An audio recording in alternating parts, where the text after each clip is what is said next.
Welcome back to the Red Bull Home Ground Qualifiers Day 2. It did start a little bit later than expected. I hold my hands up and said that's all my fault. I got the times completely wrong. I thought call time was 11, but no, that's when we're starting. So we did miss this first map between these two teams, Frenzy Go Kill, which is the Bram stack. I know a lot of you are from Bram's stream, clearly, from the emotes that I've seen spammed. Going up against Wave Esports. Wave Esports are 1-0 up. And we're not going to dilly-dally. We're going to get straight into the map. You probably heard the sound of us going in. So let's jump into Agent Selected to see exactly what these guys have been playing. And the first debut on stream, I believe, for this team on the side of the attackers. It's a mix of different teams. It's a pickup squad. You've got Fear with Brams. You've got Purple Cobras, Machina, Nolpenki, Exile, all coming together in this stack, which currently is Orgless, but you never know in the future. I'm joined by Simo as well. Before we're just getting all of like the introductions out the way and started. We could jump straight into this map scene as we're a little bit late behind. Oh, okay. I like Vac. I've been watching him for a long time since the Nolpenki days. And I'm always a big fan of anyone that is born or lives within like the range of my home country. Because I actually, fun fact, was born in Europe. I just moved to Canada really early on. Yeah, you could speak like full Russian, can't you, and stuff? I can. I won't do that typical thing where it's like, all right, speak some Russian. Yeah. From working with a Swede, I know how much they would dislike having English audiences speak Swedish. So I won't force you to do that. But I did like point out some of the teams that had Russian names in the bracket yesterday. So I think I get my pass. You know, I get my pass.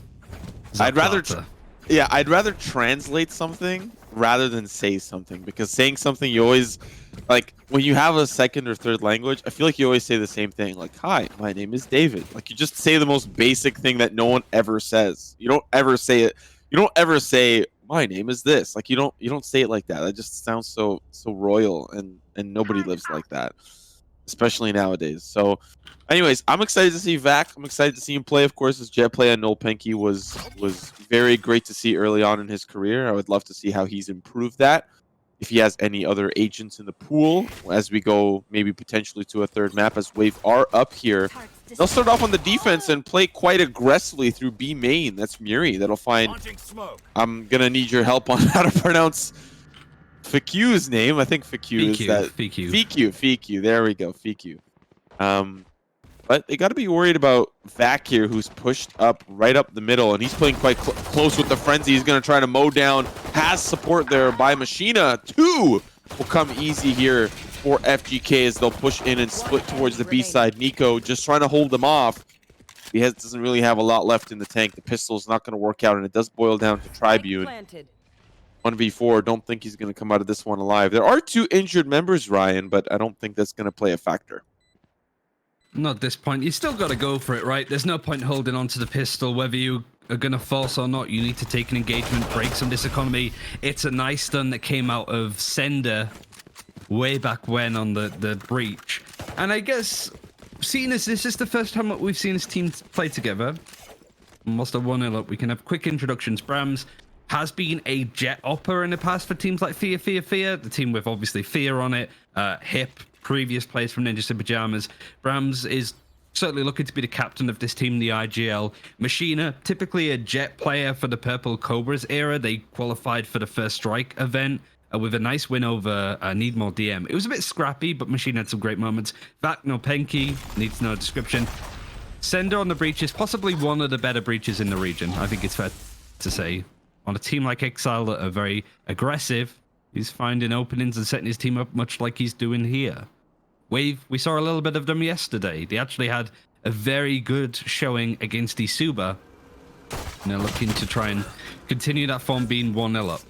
But this is a great start for Frenzy Go Kill. I feel like I'm going to call them a very different name that is only alleged. But for right now, they're unsigned, and they're called FGK. Just keep teasing us, Ryan. Just leak it.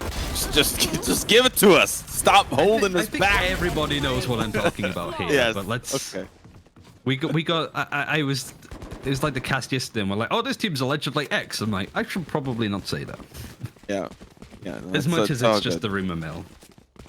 Listen, the only rumor that I've ever been interested in is where are Moon Raccoons going, and of course I found out they're not going anywhere. Hurts so much, but you know, at least in Europe there are teams that are getting signed. I think for me to be so hung up on Moon Raccoons getting signed is a little unfair, since NA teams are getting signed left, right, and center. Europe needs a little love too, you know? It can't only be about NA, despite my journey from EU to NA from time to time. But here's the gun round. We got to stop talking about ourselves and start talking about the match at hand. We did see a lot of play from the defense towards the B main side in a couple of the earlier rounds, but back, the great early frag, he's going to upgrade his bonus weapon into a Vandal. That's going to be a big problem here for Wave, as another will fall. This bonus round's going quite well. They're pushing in with the Sky as well. Nico's going to find one. He's got to find a lot more than that. Zik, now the last player standing. He's going to drop down. He used the shot there to cover the drop. But Machina will find that last and final frag with the Bulldog. That's a great start here for FGK. And I say that because the last map that they played, I didn't even know what map that was, but it was like a 13-6, 13-7 finish in favor of Wave. So I was like, you know what? Maybe this second map is going to go pretty bad for FGK. But here we are, 3 rounds deep, and it's feeling good. Nothing but sunshine and rainbows for the attack. So Wave been 1-0 up, won their last game 13-7 on Bind. They can take us to the semi-finals here with a win over FGK, but it's a great start from this fairly new roster. It's a great opportunity for Wave to prove themselves as one of the up-and-coming organizations within Valorant. They've been flirting with the idea for quite some time, but it's very much open to see who's going to be top of this Game of Thrones in Valorant happening at the moment. Exile has been lurking here a couple of times. Exile VQ has been lurking here a couple of times and can't necessarily trade out his teammate. Zik is able to bring this to a 4 versus 4, but the economy is still not going to be as ideal as they're hoping. The A site is pretty much open for business now, cleared up from the majority of the Frenzy Go Kill players. The lockdown is available for Zik, but on a round like this, I don't think you really want to be using it.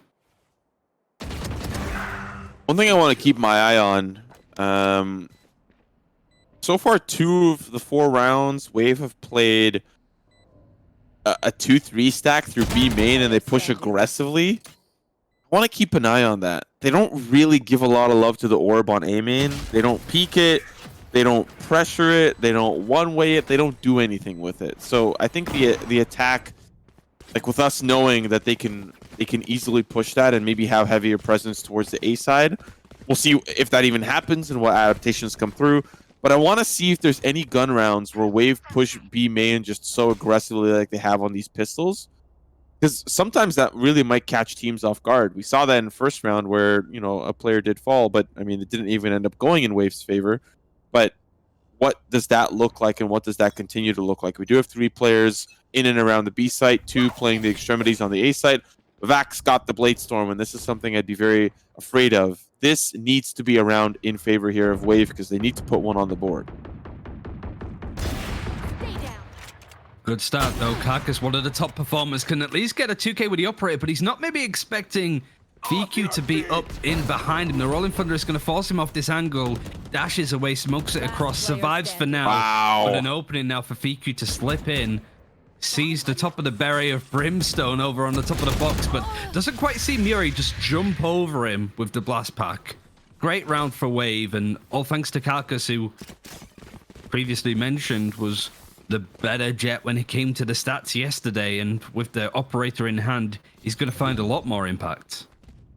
Have a look at this replay. Really, Karkas finding exactly what was necessary. The first pick, we get it. Understandable, okay? But the jump peek with the knives after, that is what was really... Well, it wasn't a jump peek. I thought it was for some reason. But Vac, a Blade Storm down, okay? And when we get to an eco position, he would have loved to have that. And so that's a good thing to take off the board. Still, speaking of ultimates, we've got 5 on the board for Wave. Still haven't been used yet. And look... Extremity play for Wave, pushing B main aggressively. They've got the pigeons. They're trying to find info early, and that's huge. But there's a little bit of a death ball moving towards this A side. Muri's going to find out that this Boombot's going to find a little bit more value. The players towards the A main side are going to be stalled out for a little bit because they have to wait for the other force to push forward. But Carcass has found a beautiful angle, and he can just hold it back away, free frag. And now they know that potential it's going to be the A-side hit. Oh, the Hunter's Fury does connect, though. Takes Miri out the fight. The showstopper not going to be available for Wave as this Execute is starting to come in. Tribune flashed is going to try and hold his ground, but look at all this utility thrown out, but he's still able to get one onto back. VQ slipped his way and gets two. Spike should go down at this point, but the Seekers and all forms of utility coming out of Wave right here. Spike planted. Shark Dart up into heaven as they are blinded. Sender is going to full send that one to the dome. Carcass, that's an op on the ground. Nico, last player standing. Looking like it started out great for Wave, but the bloodbath on the A site did not just go in any way, shape, or form into Wave's pockets. I think Nico might be looking to save this one. I know that it doesn't really make a lot of sense. Still going to have more than enough for the next round, so he can save it if he wants, but he might be looking for exits. Players are now going to start to retreat. Sheena's going to find the frag. FGK really off to a hot start, and I don't really remember particularly what we saw yesterday from Wave, especially it was Ascent that we actually even got to see Wave on. I believe. Was it? Or was it was split? Bind, it was a Asuba. Oh, it was Bind. Okay, so maybe it was fairly one-sided, but like again, Asuba is a pretty well-known team in Europe, but without Twiston, it felt very much like I used Lionel Messi away from Barcelona kind of thing. It just didn't feel like it was the same team. Whilst Bobby's had a really good game, Wave just overall pound for pound were better individually. It is a tactical timeout now for Wave, who were able to get one round on the board and only expended one ultimate in that previous round. So lucky, I suppose, in the sense that whilst the round didn't go their way, they didn't overexpose themselves with utility and ultimates handy. Yeah. But FGK looking much better than they did on the previous map, which again, as far as I remember, was Bind. I keep feeling it was Icebox, but that's because I was watching the Oxygen again. By the way, whilst we have a moment, there are other streams of the other quarterfinal games. Defuse.gg, sorry, is streaming some of the other games with, you guessed it, the Defuse quarterfinal. Also, the Vodafone Giants Twitch stream, which is twitch.tv/Giants, is streaming some of the other quarterfinal games. The only one, as far as I know, that isn't being streamed is HSD versus Big, which is a shame because Big, having a new stand-in with Obnox, is an interesting one. Oh no, Big has played CGN. Sorry. I'll actually open this up instead of trying to do it off memory now. So we have Big versus CGN Esports currently going on. That's over on Defuse GG. Defuse versus HSD is the game that's not been streamed. Defuse are 1-0 up. And Oxygen Esports versus Team Finest is happening on twitch.tv/Giants. Worth adding that Defuse GG is going to be in French and Giants is in Spanish, obviously. So if you want an English broadcast, unfortunately, you have to listen to us two mooks. Listen, I could start talking in Russian. This could be a Russian broadcast real quick. But to be fair, I've never actually casted in Russian. I feel like that is one thing that, like, before I even actually do it, I'd be so nervous to do it. Just because I don't feel like I'd be super confident in casting in Russian. And because I'd probably prefer to listen to people who are actually good at what they do. The Russian casters first. We should set something. Like, if something happens, you have to then cast the No, I don't want something really to. ridiculous. Maybe I'll consider it. Okay, I'll consider it. We have to look at this execute though, because they've already managed to make their way onto the site. There was lockdowns expended on towards the B site, but it was a fake. It was all a ruse. So far, going quite the way of Wave, but they need to worry about this aftershock. And Vac is actually up on the generator now. So he's going to try to get a little bit of a jump peek angle. He's going in deep. He's pushing up. He actually finds a frag. But guess who's coming in from the opposite side? Vac's going to find two, but he's all alone in a 1v3. Now as they start to funnel in from the Heaven side, easy peasy lemon squeezy Wave win around, and maybe that tactical timeout, whatever they said, whatever happened, it worked. Definitely worked. The only concern is that maybe they over-focused on some things because 3 of the ultimates that they have all been used up. Showstopper, Lockdown, Orbital Strike, all gone. FGK not really having too much to work with either. Bladestorm coming online soon. Rolling Thunder from Sender is going to be likely to be used in this round. We've seen Sender multiple times now push for A main control, similar to what Sick does for Sentinels. He does that a lot on this map with the Breach, just feeding him ult charge, getting up those rolling thunders as much as possible. Nico, we haven't seen as many Seekers as we have previously from this guy, but it's still impressive and an interesting fact to note that he is playing Sky on this map. He played it on Bind before. It's a bit more typical. This isn't. I think playing Sky on Ascent is the least likely place to see it, but it's working out nicely. Nico needs to be very careful of this paranoid connected from Brams. It doesn't, but they're still holding their ground. A couple more guiding lights ready to go. It gets some information that there are players playing from B short, and FGK actually resetting and rotating away from A. And then they use the dog there from Sky to scout out B main as well. So they're trying to get as much information as possible. Important to note, 3 ultimates used last round for Wave, so they don't have a lot left. They're pretty much starting from scratch here. Showstopper used, Orbital Strike used, Lockdown used. So definitely interesting position to be in. Here we go a classic execute onto the B site, but the Omen not teleporting back to cave. He's just teleporting on the site.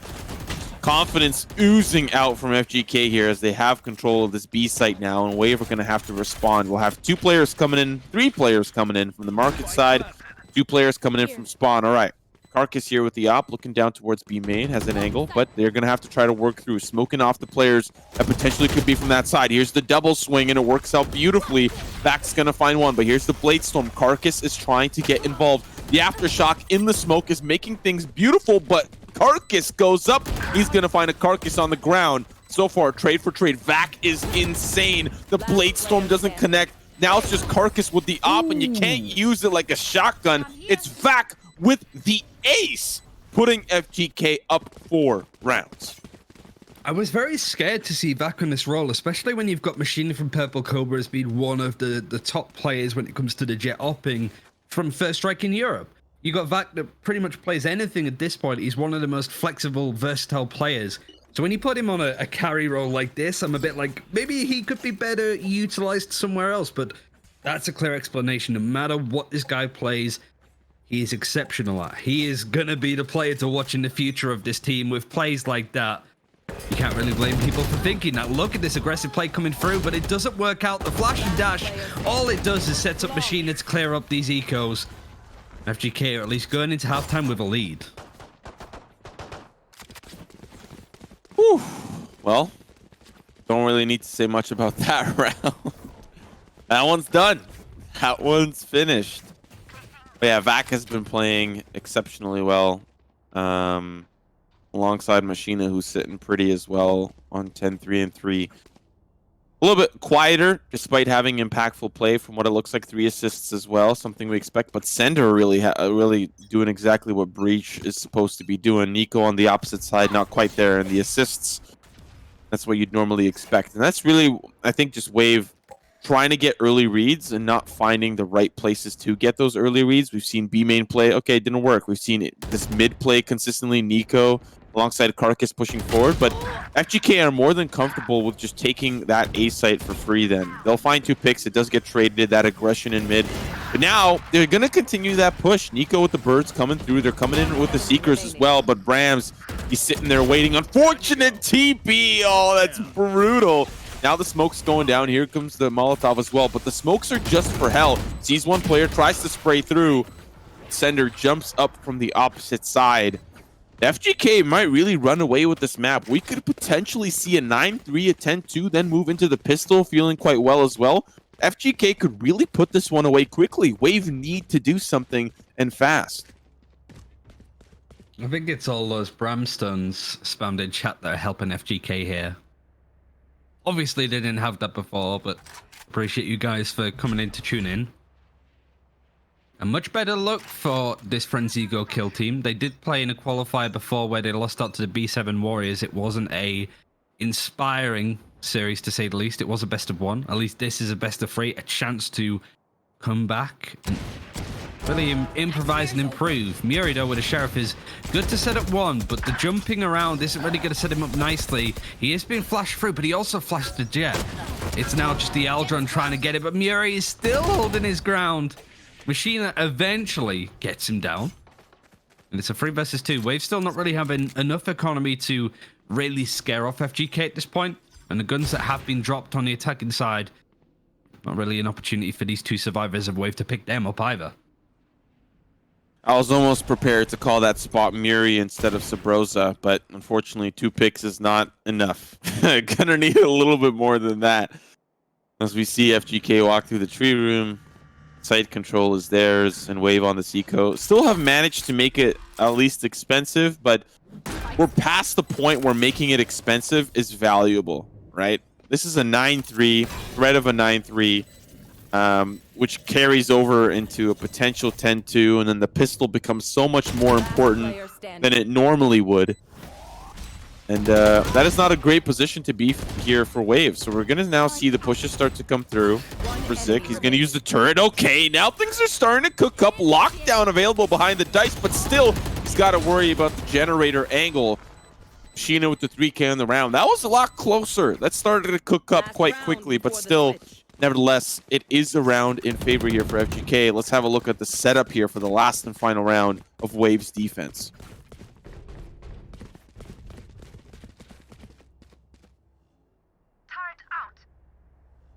It's all to play for now if you're Wave. Like, it's not been a good showing. Unfortunately, the bright side of Bind we didn't really get to see. So it really does depend on this third map. Essentially at this point, they have a really good attacking side lined up. The executes haven't been super standout from FGK either when it comes to the play that they've had. It's just been good fundamentals. And really, if you're the coach Fragon, if you're this team going forward, it's a great place to start. Nico Sky, good enough to get one. A couple of trades coming in to make it 3 versus 3. The showstopper doesn't quite get as much as Muri was hoping for at this point, and Tribune needs to be careful. The orbital strike is going to be used in there, but he's maybe not expecting VQ to be that deep into the site already. He doesn't. It brings it now down to a 3 versus 2. Placing swarm grenade. Recalling my bot. I got the spike. Oh, that's interesting. Oh, he wanted to use the Hunter's Fury to stop them from pushing. Okay, he doesn't get a frag though. Tags do come in. Now the lockdown as well. They're looking to secure this round. But they are both injured, especially FQ. Now the angle here for Zik. He's going to find one. Try to take out the lockdown to allow the team to come through. But Sender, I didn't even know he was alive either. I thought it was just the 2 of them on the site. He wraps around. He's going to find the backstab, and that's a 10-2 half. This pistol's so important for Wave. But really, FGK could bleed a couple of rounds and nobody would notice the difference. They've been sitting so well ever since the start of this. You win 4 in a row, something's different. Something's working very well within this roster. They don't need no tack timeouts. They don't need nothing. Whatever happened after the first game, they definitely shaked it off and are looking for that third map decider. And the people that are getting the kills and finding the impact are the right people for FGK. Machina and Vaka, the top fraggers, doing well consistently across these rounds. It's not that we're not seeing that from Brams and Feek. We're just seeing those roles played with a bit more maturity, to say the least. Wave at least going forward with this sort of B hit. Zik wanted to clear some of these angles before they really go for it, just to make some noise, maybe pull a rotation from FGK away from this A site. There are 3 players over there, and we've not quite sensing the opportunity that they have. In fact, they're going to put in some mid pressure, but they really need to be careful of Cubby as 3 players are stacked up, ready to face him. Okay. One does get traded. There's going to be the tailwind in, but you're just tailwinding to danger as Wave are getting picked apart. Vac with a 4K. Oh, baby. What a round there for FGK. Wave started off with a trade. They wanted to push the forward. They wanted to make it through the choke point there in the tree room, but Vac said, not today. You shall not pass. Let's have a look at this replay. Oh, no, I thought we were looking at a replay. Oh, we are. This is a replay. Oh, we are. Oh, we're not. Now we're not. We did. We did until we weren't. We did until we weren't. We're just testing to see if it works. It does. The Pepsi button. Yeah. Just the Pepsi button. Ooh, look at this. The tempo. Tribune being able to throw down instant impact is going to find all of this utility. Even the turret is getting involved. A full, flat, flawless round for FGK. Match point already, and Wave on ascent have hit the rocks. Gross. Disgusting. That was disgusting. And yeah, this could be over right here, right now. is the bonus round, and of course for Wave, we did force up in that second round, but they just got stuffed. That second round felt like a turkey on Thanksgiving. They had all the fixings for sure. So last potential opportunity here for them. No ultimates to work with. Didn't really get to see if anyone's close, so maybe ult economy isn't as important, but here's going to be a swing down A main. They're just trying to nail in the raise, and they do so, and yeah, this feels like it's as good as gone. 3 players remaining. Vac here with the Blade Storm. That is not something you want to be cooking up. He's going to go up, but he'll come down as well, but it boils down to a 2v2, so things are a little bit doable, but it does now finish with Tribune finding one. He does get traded 13-2. Looks like Brams, and I don't know what he calls his community, the Brams brothers. The Brams brothers. They come in full swing into the RyanCentral stream, and man, that power is unparalleled. 13-2 compared to a 13-7. They're just trying to put this one away to sit pretty in the next match. Great performance. 20 frags in the end of it for Va. More kills than rounds played. So no doubt he is going to be at the top, but the fact that Machina was able to add to it is really impressive. Sender 13 assists on the breach. That's why I mentioned it. He's one of the most stronger players within that role, because not only can he get the kills necessary, he can also set them up pretty well, as we've seen through the series. Really, it's not been a good showing for the major portion of Wave. It's only been Zig that's been able to be in amongst the impact of these Frenzy Go Kill players. Carcass especially, he had like a positive KD by a strong shout, like 1.7 I think across yesterday, as well as a kill and a quarter each round. Like, it was a really good day for him, and Fallen 13 is very different side of play than what we usually expect. So we will be going to a third map. I guess the best way to do this is to go for a quick break. We'll jump in and jump back once these guys actually get into the server. To save waffling on, you can go get a drink or whatever. So we're going to take a quick break. We will jump in as soon as those gates open onto this third map. But we got ourselves a hell of a series. We just now need to see how it closes out. So join us. We'll be back shortly.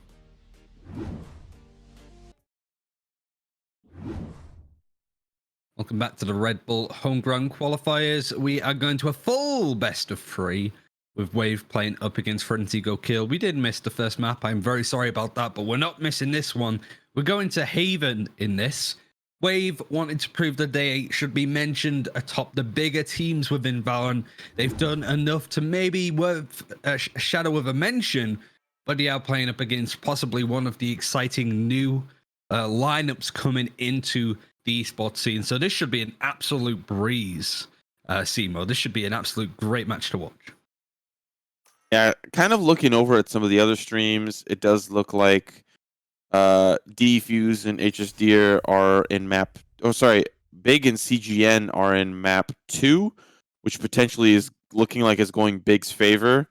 Looking at the other map, I think Oxygen just finished. I can't tell. The casters are talking. Don't know what the score looks like, because it does look like they just finished a map themselves, but that one could be done as well.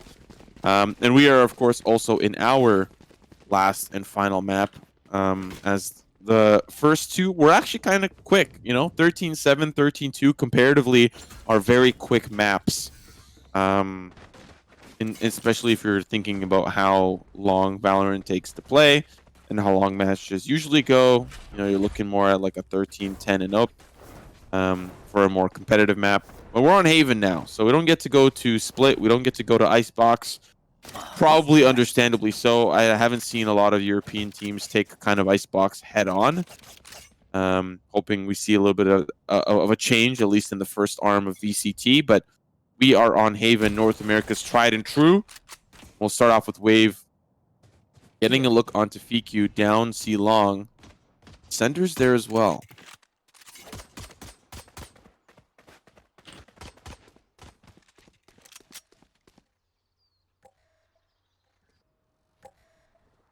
It's a slow start, really. Wave have not done enough to really take some of the space around the map. Centrally just trying to bring down the clock, maybe force FGK to push a bit aggressively. They're certainly going to be doing that with Brams. Playing from short, he's waiting to see if he hears anything, and he hears plenty. He knows that this execute's coming in. FGK very much prepped. They're rotating across now. The recon dart is going to come in from Wave, but this utility now thrown out from Cobras is going to get a little bit of damage in. And it's an awkward one as they've been sprayed down consistently.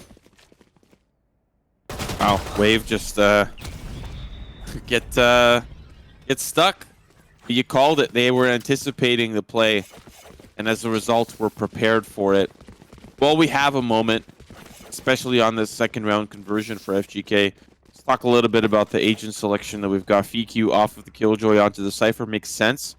Nothing really has changed too specifically for FGK, but a lot has changed for Wave. Nico off the Sky on the Breach. Tribune off the Brimstone on the Omen.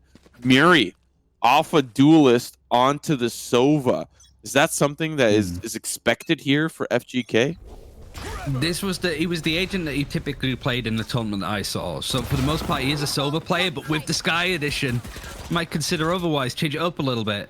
Wave trying to get up the tempo, but with the guns that they have, it's going to be easy, straightforward stuff to see the rest of Frenzy go kill, just tear apart who's left. Tribune at least is able to get a kill, but running rings around the B site has managed to slip away. But look at this chase. It's like a Benny Hill sketch on the minimap right now. No. But he is tagged by the camera. He just wants to get a spike plant and get some money.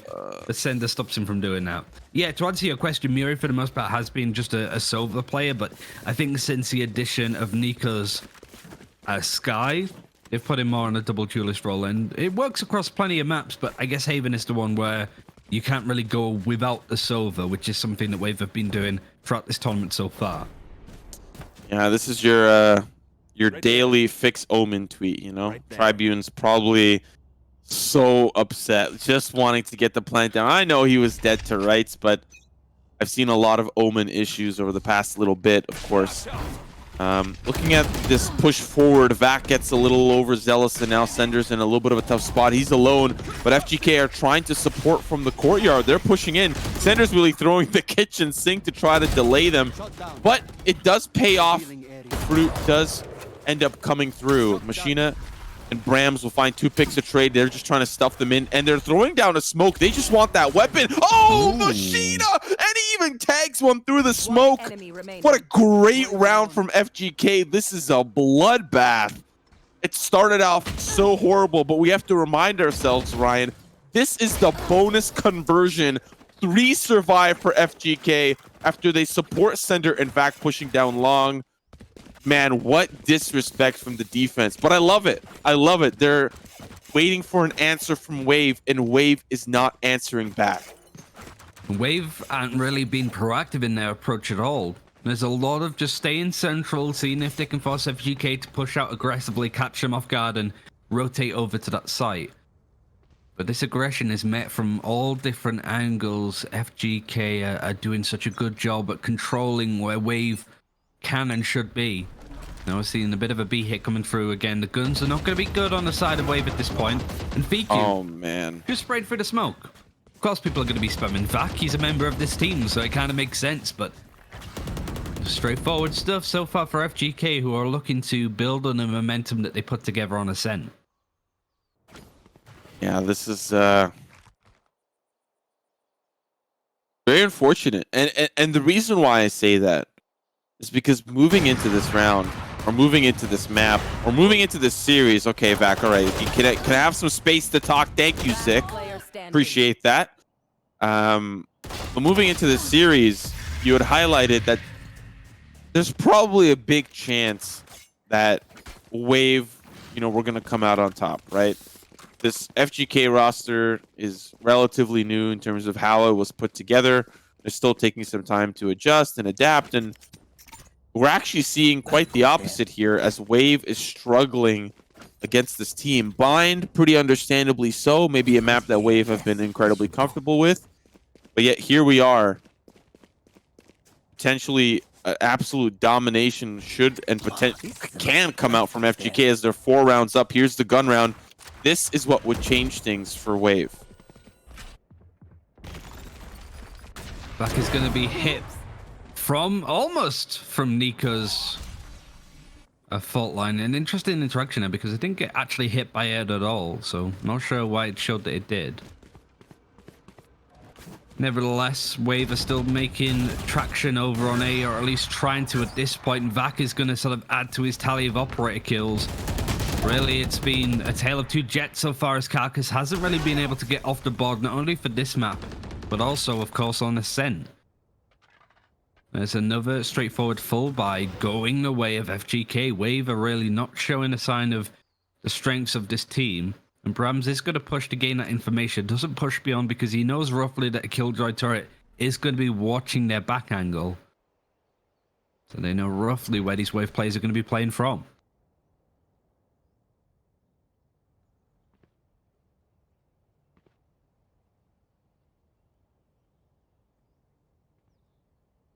"30 seconds left.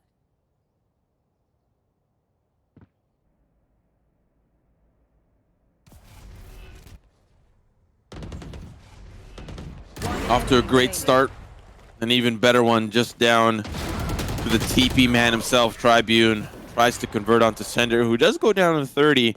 They do get that op out of play, but it'll still just be scooped up and brought into the next 5 rounds in a row. Wave running out of steam, running out of options. Maybe I don't know what it is. Maybe it's the Brams brothers that came in, gave him the energy that he needed to lead this team to victory.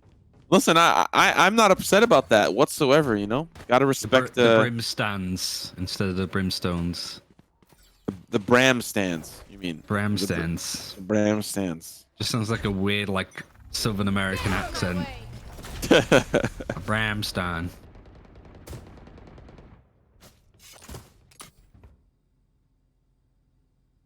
Wave are very much in the deep south at this point when it comes to not being able to get off the board on maps. This one is not looking to be a strong one as well when it looks at economy, or at least some ultimates and utility available clearly because it's all hit back at the same time, but he misses these shots, trying to hide within the smoke, but Sender again is trying to come to the rescue as much as possible. The lockdown's created some form of space, and now the Rolling Thunder even dedicated from the defending side. It's a 2 versus 3.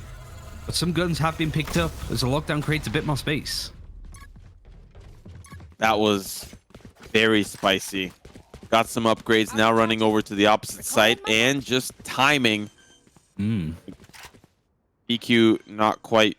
I don't think he saw them. It was just right.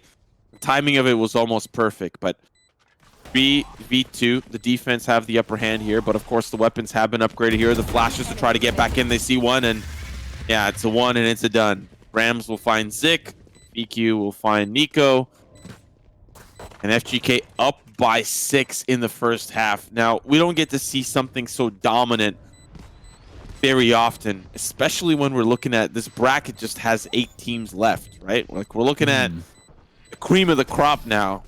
This is not something I think you or I really expected, especially coming in from this newly formed roster.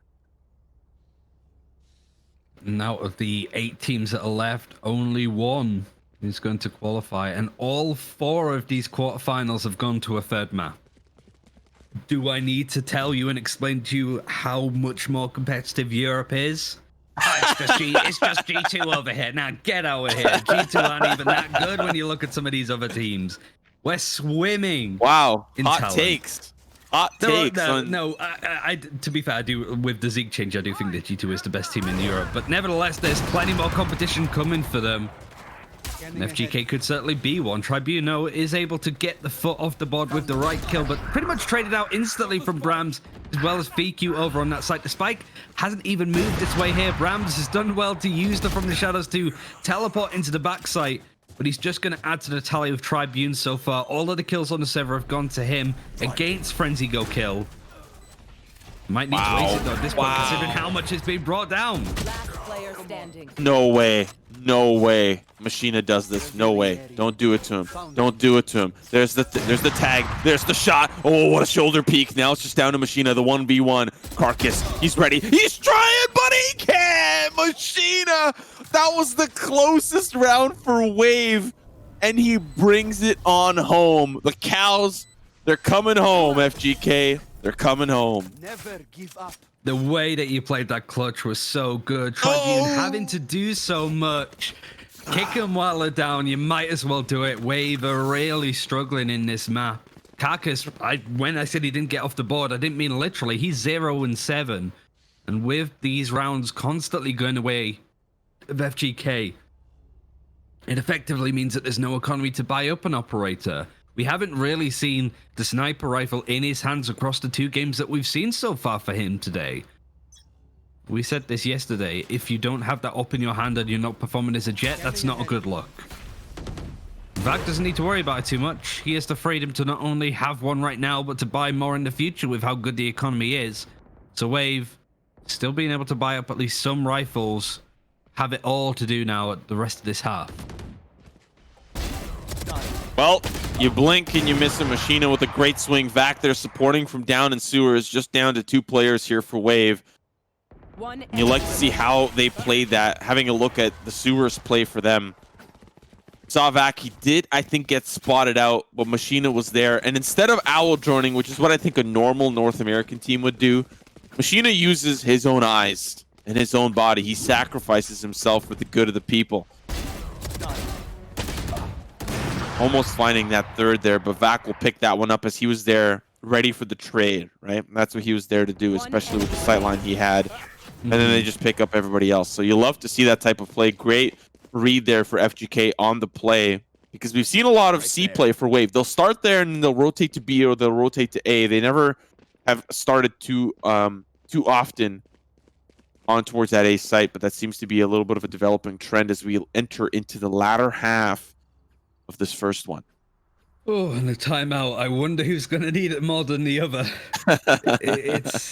Zero has been such a difficult number for Wave to get off. There's still a chance that they can win these last 5 rounds or 4 rounds even of this half and at least make it a little bit closer. And there's still a chance that their defending side is a lot stronger. But FGK, I spotted a frag on their coach yesterday a little bit. And whilst a lot of people have some high hopes for this team, he says for now to keep them a little bit tempered, you know?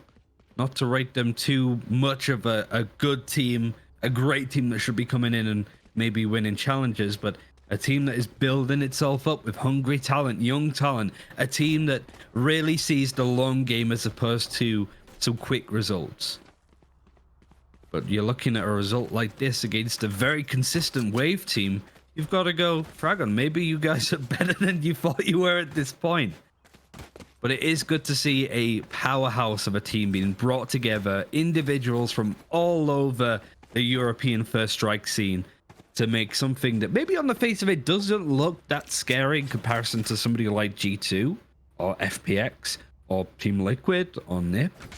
But I think that this team could very much go toe-to-toe with them. So doing it right now against Wave. That they are.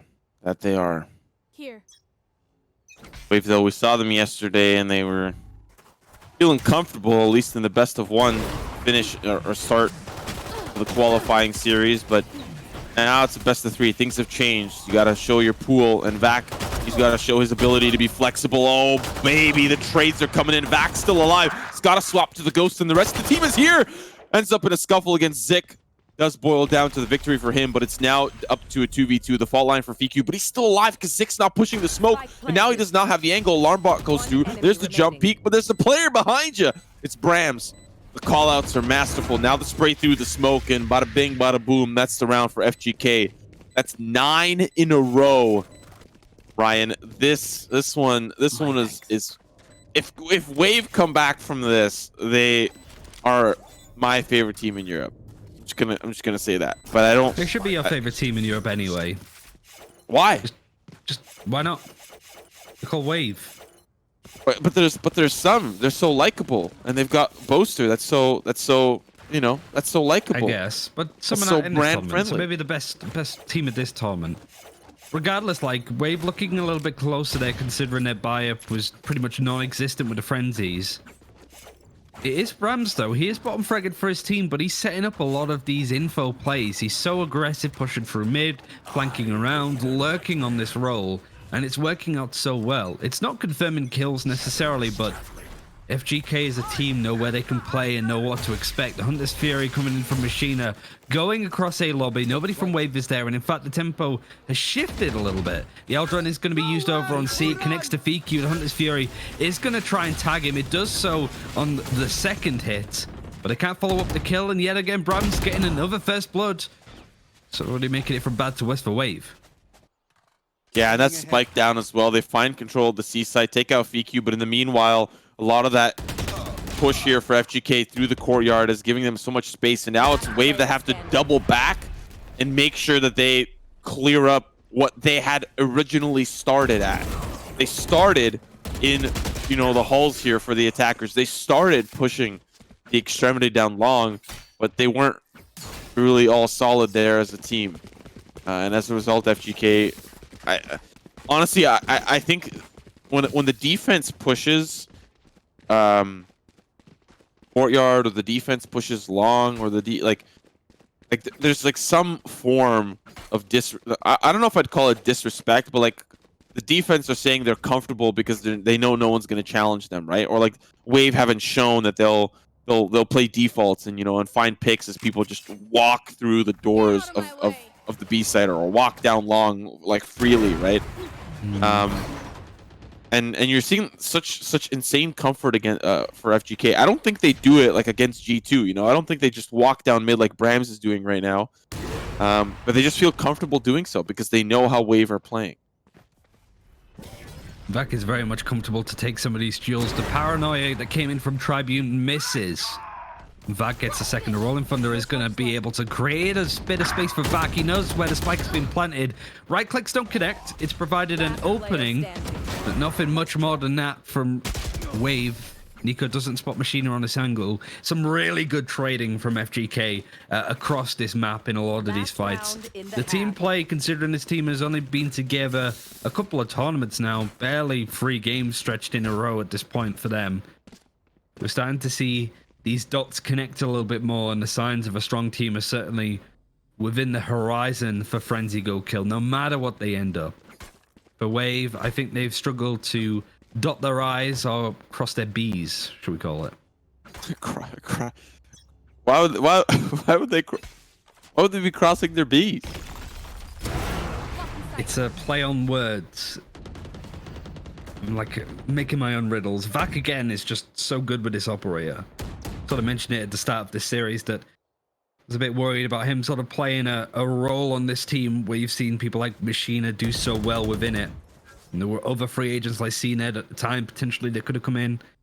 Vak is commanding that role so far. And he gets another. Might I add, the first Radiant player ever, or Valorant player way back when, for Europe. He was the first to hit that rank. Here. Nice. I think in NA it was like Asu or something like that. Not even an actual competitive player. I mean, he's... Oh, it might have been Tens. It might have been Tens. It was just, all I know is that it was a Jet player. That's all I know. All I know, and kind of ironically enough, it's Vak, a Jet player for Europe. So I think there's a solo queue trend there. You know, there's a solo queue trend. Okay, this may be a little bit of a trend here for Zik, but you know, there sometimes is an upward trend, sometimes a downward trend. You know, stonks, that whole business. But a flawless half here for FGK. This pistol. It's the most important pistol you've ever seen in the competitive history of Valorant. Whenever you get 12-0'd, you got to make sure you win this one. And there's a chance you do, because pistols can be so volatile. But Haven, statistically, especially since the beta, has been one of those maps that is just so friendly towards the attack. So win or lose here for FGK, they can at least, you know, it's just going to take a lot for Wave to clean up this half, and I don't know if that's going to be very easy for them to do so. But let's see what they do. Let's see what they've got cooking. Nova scores the third map is split between Big and CGN, and Big are 3-2 up. So it's very early on in that process. 6-3 currently on the side of Finest on Bind. Here it could be a 13-0, but at least Wave are trying to hold on as much as possible. The flash is good. This is looking so strong from Frenzy Go Kill. It's a 5v2 already, and we could be done here, Simo. Spike planted. Yeah, just Carcass and Zik. And they're trying. They're chugging along the train that could, but the train is out of coal. They get flawless. A team ace for FGK. If you're a Wave fan, you're definitely kicking yourself. I know, based on everything that you've said, because I kind of take my EU news from you, is that this team can develop. This Wave roster can get better, and has definitely a lot of potential. But I guess just on the day, Frenzy Go Kill were feeling themselves prepared. I wouldn't say that first map was a fluke. Maybe a map that Wave are very comfortable on, and this new roster not so comfortable on. But man, Haven and Ascent, what an absolute treat of domination against Wave. And you got to feel bad for Wave, especially considering the one map that they won in this best of 3 we missed. So we didn't see who quite showed up. I mean, we can get the stats and sort of theorize where it went wrong for Wave, as we didn't get to see the full extent of how this went down. Muri, 22 frags on the Raze, Carcass, 18 kills on the Jet. Those were 2 players especially that you're seeing at the bottom. Couldn't even get 5 kills between them at that point. It just individually a no-show, but it's more so of a testament to what Frenzy Go Kill could do when they're in that kind of position. Not only do they have that aggression that works out because they're so mechanically sound, but it's smart enough to know, for example, Brand's pushing down mid, doesn't push too far that where the Killjoy turret picks him up. He knows roughly his limits, where he should be positioning, and it's all about intel, map information, and because of that, we barely saw Wave even get that spike planted on their attack. They just struggled to get a foothold. And so I don't really want to focus too much on where it went wrong for Wave. I think they did a great job in this tournament to get this far. Should be mentioned, I think, for the top 16 teams within Europe, and there are teams like Oxygen and Big in here too, so they really do stack up against us, but it's fair to say this Frenzy Go Kill roster is looking to be scary. It might not be the short-term plan in mind for Fragon and the rest of this roster, but they could hit the ground running. And certainly going into VCT and this tournament potentially, it could be very scary going forward. To the point that people predicted that this team could and should be invited for the main event. Well, they might earn that by winning out some of the games. It's worth adding that all of the other quarterfinals are still going on. All of them went to a full best of 3. Actually, no, Defuse won 2-1 against HSD. He will be playing against the winner of Oxygen Esports versus Team Finest, and Frenzy Go Kill will be either playing CGN Esports or Big. We have 2 very exciting semi-finals going on at the moment. They could all be best of 5s, might I add, because of the new home ground rule coming into play. We'll explain that later. But it really is up to you guys. Do we continue watching Frenzy Go Kill? I imagine you would like that, considering the amount of Brams emotes that are spammed. So it is a case of either Frenzy Go Kill versus Big/CGN, or Defuse versus Oxygen and Team Finest. I would assume that Defuse would want to take and watch their team, so I'm leaning certainly towards continuing this game, but maybe we'll put a poll. I know that the mods were considering doing that yesterday on what semi-final you will want to watch going into this. So we are going to go for a break. When we come back, we will have a semi-final for you, but the assumption is we're going to follow Frenzy Go Kill, unless you guys really want to see a Finest stream, for example. We're going to go for a break. We'll be back very shortly with any luck, and yeah, check out some of the other streams. Defuse GG is still playing, I think. Giants, the Vodafone Giants Twitch channel, is also watching the Oxygen versus Team Finest game. Again, that's very early on in that game too. But do check out the other streams going on at the moment. Keep up to date with the other games and support those streams. We'll be back for the main English broadcast when we have a semi-final very soon. Welcome back. We're jumping straight into this one. We're going into the semi-finals of the Red Bull home ground. There are some rules to really go over. We'll explain as we're in the map. Unfortunately, we've dived in a little bit earlier than anticipating. But it's all about map picks. It is all about what teams want to play, what maps. It effectively comes down to home and away games. For example, we are on Haven. This is the map pick of... it would be Big in this case. So basically, Big have this map. They've chosen it. If they win it and then win on FGK's map pick, which is coming up, they win this series 2-0. However, if both teams win their own home games, or if they win each other's away games, we have a video. I don't know if we could show that right now, as we're back for a second, because we are restarting the server. I think it took everybody by surprise, hence why. But if there is an opportunity, we'd love to show you this video to better explain the rules, and then we can go over the picks here and specifically highlight what teams want to play what, because that's an important aspect of this tournament.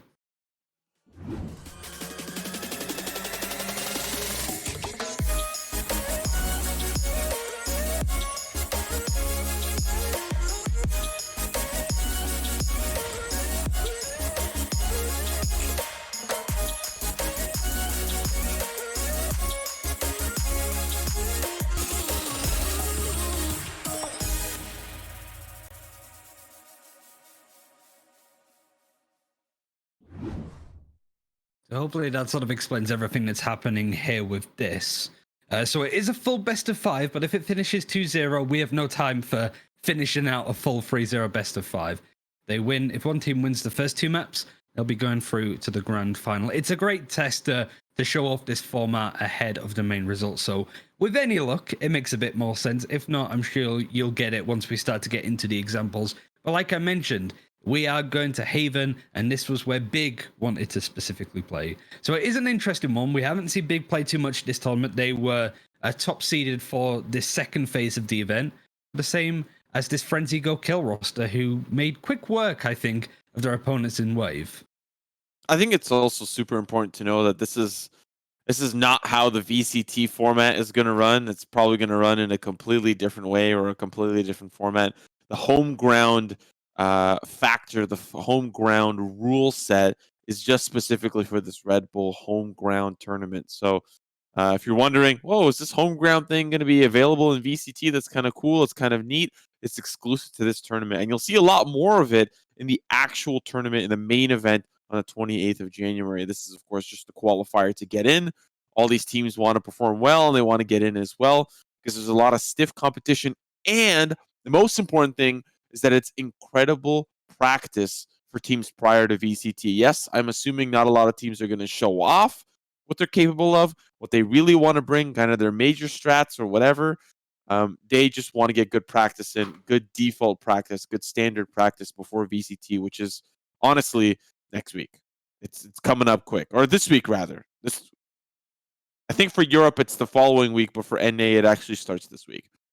Yeah, it's pretty much that one, and then for EU it's a week later. So yeah, this is the general how the event is going to sort of go down. At least for this Red Bull one, with the main event next week, all of these games will be in this format. So there is a bit of delay between me and you, Twitch chat. But if you do have any questions, we do have mods in here. I'm sure the mods will ask me if they're not sure. So we can try get that out there. But it's a great way to sort of test this out. But the main thing is we have these first 2 maps. Haven, chosen by Big. That is their home ground game. That is them going, this is possibly our best map. We're going to play it. If we do see Big winning that map, and then they win FPK's map selection, they win 2-0. If both teams win on their home maps, for example, FPK, hypothetically speaking, picked up Split, saying this is our best map, this is what we're playing, it would go into a full best of 5 with all of the other maps being played first to 3 in that aspect.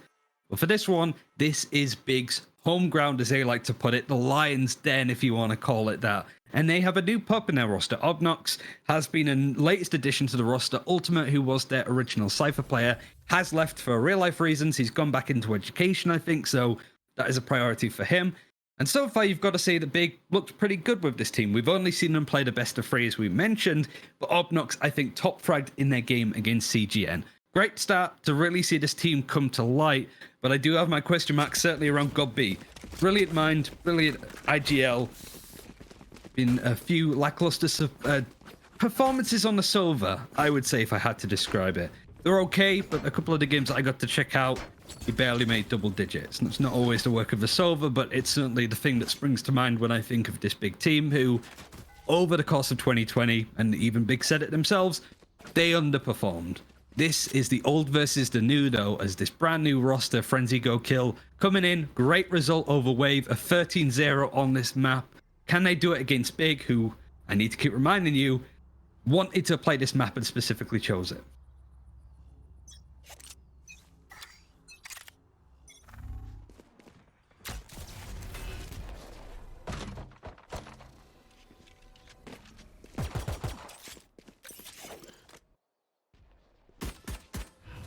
If you're an FGK fan and you want this one down and out, you're really looking for them to win this one quick and fast. And speaking of the Frenzy, speaking of FGK, there are a couple of picks that come up quickly. Gabi will trade it back, but it's not a positive trade. 2 for 1.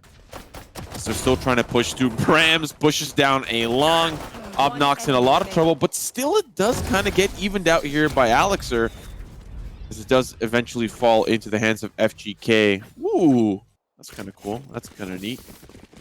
Looking up at the skies, looking up to a victory. The first pistol win here for FGK. And, you know, I'm expecting some similar movements than what we saw against Wave. Brams pushing up a long. That's nothing new. The whole team does that. The whole team comes in full swing, and they're always looking for an extremity to push because they feel like they can. It's the confidence of this team. If you want to check out the other semi-final that's going on at the moment, Defuse versus Oxygen, it's over at twitch.tv/DefuseGG. Honestly, this is the better semi-final. Let's be brutally honest. We get to see a newly sanctioned big map down, a round down even already, but at least a little bit of an opening from Alex over on the Cypher up against Frenzy Go Kill. We saw a little bit of that best of 3, not all of it, but that's my own fault. And FGK were very aggressive with taking space on the defense. They have a new opponent here that they might need to be careful of. Not Machina. The Eldron isn't going to quite catch him. In fact, he's going to try and slink on by, but it's not going to quite work out as well as they're hoping as Alexar picks up a second. And as they execute full steam ahead, Vac hasn't upgraded because he wants the op. This might be a bit of a closer duel than he wants at this point. It didn't buy up here for Vac. Maybe looking for a big buy in the round to follow. That's so good. Doesn't convert onto another. He's just chipping him away. They're so low. A Frenzy's definitely going to hurt even more. Even as he's stunned with this fault line, he might have been able to get something done. Unfortunately, it's not going to be the case. And this is already being has been a very fruitful round for Big, but does boil down to Gabi, who's got 17 HP, a recon dart, and a frenzy. And he's already using one of the above mentioned. So down to the 1v2. Camera is there as well. He's going to be looking for that B side plan. He doesn't have a lot of time left. He needs to make sure that this counts. And it's the Q that's going to be counting his coins, counting his cash to find that frag, sit on a pile of money. And now is, of course, Big's opportunity to answer back. It's their gun round. But FGK aren't really looking too bad. Not at all. And I think you sort of look at why this roster was put together and the potential that it has. Bit of a dicey round, though, for FGK. Big at least finding an opening, which is something that I think Wave struggled to do on this map in the 13-0. Just finding a cheeky pick here or there that could turn the tide of the battle. Wasn't really enough, but at least it keeps FGK's economy in a little bit of check. Vac has been playing from the short position more often than not on this map on the defense. But they are keeping a keen eye just to make sure that he doesn't go a bit over the top. And all of this utility thrown into mid might pull away these defenders. They are very much trying to isolate angles one by one.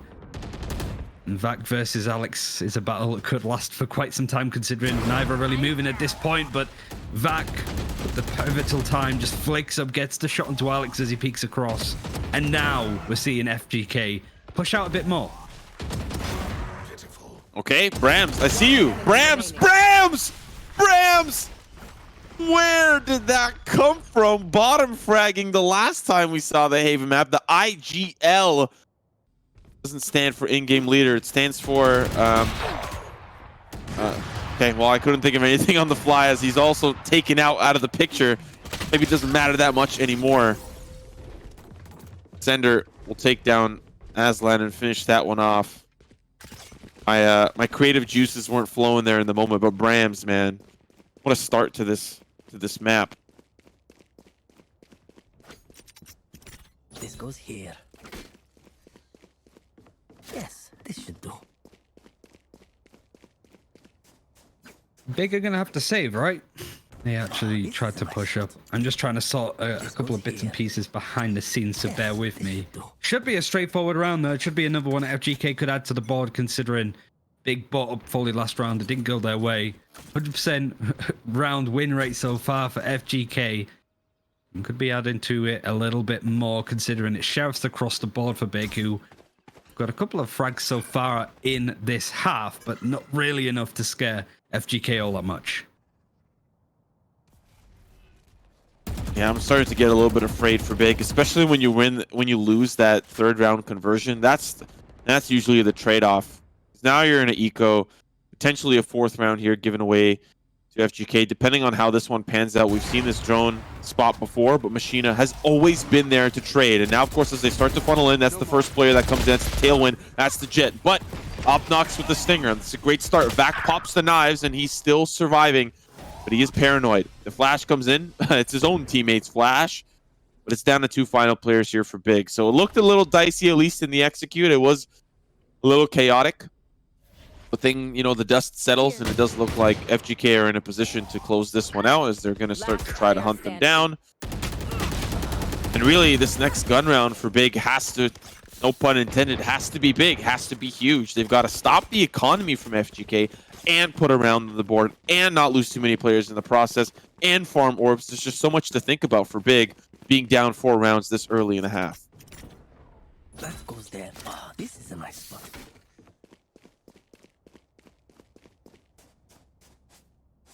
I think both these teams are in very similar positions, but in very different ways. FGK, obviously, a new roster will have to bring all of these parts together with how they synergize. Making sure that everybody's playing their roles, all working as a solid team. Vac, even before the Hunter's Fury on the defending side that came out of Machina, gets that thunderous pick with the operator. It's so difficult for Big on a full buy round to go up against this. Brams really taking it a little bit too deep that he gets caught out, but he's still able to get another kill onto Big. A 3v5, a Hunter's Fury available on the attack for God B. But Sender again is pushing up. That's one he's expecting more around this corner. The paranoia kind of clips him. It didn't look like it was going to for a second, but a 2v2 and an A execute coming on through. Yeah, this could be doable here for Big, but you have to consider that Fiku's already on site. He is in the smoke, though, so he's got a little bit of time. Good recon dart, but they don't know where the other player is. Recon dart does not connect, or if it did, it didn't do enough damage. Machina will end up picking that one up. Fiku will find the other. A solid round here from FGK. It did almost go to the way of Big. And, of course, some of those punishing mistakes were just FGK pushing the extremities, pushing quite quick, pushing quite fast. But that's what we saw against Wave, and honestly, it's not a big surprise to me. It's just up to Big to really punish those pushes, punish those extremity plays where even without utility, they're just slow walking in, and that is so annoying if you're playing as Big.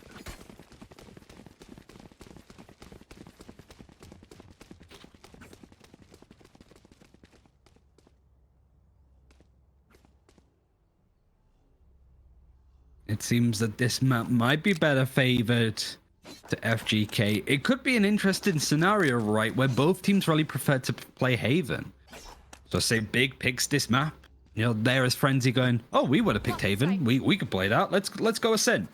We like Ascend. Maybe they don't. There's a lot of mind games playing here. Playing to your strengths more than trying to ban out maps you're not good at. It really does mean that going into this tournament, whether it's one of these two teams that qualify or not, they have to play to their strengths. They can't ban out, say, G2's Ascent. They can't ban out FPX's Bind. All of these different maps and pros and cons they've got to work around, and Vac has just been on fire. Wow. He has to miss a couple now and again, but this is a tall order. Considering this guy played up against Seeded, he's really taken a few lessons. And this is just styling on them at this point. Frenzy Go Killer doing exactly that. Wow. Very well done. Very impressive stuff from FGK. 6 Who's rounds been your most up. impressive player? Sorry, with you saying impressive, I wonder what, like, out of the weekend, what players have stood out to you, either on this team or across the board? I forget yesterday who we saw. The Reyna I really enjoyed. He had a very simple name. It was like Walter or something like that. Like I don't quite remember, but There's a Vince. Vince, I think it was very impressive. Vac here for FGK. I've always loved to see his play. He obviously on No Pinky was very comfortable on that roster. Now seeing him here, he just seems like a whole different player. And I think it's because he's backed by, you know, great pieces from all around European Valorant. And you can see here they work together as a team, pushing on both fronts. Great communication, and really having the ability to push Big to the limit, because it doesn't really feel like Big are having a whole lot of fun on this map. They're playing the game, but it doesn't feel like they're enjoying themselves. Just because there might be some newer viewers coming in for the semis. Big are having to take a tactical timeout very early in this map. This was their map pick. The whole point of this tournament was to pick the maps that you want to play. And so far, this could be a very straightforward 2-0 if Frenzy Go Kill have their way. Looking to be the much stronger team here. And a roster that a lot of people had maybe potentially within the top 5 of Europe. Look at this. It's like a group huddle. Right, guys, this is what we're going to do here. We're going to take a picture with this camera. Can you go in Cypher's perspective, actually? There it is. Look at them. If these guys get signed to an org, this is the picture that you need. Forget like actual pictures of players. This is your roster. Look at these guys.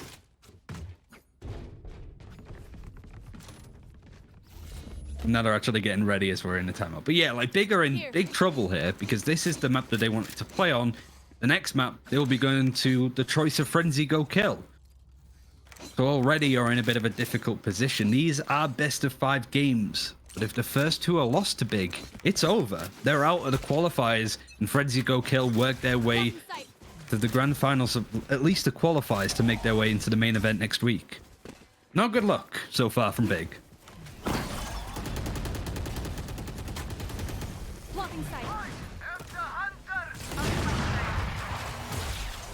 Back with the opening frag.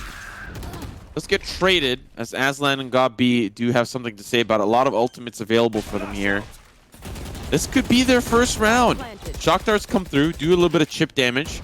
Player behind Gong, and Elixir playing from distance. There goes the Owl Drone. They're just trying to get the tag on Descender, which they do, but now the smoke has subsided. Aslan with one is just quickly traded, waiting for that player behind Gong. It does fall onto the shoulders of Machina, and finally the B exec works out for Big. They didn't really use a lot either. They still have a lot of ultimates on the table, 4 to be exact, and for FGK they've got 3, but they didn't have to work as hard. It's just really, can you get 4 more in a row? Can you make this a 7-5? Is this salvageable for Big? That is the bigger question, I think. A great round, but there's still a long way to go if you want to keep things close.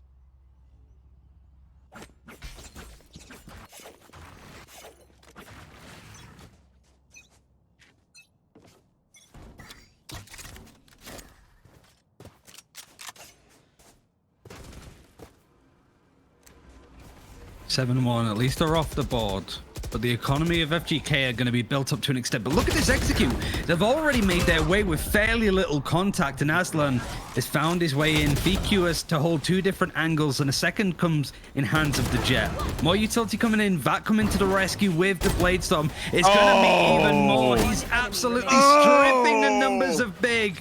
Just one more player. It's Alexar. They know exactly where he is. And you've got to say that Vak's performance so far in this tournament has been exceptional.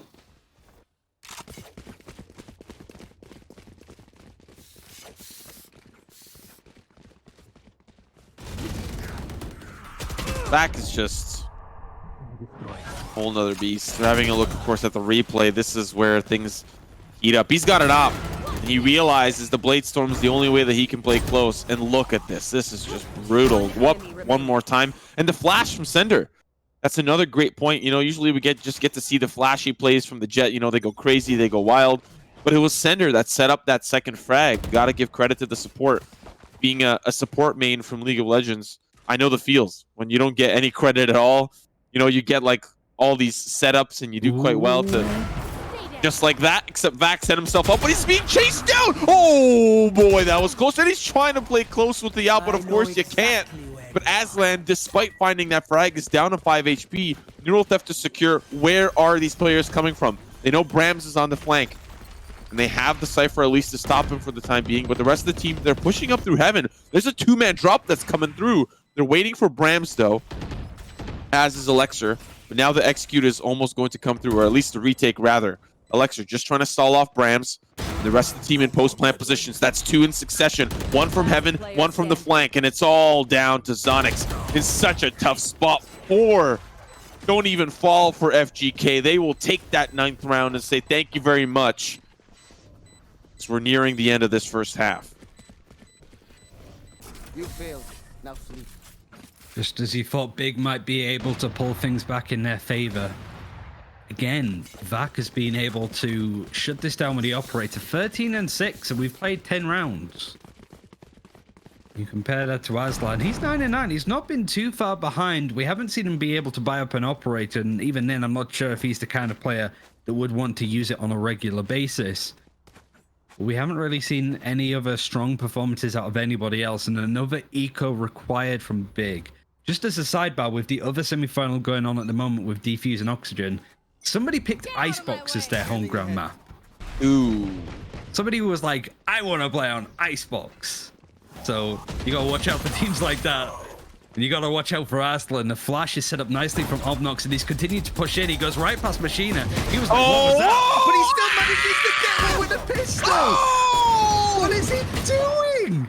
He took out the knife. He was about to stab him in the eye. Gabi says, not today. I'm the only sheriff in town. Down to the 1v2. Almost doable.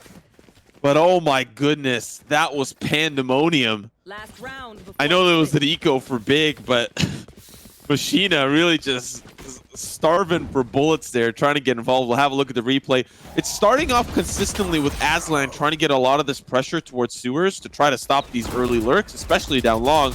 And then Machina just buys himself a handful, has to stoop down to Big's level, gets 2 burst frags.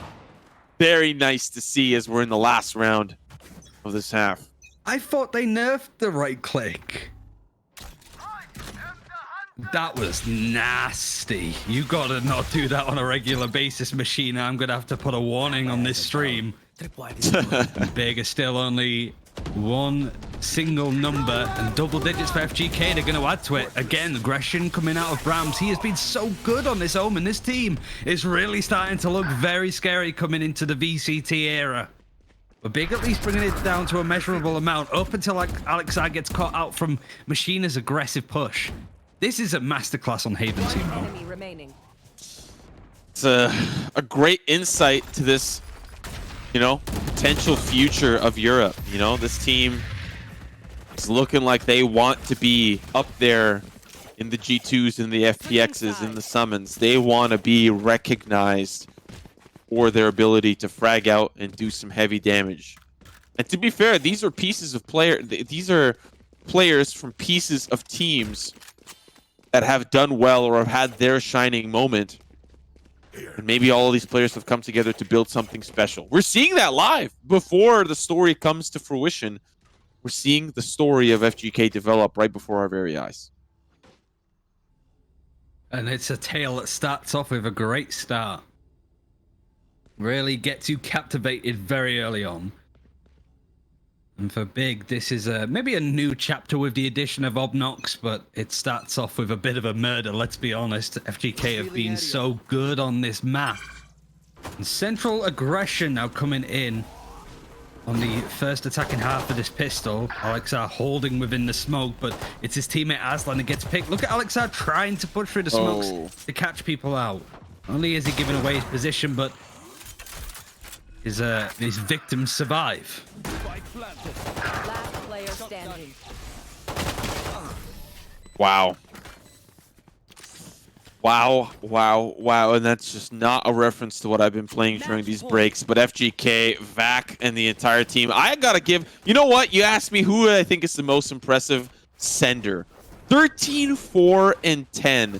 This man makes me want to play Breach. Screw the Sky that I said yesterday. Gimme that Breach. He's been playing phenomenally. Just amazing setups for his team. Yeah, Vac looks great, but I think some of his frags would not be possible. Some of his plays would not be possible without the support from Sender. And we always, on the RyanCentral stream, give credit for the support.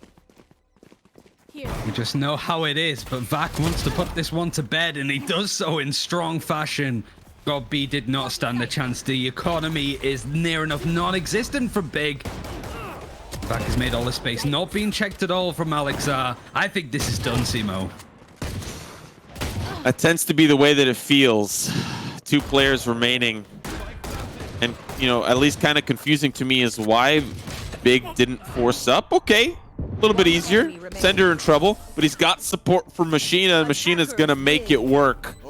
FGK on Big's home ground are defeated Now we're going to be heading over to FGK's home ground, which is Ascent, and we saw how masterfully they played against Wave earlier today.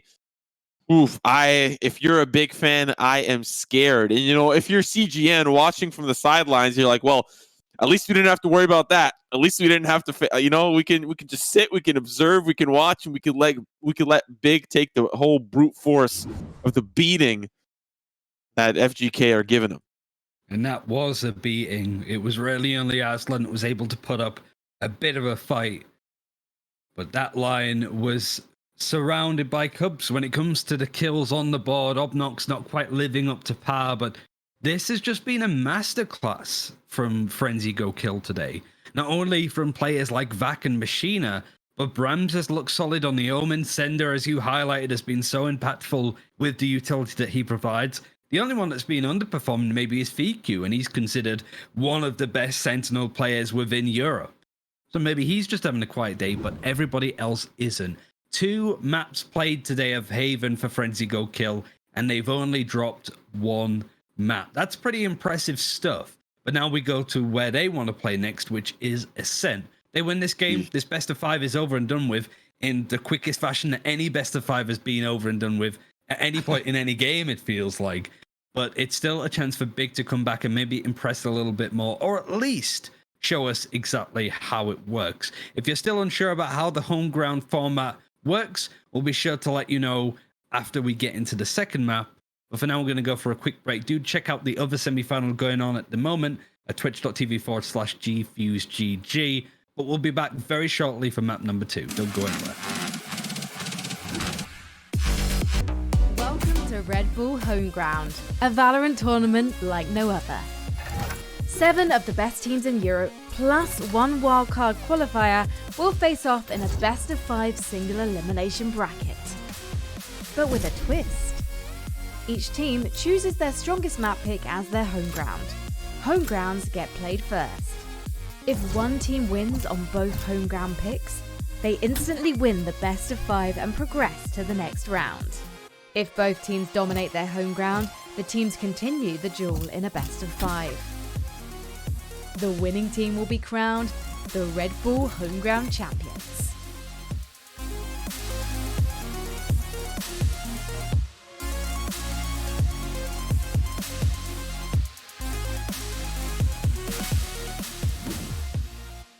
I hope that explains it better than I did before, but generally it breaks down to this. Big chose Haven, they lost. Frenzy Go Kill now have the map choice of their preference, and it would be going to Ascent. If they win this one, they win the home ground format. They go up 2-0 in this best of 5, winning it out, going to the final. So this is a very interesting yet difficult map on the side of Big. You got first choice and you lost it, and you lost it pretty handedly. Now you need to perform on the map that Frenzy Go Kill want to play on. And that's going to be a bit of a challenge, considering we saw a little bit of what FGK can provide on this map up against Wave, Simo. It's going to be a tough one. I'm not going to lie to you. I don't know what the recipe to success is here for Big. Looking at the roster that they've developed, obviously taking Elixir off of the Cypher onto the Killjoy makes a whole lot of sense when you think about Ascent and how often you see Killjoys there. But it just looks like we're seeing a mirror lineup of agent selection for both sides. And when we saw how FGK played against Wave on Ascent, it was just as spicy, just as explosive, and just as dominant. So I think the real question is for Big, this defensive start, how many rounds can you solidify? I think based on how FGK have been playing, this being their home turf, I would even say a negative scoreline, like a 4-8 in favor of FGK would still be good for Big. Just try to get rounds on the board. It starts with this pistol. Yeah. And I know I'm hyping them up a lot, but that previous performance on Big's home turf, on their home ground, that is not something that I'd be comfortable with, especially moving into FGK's home ground. Here. It's interesting, though, because FGK seemed to struggle just a little bit more up against Wave. It was a much closer series, and they went to Haven and 13-0. So I guess for Big, that's a good look. Though whilst this is the choice of Frenzy Go Kill, they didn't look as convincing as they did on Haven. So the worst is done. All I need to do is perform here. Then we will play out a full best of 5. Best of 3 in that scenario. But this is match point, series point, semi-final point for Frenzy Go Kill. And they're on the attack first.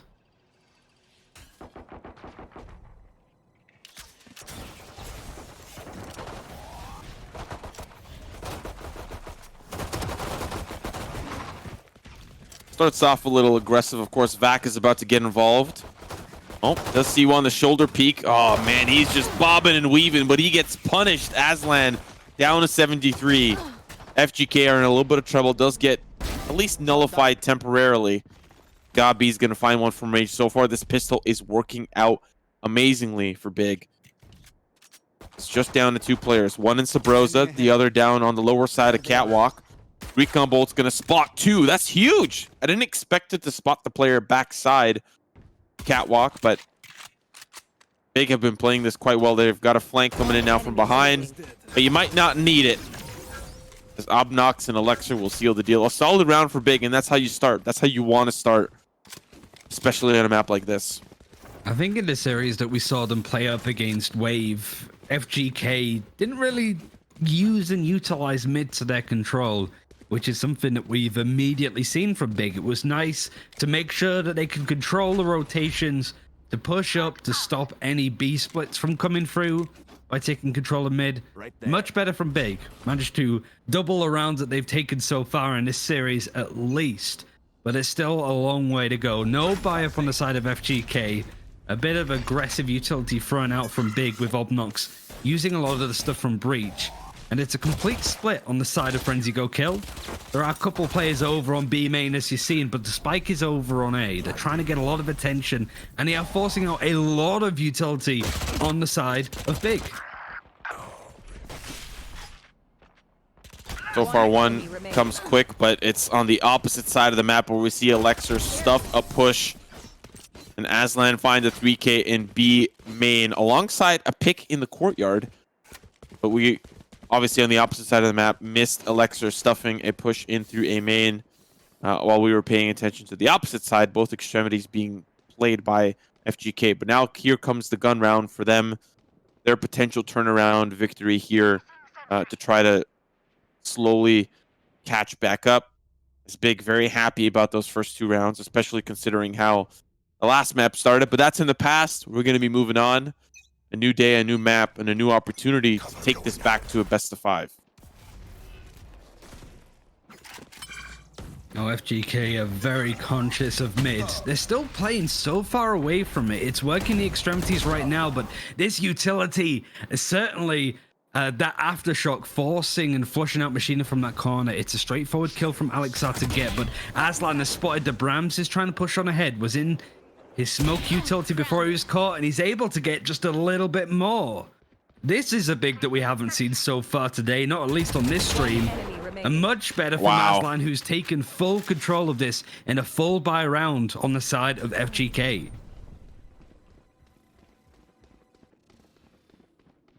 This is huge. Huge for Big. Down to 1 final player. I think we'll see the battle of mid a little bit more often than we give it credit for. We saw that a little bit against Wave, but it was more so extremity play on the outside. But Big don't want any part of that. They want to show their aggression, they want to show their domination, and they want to show that they are not going to be pushed over like they were on Haven. Trying to flush out some of these corners that FQ's playing from. He is surrounded on multiple sides, but the flash is going to connect nicely from Obnox. Zonix was there throughout, trying to make sure that he wasn't killed by any nanoswarms that came in from FQ. But a much brighter and better start from Big on this map, certainly on the defense. 8-1, Aslan taking full control of this. Catching Brahms, who again was focused very much on utility, wasn't expecting Aslan to be played closer. And even just the subtle play to be hiding within the smoke, to push on from beyond that.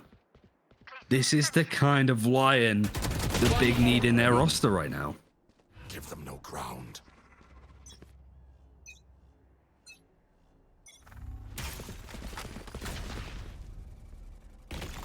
Gonna be the force up here for FGK, or rather just the soft buy to get them to where they need to go. And really, it's this big guy right here, Aslan, that's been playing phenomenally. Pushing up through mid, trying to find early picks. Put Big in a position to take down the forces of Frenzy Go Kill. So early looks, we saw a heavy stack towards a lobby, looking for orb control, looking for counter orb control from Big, but it didn't really come to fruition. As Big still hovering around this mid side, looking for picks from range. Frenzy does dink Gob B. He does not fall. Of course, the Phantom's going to prove to be much mightier. Now the fast execute. They just want to get the spike down, I think, if they want to get a couple of credits here for FGK, but they got to make it onto the site first. One enemy remaining. So far, it's just Vac that makes it in. I mean, obviously, he's a jet player. He tailwinds forward. He does find a revenge frag, but it doesn't look like he's going to be alive for much longer. Managed to isolate him here. Oh, he does get a headshot with the stinger, but still, it's a tall order to try and clear a lot of these angles. Wallbang even gets in a good portion too, but it's interesting to see where Frenzy Go Kill are struggling in this map so far. They're really giving it to Big in a similar fashion, or vice versa on Haven. It's the fact that they're able to keep breaking out economy on a consistent basis. But you look at the ultimates that Frenzy have available, Lockdown, Hunter's Fury, not quite online for Big yet. So certainly, if they can get a Lockdown positioned in an aggressive spot on the attack, there's no utility that Big would have available to them to shut it down. So that's more likely why we're going to be seeing perhaps an A execute coming through at this point. But a Killjoy's over a B. Not giving up too much, defaulting as typical. And then we'll start to see exactly where they want to go in this round. But for me, this Lockdown needs to get planted. Hunter's Fury as well is available for FGK, but not for Big, so they won't have that utility to try to clear out any lockdown. We see the B main push and catwalk control for Big. Not really looking towards that A site. Not even really a lot of Killjoy utility available. Cellar's cleared. Aslan is waiting. There's an alarm bot placed, and he's going to have to take care of it eventually, but he's just got a very aggressive angle, and he's getting a lot of information off of this. He doesn't know if there are any players towards the mid side. That's what the Owl Drone is here to clear out, because they've been playing catwalk. They haven't really been playing towards A main. So now, here comes the push forward. So Aslan peeks, he finds Sender, and that's going to be a little bit of trouble for FGK. Hunter's Fury comes through, trying to clear out the back heaven side of A. So far, it's just Aslan picking them apart from this B lobby, and they can't deal with it. They throw a smoke down to deal with it. Here. One enemy remaining. Flawless. Straightforward cleanup and a flawless round adds to a flawless ascent so far onto Big. We're really not seeing the same team. It's a tale of two very different maps, and funnily, ironically enough, both teams thriving on the other's map pick, which is so integral to how this tournament works overall. Certainly the main series. And now stuff is online now. If the lockdown gets placed, kind of like you mentioned from FQ, Rob B now has the Hunter's Fury to instantly demolish it if it becomes a thing. But this is another eco coming through, a much faster execute with the Blade Storm, and Vac pushing all the way towards the back of the site, and he catches Gob B. And Aslan is still a problem. Shock Dart. There's a player that's about to play close, catches him off guard. A huge opportunity here for FGK to put their first one on the board. Alexer's got something to say about it. Finds two, and it's down to Vac. He's got the knives, a great reposition, as he can now wrap around if he wants. He's just going to wait for a very tough angle for Alexer to grab and to try to reposition. That was a little bit too close for comfort for FGK. They were sitting very pretty down to the 3v1, but of course Alexer catches them off guard through market. Solid round to put on the board. They desperately needed to do so, but they still have that lockdown. It's still available. They've got a Rolling Thunder now to pair with it from the shadows as well. A lot of utility pieces available on their gun round. This could be a momentum builder for them, as Big are sitting very nice in the economy. Track them down. Might be a aggressive hit yet again. FGK, based on an eco, were able to take that round just by upping the ante, changing the tempo, and really taking Aslan out the server for a while. Rolling Thunder is good to go, and that information can be played off. It's going to use it, and it's going to enable Vac to dash in, but he actually dashes straight past the breach. Obnox is still there. It allows Brams to be taken through, and he's able to get a couple before he's taken down. A shame that he wasn't able to spot the angle, but Big still managing to have a hold on this, and the lockdown is used aggressively. Yeah, and of course, there is a jet up and moving. It's Aslan, but he does eventually end up falling. Gobby trying to use that Hunter's Fury to clear out the possible angles that they could be hiding, as the lockdown's already gone, or it was already taken out somehow, some way. But DQ, like being planted a little bit late. He's planning it for Dice. This is going to allow DQ to play a little bit closer to the smoke. And of course, Machina's in an off angle that players don't normally expect. Recon Bolt comes through, but I don't even know if Gobby knows where it's coming from. The turret's taking him away. He's just playing it aggressively, but Sonics! What a swing together for Big. Playing together as a unit. Great work. Take back that round. It was looking grim, the 2v2. Machina, I think, was in a little bit of a tough spot, not knowing where Big were coming from. The round goes to them. And it was just smart play because they know that the Killjoy turret is there. So Gobby almost offering himself up as bait, getting the players to peek off of him. And Zonix manages to trade for him in a super strong round. Like, this is some really cerebral and smart stuff out of Big. They really didn't seem to have any claws, any aggression on the Haven map. But now they're fully containing what Frenzy Go Kill are trying to do. So many ultimates used as well. The lockdown, Rolling Thunder, all coming through in that round. And plenty still for Big to work with. Aslan with the operator is going to get smoked off, at least from Brams, changing exactly where he wants to play from. So he's going to move over to check market. But look at this mid aggression, actually. Whilst the guns aren't necessarily good from FGK, they're really, again, going to try and give it to Big, but Vat gets caught out with a dash. Yeah, that's unfortunate. He was looking to try to capitalize on their knowledge, right? They knew that a player was going to get tagged by the Owl Drone. They didn't want to give the Sova enough time. Probably not expecting Aslan to be there. But they did Owl Drone him out, so they kind of should have known that there was 2 players in market. Now it's down to 4 players. They really have to deal with Aslan. That's kind of the big problem. And it should be Vac, right? Like, we should be looking at an off play from him and try to rival him, because he's just really unlocked and online. I know it's the eco, but the man is untouchable. The man cannot be stopped. One enemy remaining. Look at Adding this. to his tally, yeah, could get a 4K now. It's just FQ left in a similar position. Without Sender, there's not really enough utility to uproot where this operator player is playing from. In a similar sense to what we saw before, Vac, whilst he's top fragging for his team, can't consistently get the money to buy up an operator. Could do it now, but he'd be risking not having any armor going into this round. They just need to start to get some executes going. And really, the majority of these rounds have been shut down before the spike is even a factor in this game. That's why we might be seeing a very quick execute coming through. A Hunter's Fury is available. Could be used straight away on the side of Machina. But Big are waiting for them. 2 players waiting. And they're going to peek around this corner at the right time. Oh, Shock Dart's definitely going to hurt. There is a player in the wine cellar, but Big... Oh, FGK, you've cleared it every round! You've cleared it every round! Elixir comes up huge! He finds 3. That's brutal. Vac's got to go back and do his homework, but he gets some too. Brams will finally stop the bleeding, but a Band-Aid's not enough for a gushing wound. There's blood all over the floor. As Big win round number 8. Man, they've cleared it every round, Ryan. Tough. Tough. It really comes down to God being shocked out there too, just to make sure that nobody on this side of FGK can peek to see that Alexar moves there. And the setup with Obnox's flash, he's been so good. All of these set plays on the defense from Big have been incredibly smart. They've worked out well. And Frenzy Go Kill just don't have an answer to it. 17 frags now with the operator is Aslan, and he's pushed up aggressive. Camera is going to be taken out. It's going to get a bit of information to work with.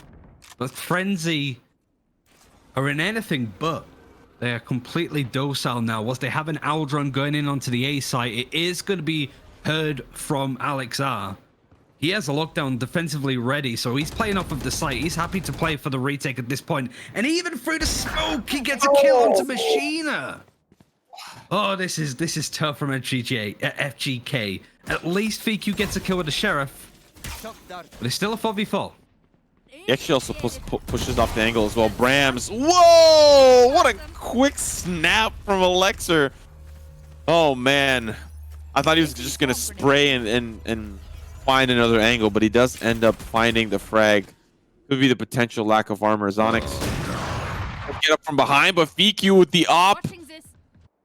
We'll find Zonix down to the 2v3. A doable round, but still very difficult. Considering 2 picks have come right into the pocket for FQ down the B main side, it makes sense with 30 seconds left that they want to push this B site.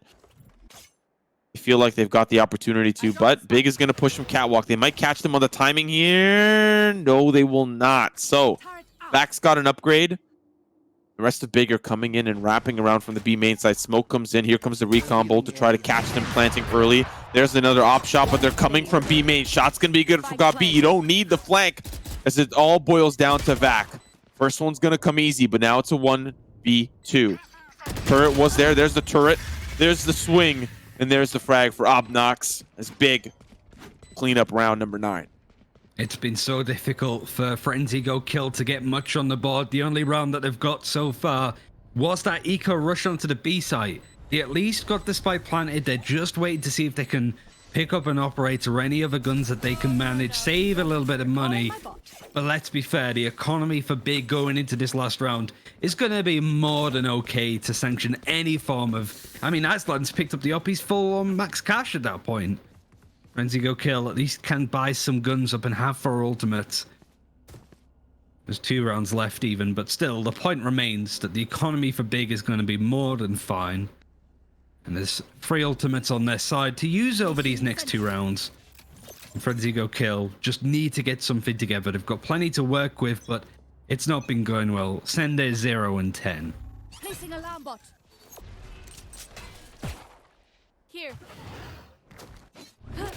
And the man of the match, Aslan, has been playing so well. So well.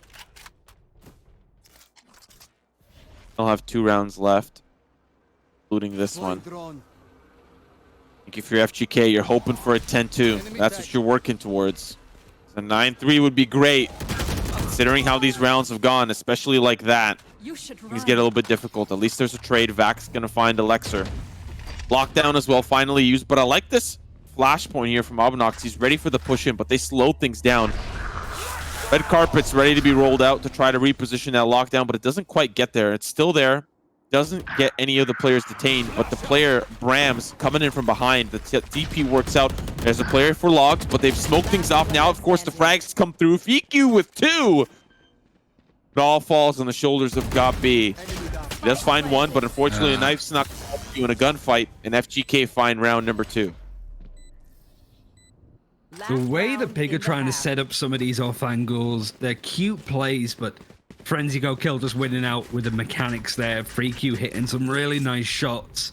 Now it's more damage control, still having plenty to work with. The lockdown doesn't quite go to plan, but it still works out well. And the Rolling Thunder idea from Obnox not really connecting in the way that he was hoping. Hunter's Fury, Rolling Thunder, both available for Machina and Sender on the side of Frenzy. They're both playing over on A, seeing if they can catch somebody out relatively early, perhaps. As the Bladestorm is also thrown in from that.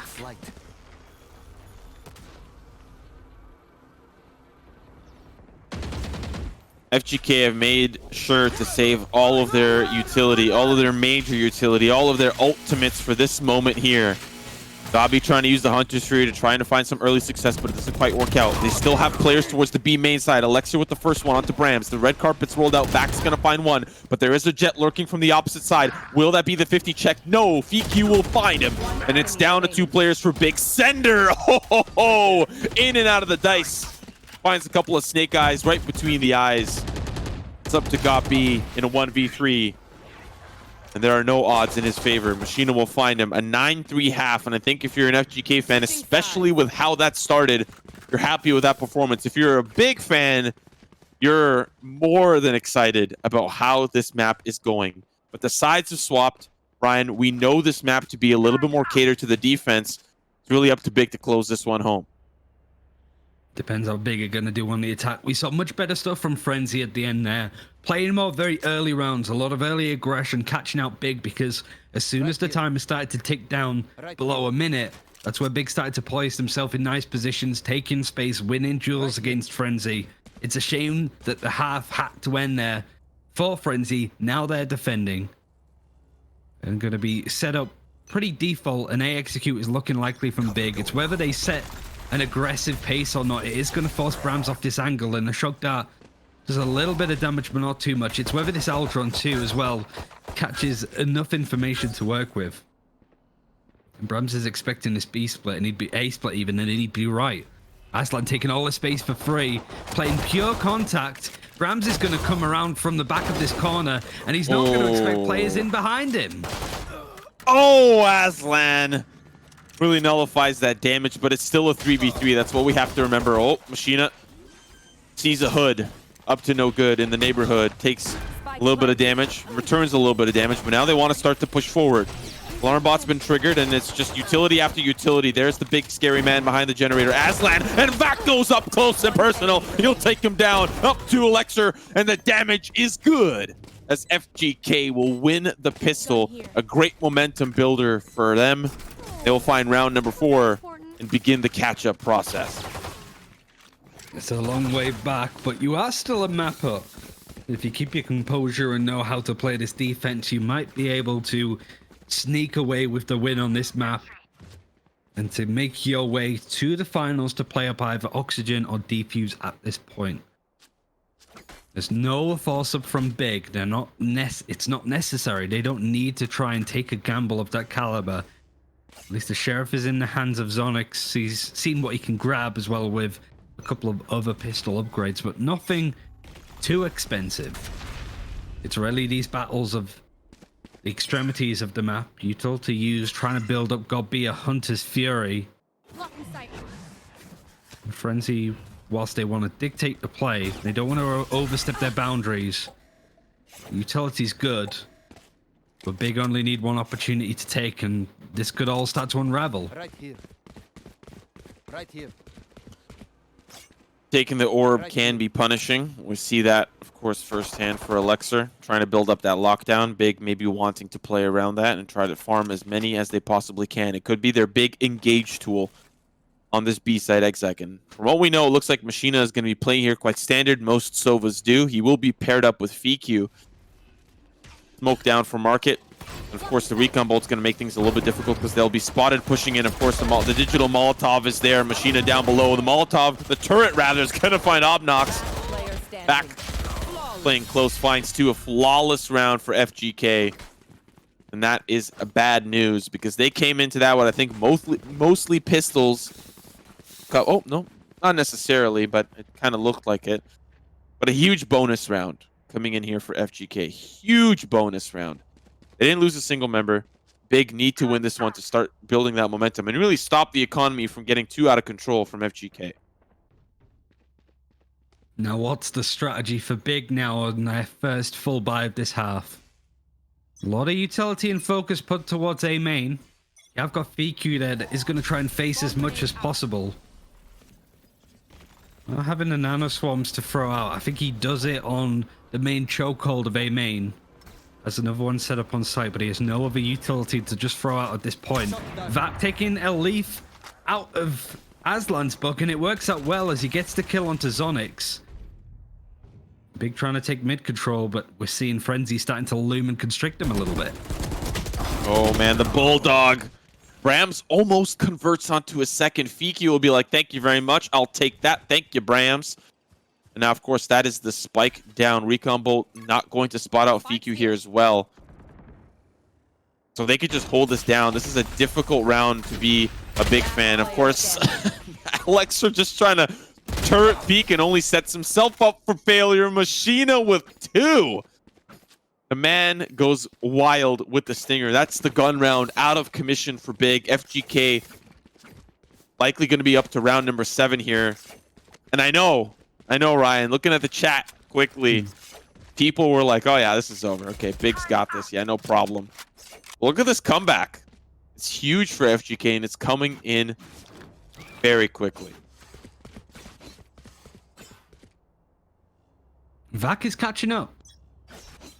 I want to see a round where both these players can have a operator in hand, but it has been very much one-way traffic on either side. The Sheriff connects so nicely, but it doesn't quite kill Fiku, who is going away to cry. In fact, Brams has picked himself up in this position just to try and make sure that Big don't take the space away, knowing that they did so much damage to the Killjoy.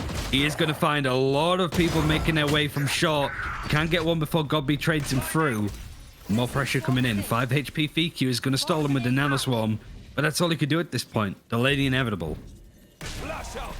We'll find an upgrade. Give that to the Omen. Fiku's still alive, and Vax positioned up by the double box on Heaven, waiting for the ops to come through, but Fiku is injured, so one frenzy shot, and really a dink from anything is going to be insane damage. See the owl drone checking all possible angles. They know that they backed away, which means they're probably in the courtyard, at least one player. So you could see the players start to rotate over towards the B site. They are playing passively to give the space to Big. They might think that they've gained the space. You can see Machina now getting behind the backside as well. So 30 seconds left. Big need to make a move, and they're about to do so. This is a really good read, actually, from Frenzy Go Kill. More utility setup and a bit more. We're going to see Big starting to pick up the pace a little bit. Are they going to expect two players in the back of this site? Maybe not, but the flash is good enough. But Godby gets a second. It is just going to be him left alive as Machina trying to play from the site. Brings it to a 1v1 against Vac. Spikes planted. Oh, he was waiting for the... Good timing. Good awareness from Vac. He could have, you know, kind of been a little trigger happy. He was waiting the timeout that it takes to plant the spike to guarantee that even if he faked it, he could change his decision last second, right? He squeezed out all the possible time. Now for Big, despite that being an eco, you've done the damage, right? I mean, yes, FGK economy is still great, but at least you were able to leave it down to Vac. They had to rebuy. And for Big, that's your best win condition here. You're on a gun round here. This is where you can make it hurt again. Right here. And sneak up that round, taking yourself up to double digits. The Odin is out to play. All Fiber trying to see if he can maybe get a couple of kills. It depends if he gains the information, but not quite. Bigger sort of making their break on through. Obnox trying to set up some flashes, but Cinder is there not only with the flashes, but a fault line was in hand, ready to go to try and stun out anybody here. But Big changing up their plan. It's just Vac, very scary, looking down this position. The recon dart is going to clear an angle close to him, but not quite the position that he's in. If you've got B here, you are really playing with fire right now, especially when you've got Brams coming into the full 2.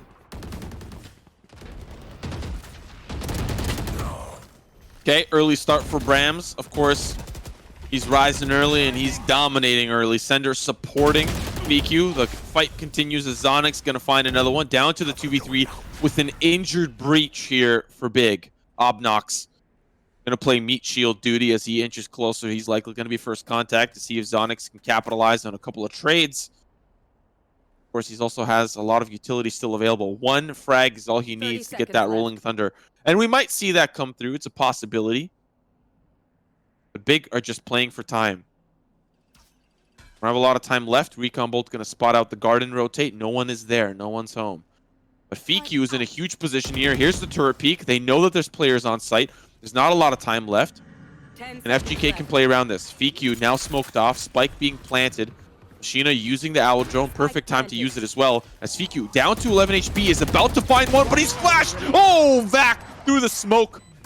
Recon Bolt's going to reveal him the drop, and unfortunately, Obnox, the clip runs dry. He used it onto Fiku. Try to help his brother out. Now it's 9-8, down to the soft buy eco for Big, and FGK are coming for the jugular. Yeah, their attacking side is just struggling. It did so in the same fashion on Haven. They weren't able to just take those engagements, and whilst they are making it close, Some smart play from Frenzy Go Kill, just from certain positions, using utility in a way to really push big into positions they don't want to be in. A full buy is still good, and 5 ultimates on the attacking side. All 5 players stacking up on A. There is a Hunter's Fury to kill a lockdown if it comes through, but no ultimates on the side of these 2 defenders, looking to try and face as much as they can over on A main. Rolling Thunder is going to connect. The doors are open on the A side for big. Thought it was going to be an eco, but it's the force buy up. They still got weapons to play so far. The pick comes easy for Sender, but the utility in the hands of Obnox, it's death that he finds. Back with another, down to Elixir, and as quick as the round began, it ended just as fast. And just like that, ladies and gentlemen, we're all tied up down to the eco here for big, or they'll soft buy with stingers and light armor. Point being, things are not looking good. It's been 8 in a row for FGK. The momentum is unstoppable at this point. And a great response from Frenzy Go Kill. I was a bit concerned about them seeing them go down 9-1, but it's been flawless since. You've got to look at VAC being another one of the main reasons. VQ, we pointed him out before, maybe not performing to the same levels that we have when it comes to how good he can be on the Sentinel role. He has been pivotal. VAC wins or loses that engagement even against God B with the Sheriff. Nice follow-up from utility, upgrades to the operator. Not sure how he's going to be good using it, but we'll have to wait and see. But the Blade Storm shut down from Aslan. Another big thing lost on the side of Big in his 3 versus 4. Godby has made his way into the defender spawn, but his journey ends there.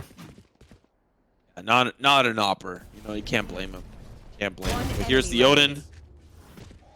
I believe does something, makes a particular noise, and Obnox tries to find the refrag, but it's only Vac that falls, and it's based off of a quick push from Gabi in the courtyard. The rest of the team was down cat.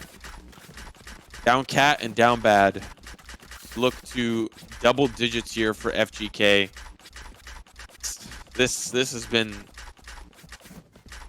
this team is just so good. And you know, I don't want to showcase any bias, but I you know, I don't know who their finals opponent is going to be. It's Oxygen versus Defuse still on the other stream, and Map 2 on Split. I want to see FGK against the best teams. I really want to see what they're capable of. This has just been beautiful Valorant to watch. Yeah, some of their attacking sides need a little work, but it just looks like something's in the water. They've been playing so well. Vac especially. Oh, he gets the kill as the flash rescinds. He's going in for more, but maybe he's not going to expect Obnox on the corner. He absolutely does not. Could be do or die time now for Big. They have a lockdown, but a Hunter's Fury is an easy counter for Frenzy to use against him.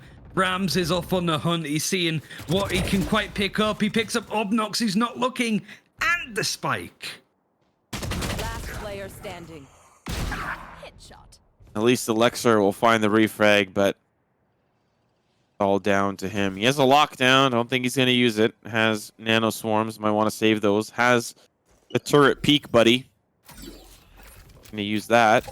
No one's there. He still has to go get the spike. He still has to wait for the angles that are set up for him. And of course, the Odin turret, Machina, ironically called Machina, is gonna take him down. But let's have a look, of course, at the replay to see how that craziness unfolded here for Vac. What a beautiful play coming out from him. The first, okay, see one player tailwinds out, but he gets chased and he holds Fully the angle that he remembered was there.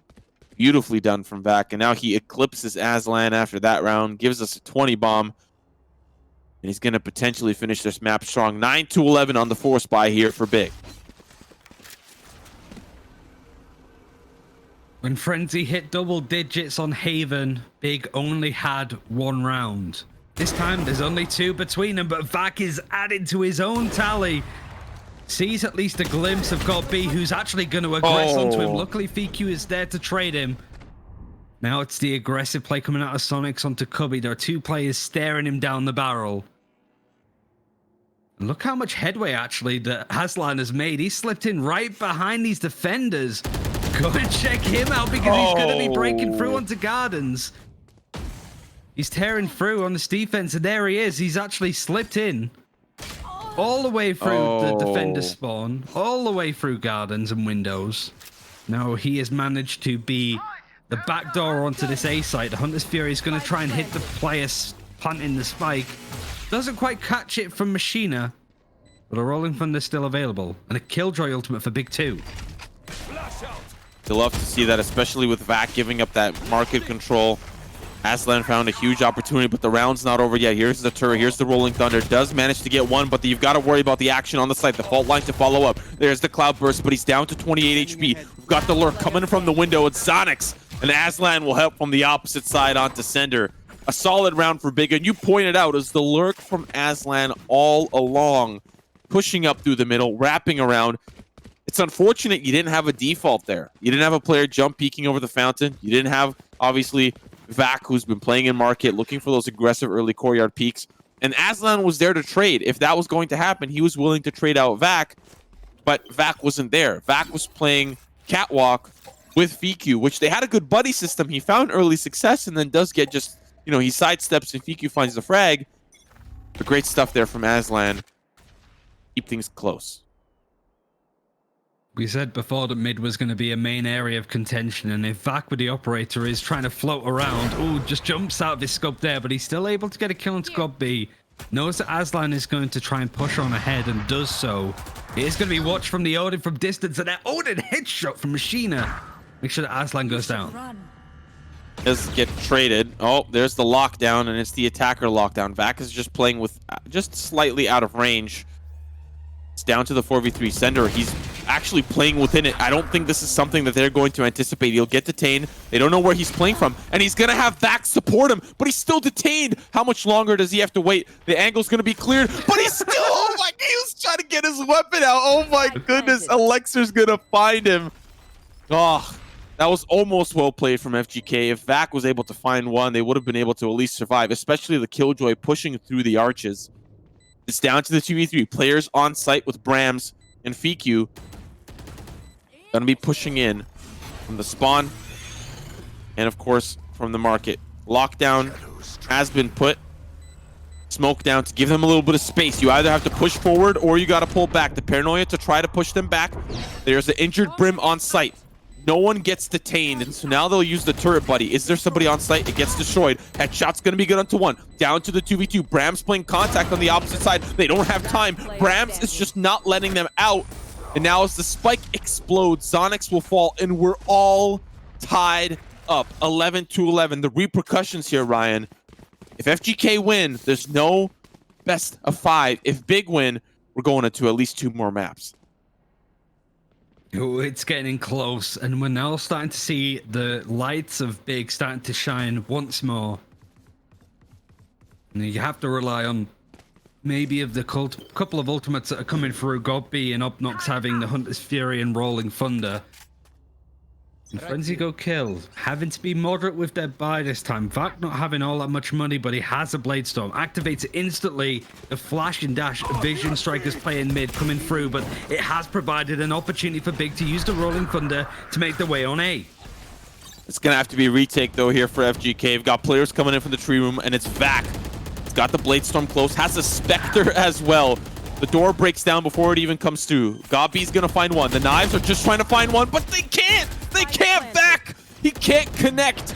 Down to 3 players. They are injured here on the side of Big, but it's still the retake that has to come through. Anything's possible. The flash is avoided. Brams with 1. There's the Nano Swarm. Brams with 2 to the dome. Down to the 3v3. Player for Arches and players in hell, but there is the lurk. Watch out. Here comes the big bad omen. It's Zonix coming in from behind. Machina pushes forward, but it's down to just him. He needs to find one that doesn't have anything left in the tank.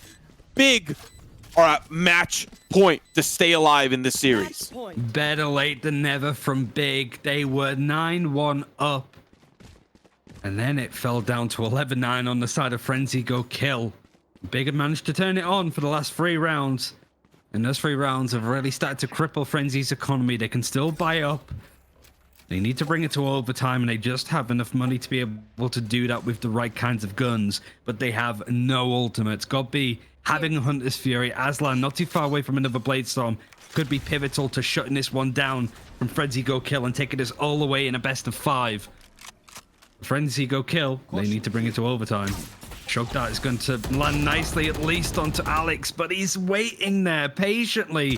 Catches the play and puts it into a 5v4 in their fashion. Great start here for Big.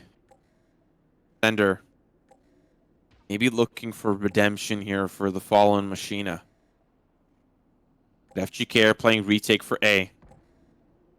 Recon bolt stopped. Doesn't pulse.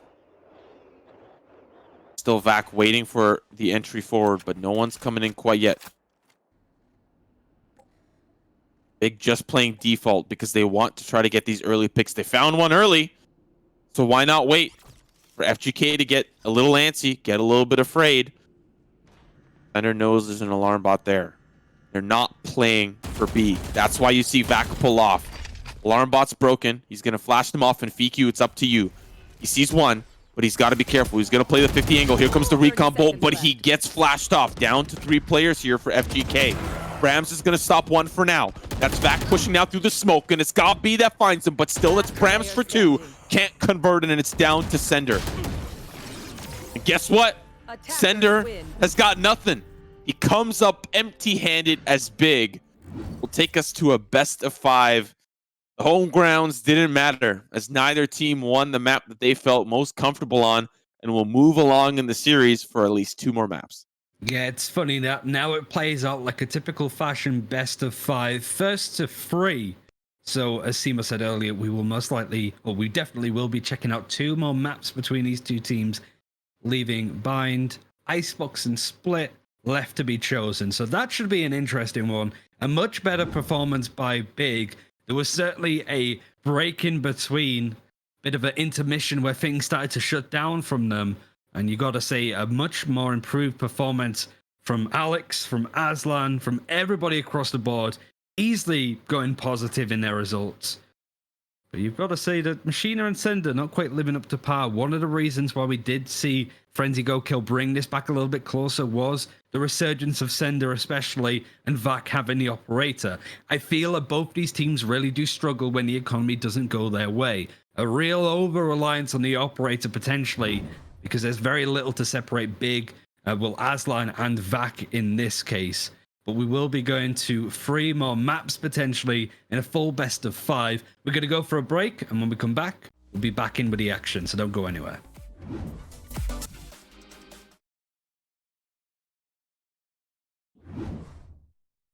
We are now going into the full breadth of this best of 5. If you don't know the home ground rules, we won't explain them this time, considering that this is a more straightforward thing.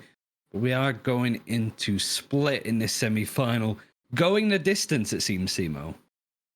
It does seem to be the case. And, you know, especially after that first map, I thought this was going to be cleaned up in a 2-0 fashion.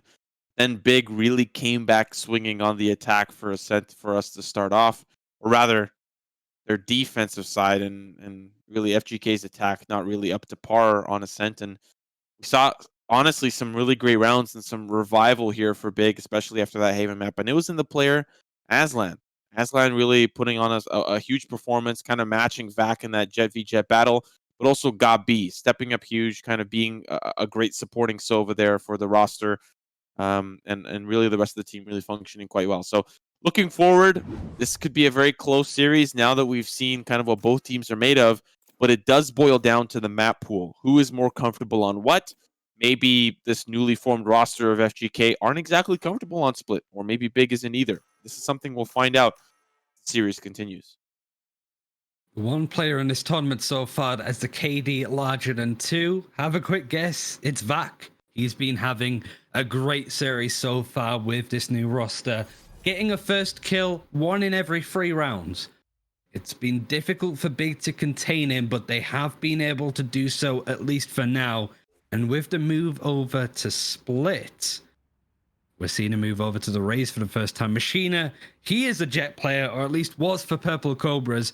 Fragon was telling me way back when in the early days, Machina was a Silver main, so that's why they've put him on that role. It's not a complete loss, I suppose, in how things seem to be working. But the vision of whether or not this team goes out today, a Frenzy Go Kill is looking incredibly strong. Big, at least they're starting to look a bit stronger than they did in 2020. much smarter plays could be over on the Sage has been pivotal to the resurgence of this team. And Obnox has had some turbulent series throughout, high highs, low lows, but what a great chance for him to cement himself into this roster going into 2021. The other series is currently 8-8 on split. Could be a 2-0, could be anybody's game from the looks of it. And we're exactly on split now to begin this third map. 1-1 in the series. Both teams very tuckered out after the first two. And we're looking at a push in towards ropes. Bram's going to find the first frag. And Big are going to really wait for Aslan to come online. The wall goes up. Maybe they're... I'm wondering really why that wall went up. I'll have to ask you after. As Aslan goes in wide, 2 picks come in for him up the ropes. Machina will trade things out, but it's down to the 2v2. As Machina finds a lot of success on the site center. Going to start the plant. Machina's going to wrap around. The team's already made it up onto the rafters, and he's waiting for Machina to come follow up.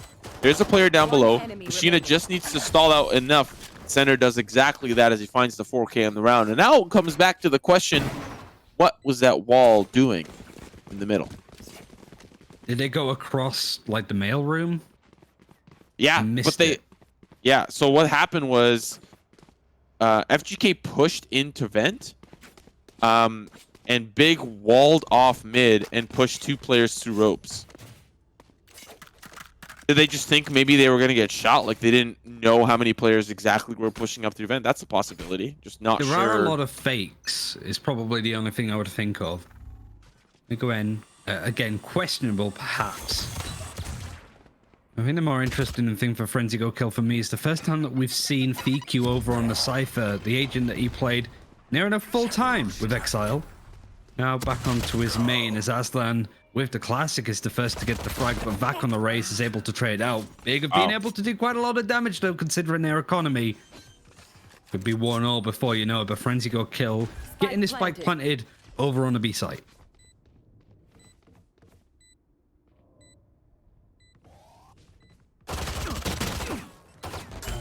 Wow. Big have been doing quite a number here on FGK. Back having to back away, but now they'll funnel in through the smoke. Alexa trying to flank from the opposite side. Doesn't really have a lot of success down into the 2v2. Of course, we know the weapon advantage to be much greater. Obnox waits for the paint shells to subside, and they don't quite do that.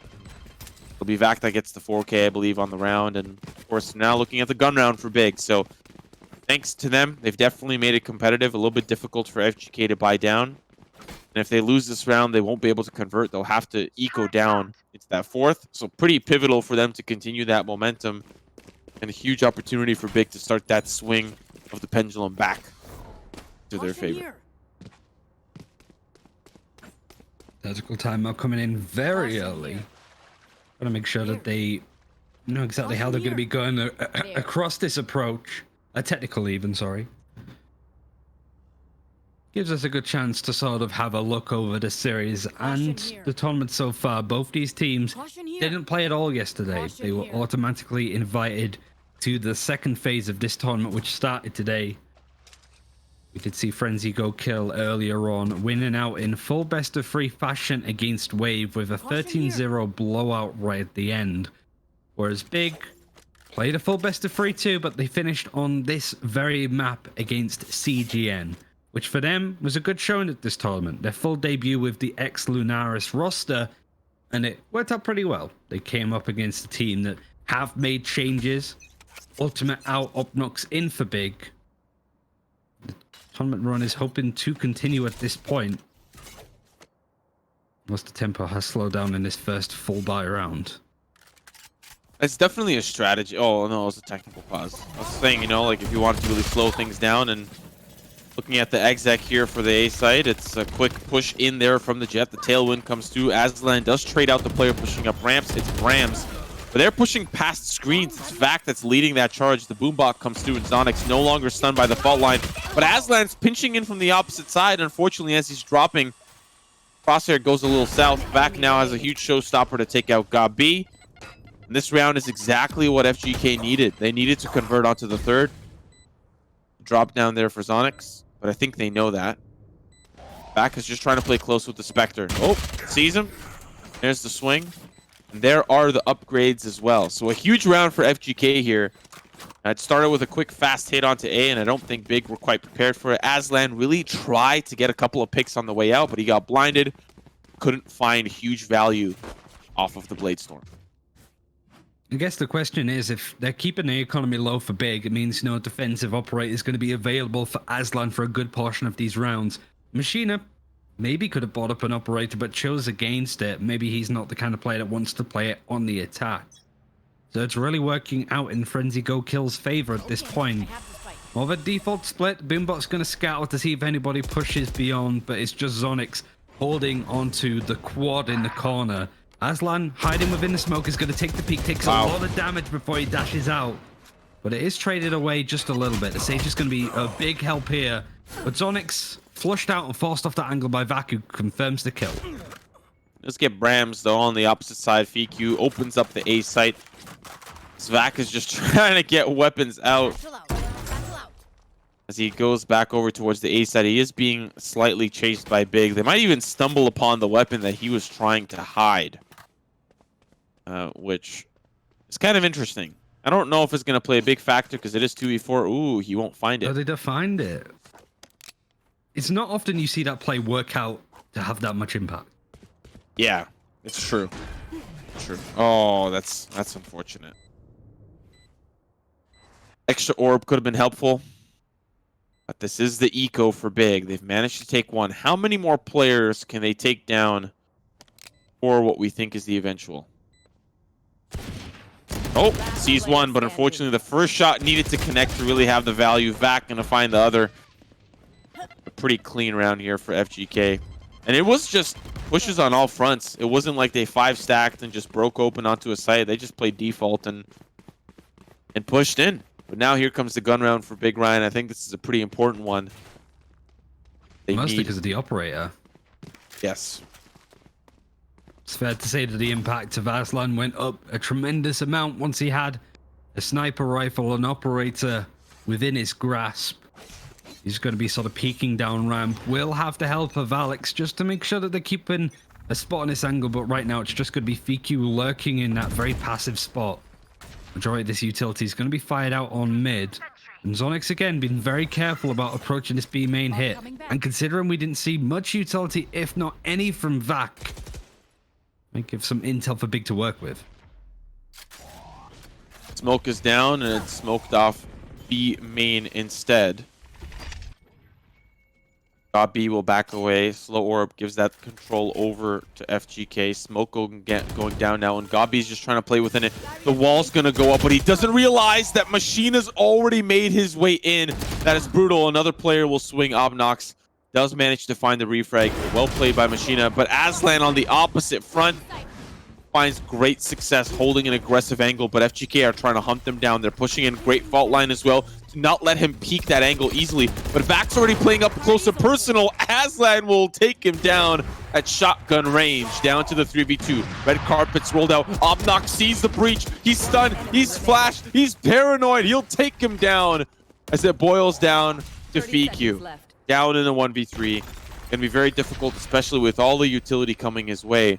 Now an aftershock to boot does sidestep it, but first one's gonna come easy. That's the one that he needed to take down. 17 seconds left. Another one needs to come through onto Obnox, but it does not. And Big win their first round of the map. The round they needed to convert on, left with 2 players. And they were just so good at tempering the aggression coming out of Frenzy Go Kill there, just making sure the B wasn't being pushed, scouting it out, keeping a hold as much as they possibly can over in mid. Really does funnel Frenzy Go Kill to play on A, and the majority of control was still in Big's hands at this point. Operator already a good omen so far for Big, is now they're starting to get themselves on the board, but the money's still good for Frenzy Go Kill. Bladestorm is good with a jump peek to see if they can spot Aslan. The fault line is going to force him at least away from this angle for a second. They're struggling to really get that operator out on an aggressive angle, and through all of this pandemonium, Brams has managed to slip on by. But for how much longer? Aslan is forced to jump away. God be with a crossfire at least. Can take out Brams from pushing further on. Wow. Back. trades him out. Showstopper comes through to see if he can find Aslan, but he's backed off completely. He's back in defender spawn. He's the last line of defense here on the Heaven side. We do have the Jet Machina pushing in towards the defender spawn. Aslan isn't safe. He doesn't feel safe. He knows that Vac is still in the ropes. That's where he left him. But the whole team's falling apart. He tries to push Machina alongside Zonix, but it doesn't quite work out. A great tailwind despite being blinded to get to safety. Ascender will scoop that one up for free. FGK now up on 4 rounds.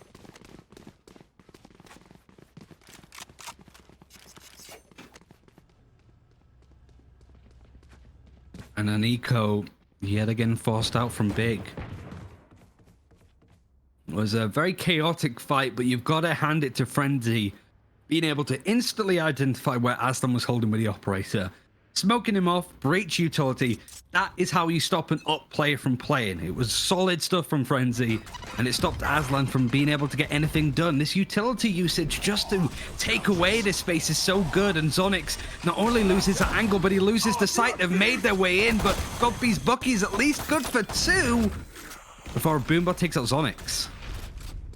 Now this soft buy is working out quite well. Obnox just trying to get the angle over the box. The flash comes through, and he's a little bit stuck. Lockdown will come in to not let them push any further, but it's down to the 3v3. They're pushing the lockdown. Now it's just down to Gabi. They'll escape. They know where he's playing from, and they are very low, so they need to get into a good post-plant position. There is a turret there, but of course it is deactivated.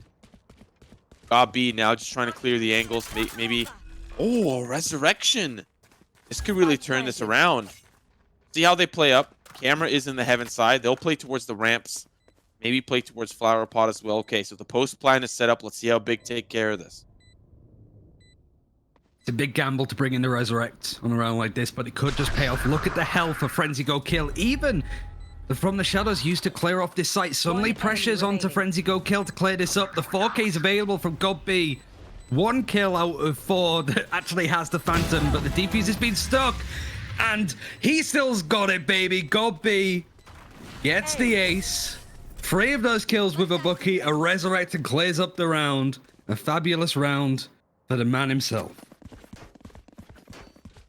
Oof. What a close round. It did start with Godby on the Bucky, holding down the B site as the most solid stage anchor you've ever seen in your entire life. It's the second round. We've seen more aces in this tournament than we did in the Winter Championships, right? Probably. I think that's already, what, the second or third one? That's already just as many. There are, of course, a lot of matches unstreamed and probably lots we may have not seen, but yeah, the fact that they come in so often makes things that much more enjoyable. I think that was one of my favorite aces just because it was so smart with the play, but instant response now from Frenzy Go Kill. They made the way in. Obnox gets fully flashed. It allows Vac to get a second, and From the Shadows is going to be used on the attacking side. But Godby added to his tally, tries to find that last player in Brams who teleported into a position he wasn't expecting. But Aslan, from the top of the skies, leaps down. And the third round is in for Big.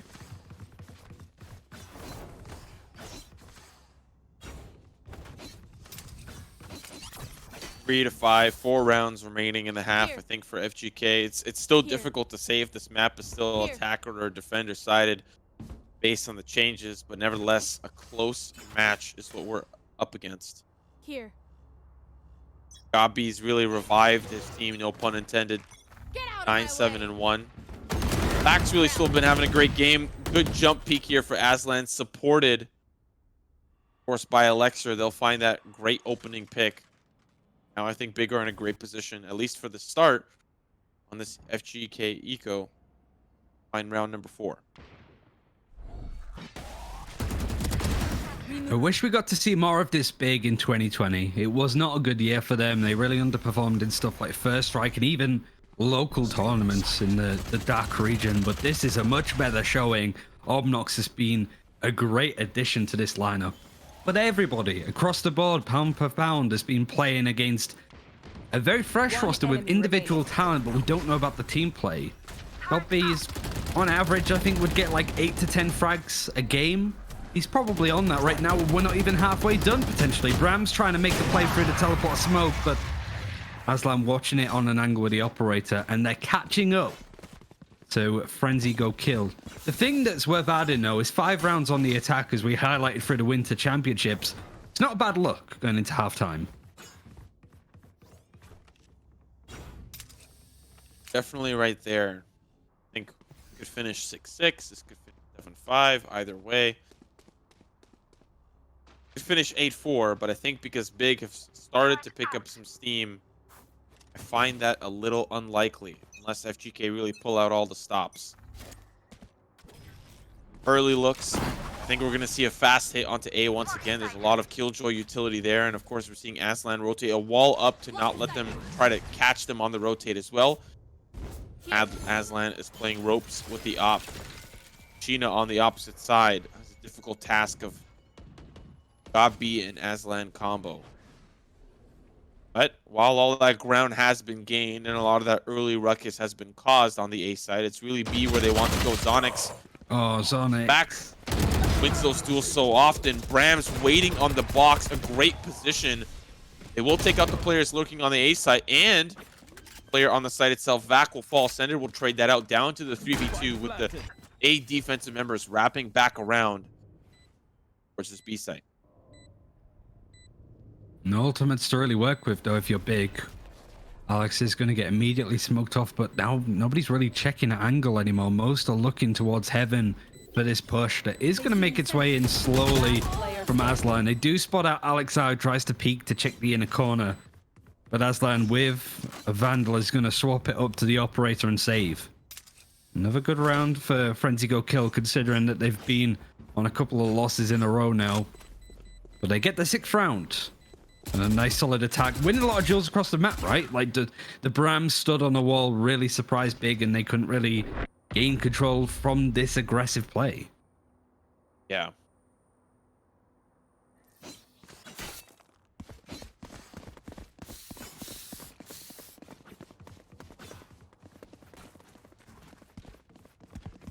I know that both these teams started playing a tournament today because they got a bit of a later invite into the tournament. But I gotta say, I'm impressed with both lineups. Yep. Well, only one is going to make their way to the final, and only one team out of the 4 left in it is going to qualify for the main event. But this is still a great tester for both of these sides going into the Valorant Champions Tour. Don't get me wrong, Europe is going to be very competitive, but these two names are going to be contenders within it, that's for sure.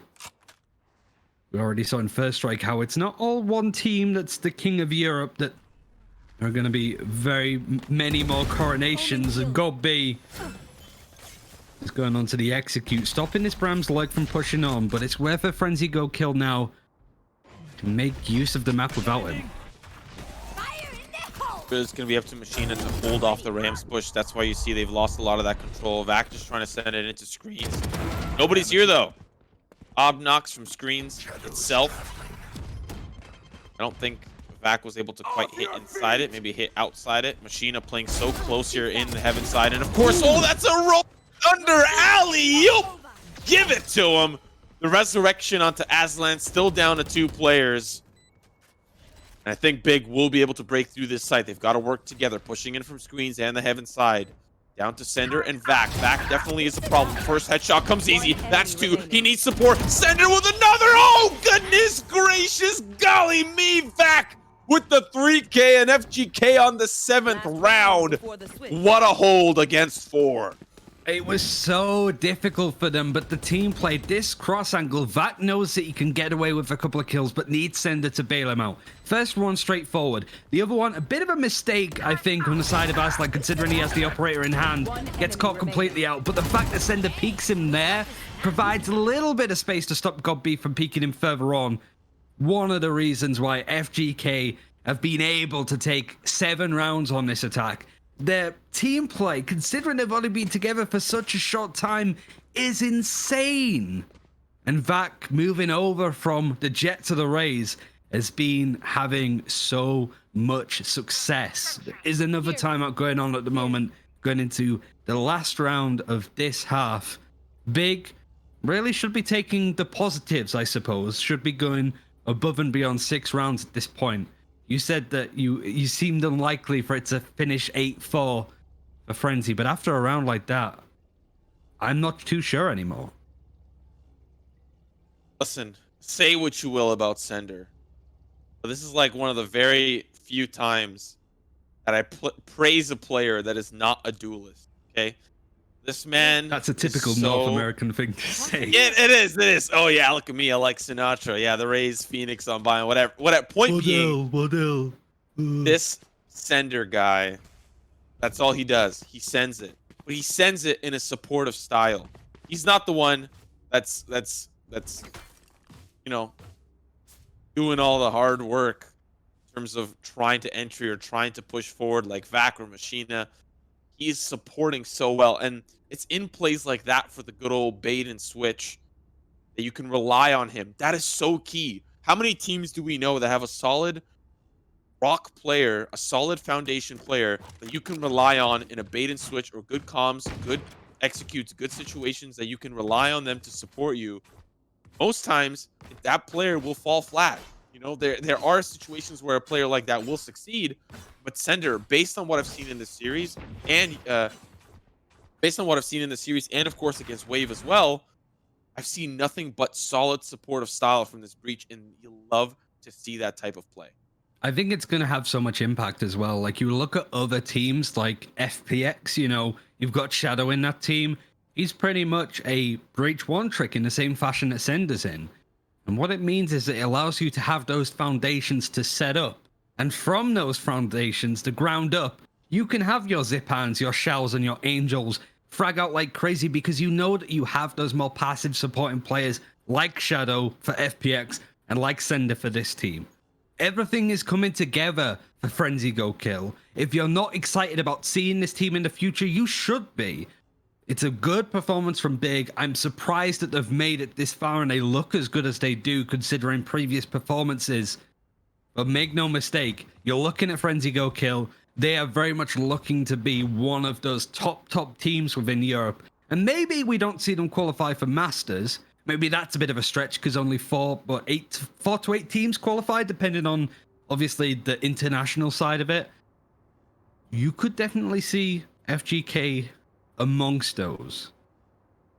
But there's still plenty to go. There's plenty of other teams. I'm really excited at the prospect of seeing Frenzy Go Kill, if they do win this and then the finals, to play up against Guild, to play up against Summon, Ninjas in Pajamas with JD and Existence. This team belongs in amongst them, and it's crazy to say that considering we've seen, 5 maps of them? This is very early on in the process, and that's the most exciting thing about this. Big, it's been a longer approach.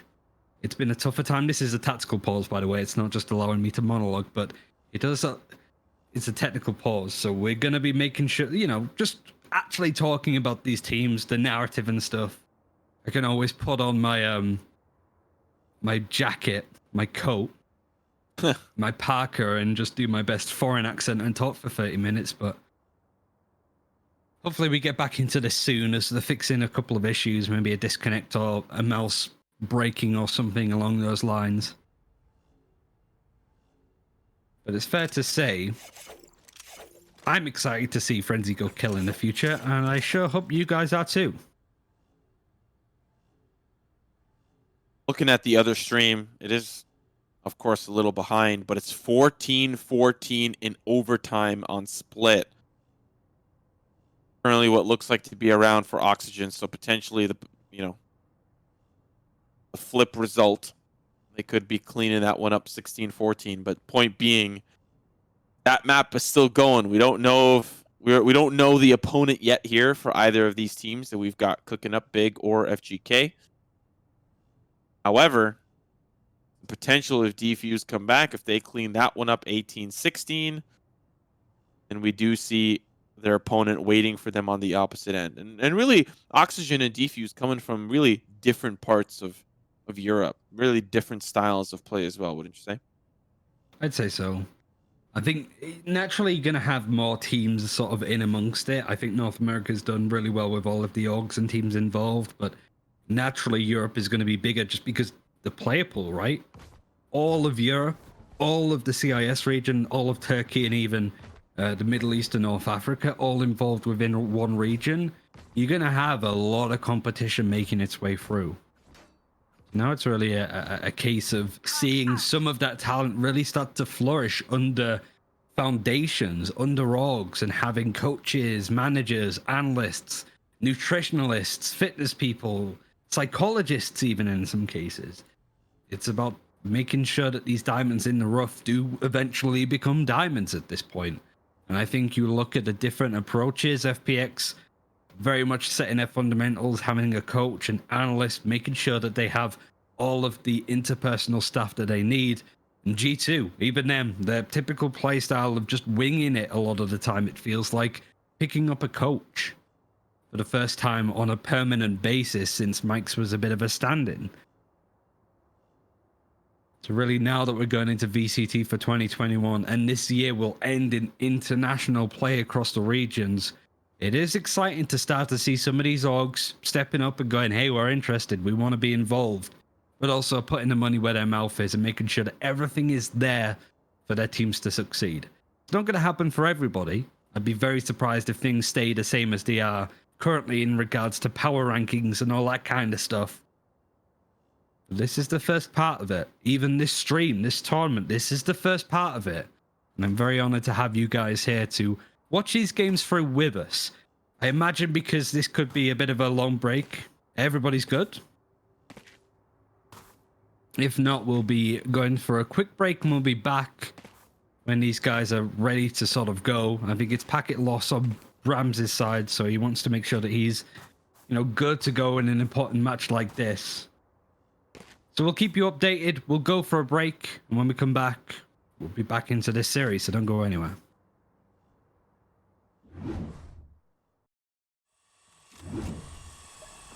We're in the server now. We're all good to go, and straight off the bat, Frenzy Go Killer taking a lot of aggression onto Mail. They wasted no time at all, but they don't quite spot God B hiding in this spot. The wall is going to come up and slow things down for a second whilst we catch our breath, Simo. Oh, almost pulled something wow. with how quickly we jumped into that one. I think Gobby did as well. The athletics up and over and under into the smoke. Does end up boiling down to a 3v3 once the action subsides. Obnox playing close back to the staircase. Trying to fight this battle, but BQ is going to come out the one victorious. Now the spike is being planted. And it's an old-fashioned 2v2. Vac and Sender, this deadly duo, has won bigger odds, but look at where Vac is playing now. Actually, he's pushing beyond, and Aslan has to clear all of these angles, and timing might not be on his side, but his aim doesn't help out either. Has to smoke himself off. You've got these isolated 1v1 duels happening at the moment, but Aslan creates a bit of space, and Zodix is trying to use that opportunity to sneak in, but Sender's holding on, just manages to get the kill onto Aslan. We finally finished this half 8-4.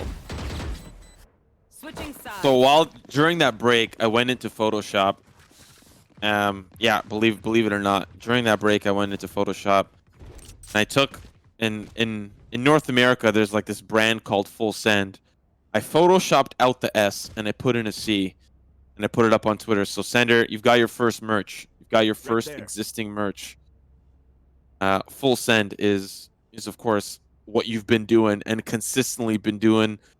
What a rock this guy is for FGK.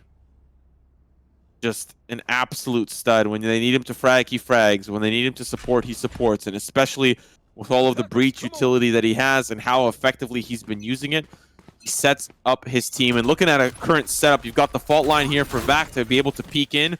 The Nanoswarm will stop that battle, though, and of course, Sheena shoulder peek, sees a couple of players. Oh, that's the spray through the smoke, but Aslan. Here. Of course, it's always Aslan. He'll find that victory. Sender just trying to help Vac survive this B main squish, and they'll actually push the player back, but they have been wrapped around. They're in a little bit of an awkward spot, Ryan. Oh, and the wall puts him away as well. Planted. Frenzy need to break on through. Their position is very much clear and evident at this point, but nevertheless, Brahms is going to try and pincer around. The double, triple stack of attackers have made their way in. to a point now that they are holding within the defender's spawn almost. The stun is a good one, but Vat can't necessarily follow up onto God B. VQ at least is sort of bringing it close, but he's the last alive. Can't win that duel onto Obnox. It gets a third. And a 5th round for Big. You would imagine a save coming in from Frenzy Go Kill at this point too. Good answer back here for Big, especially after finishing the first half at a 4-round deficit. They'll catch back up likely here to 6-8. Haven't really seen these two teams force up on the second round bye. We see some teams only do it and some teams don't do it at all. I'm looking, of course, at Team Liquid. They love to force up on the second round pretty consistently. Yep. It's Phase 2 in the name. Phase 2, yes, as well. And a few more North American teams. We saw that a little bit during the Winter Championship, but playing it a little bit safer. And unfortunately, it's not really that safe when you just walk into Gobby's sightlines. The man is still a legend after all. 4K on the round as it's down to the sender himself. And it's the ace. 2 aces in a game from Gobby. Are you kidding me? I know that it wasn't really like a special ace, but an ace is an ace after all. I wonder how many aces one player has had in an official game. I can't imagine it's more than 2. Gobby at least puts his name on that kind of leaderboard that could be happening. A good showing from him, but you're right, they were playing up against pistols at that point, but it was important that he got the kills. Resurrect is good to go going into the first full buy of this half. It's worked out quite nicely, I guess, just making sure that they can feed him up on that ultimate. Frenzy Go Kill, whilst they can buy some weapons, not quite having any ultimates nearly online at least. Right there.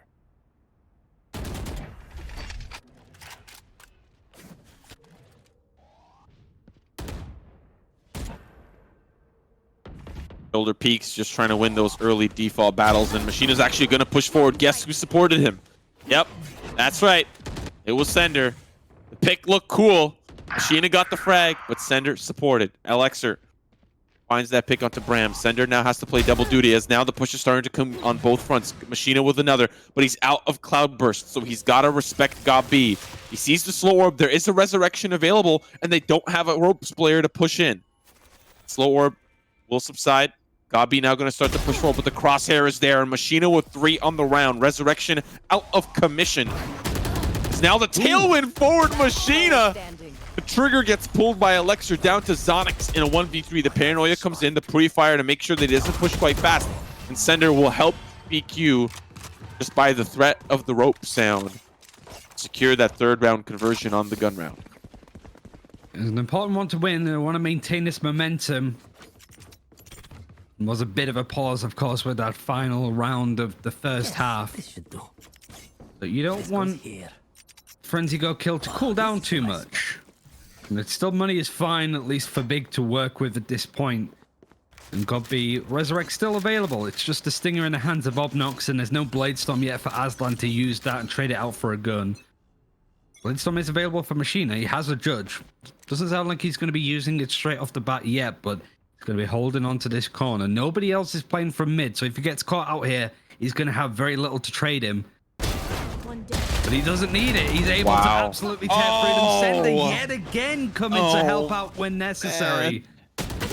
The secondary peaks coming out of this man is just insane. Like, this... Now, I don't only think it's FGK. I think in Europe, playing the bait is quite consistent in these teams, right? They'll bait out a player and then swing on the second to trade, right? I don't think we see a lot of that in North America. At least that's what I'm not used to. I'm not seeing a quick bait, right? But the communication from European teams is so insane. And yes, Sender is a big part of that, but I think Europe as a general, but let's have a quick look at the replay here. Machina obviously finds so much value, but he also has Sender to help trade with the bait and switch. So here we go. They start to push forward. Sender's ready, looking in towards the main side, but as Machina's in trouble, having to tailwind to safety, Sender is there for the trade, and guess who he takes out? None other than Gob B. It's been very difficult, to say the least, to find out who is a good and a bad Breach player. If you're just looking at stats, certainly, it gets murky. But Sender not only has good stats, but you can certainly say he passes the eye test, and so does Machina's judge. He's still holding through, Oh, and Sender my does it goodness. again. I know it's up against pistols at this point from Big, but it's just so consistent. Oh! It's mush now from Machina. Oh my god. He's Yes. just melting him down. It's an eco, okay? I get it. I understand. Maybe I'm getting a little bit too excited. But this FGK team is so electric. I know Machina Yinsu's was like, will it blend? Yeah, well, yes, exactly. I know Yinsu's not gonna be happy about this, but I think Summon Simo is gonna have to be hung up on the Sender rack. Simo. Now I'm a Sender Simo. Yes, that's exactly it. Sender Simo, FGK Simo. This team is so fun to watch. And it's because I like the supportive style. It's not like I'm looking at a, incredible duelist play from Machina or Vac. Not to say that they're not great. They are great. But I'm really just here for Sender. That's it. Well, and you see, that's why. This team's not a duelist-focused team, despite Vac really doing quite well. A little bit overzealous was Machina. He does get punished for it. Sender trying to support as best as he can. Only so much you can do. Your Jet goes too far without you.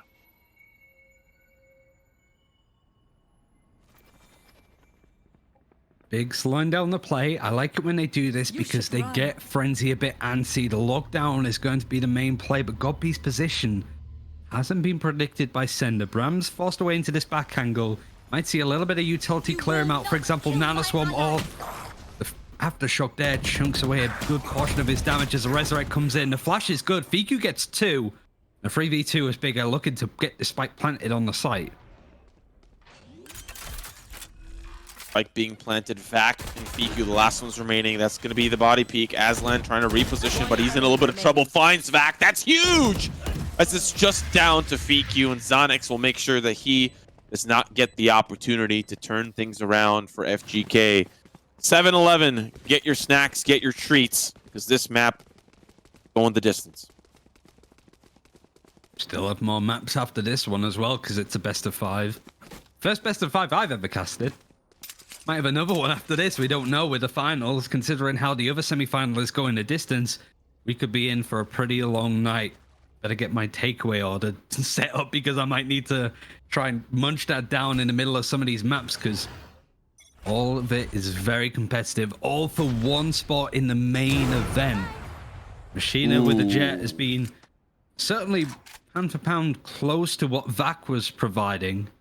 And Vac has been providing a lot on the race. The fluidity and versatility of this team with the rolls is good, but Sender caught out completely from a very high contact play from Godby. They're looking to get a bit more by clearing out Brams in that angle. The spike again should get planted. This B side has been a relative weakness for FGK, especially we saw a lot of that pressure coming in on the past few rounds, but they found out that B main is a little bit easier to push through here for Big. Once they have that control, they can easily decide where they want to go from there and have the players come in from heaven. Machina does find a classic kill, which is a little bit impressive, but he's being chased down. They have the spike planted, of course. Knife out. Not going to win that against Zonix. 8-11 as Big are slowly starting to catch up. We have to pay attention to that B main, Ryan, because it does feel like a weakness, and Big are definitely exploiting it round for round.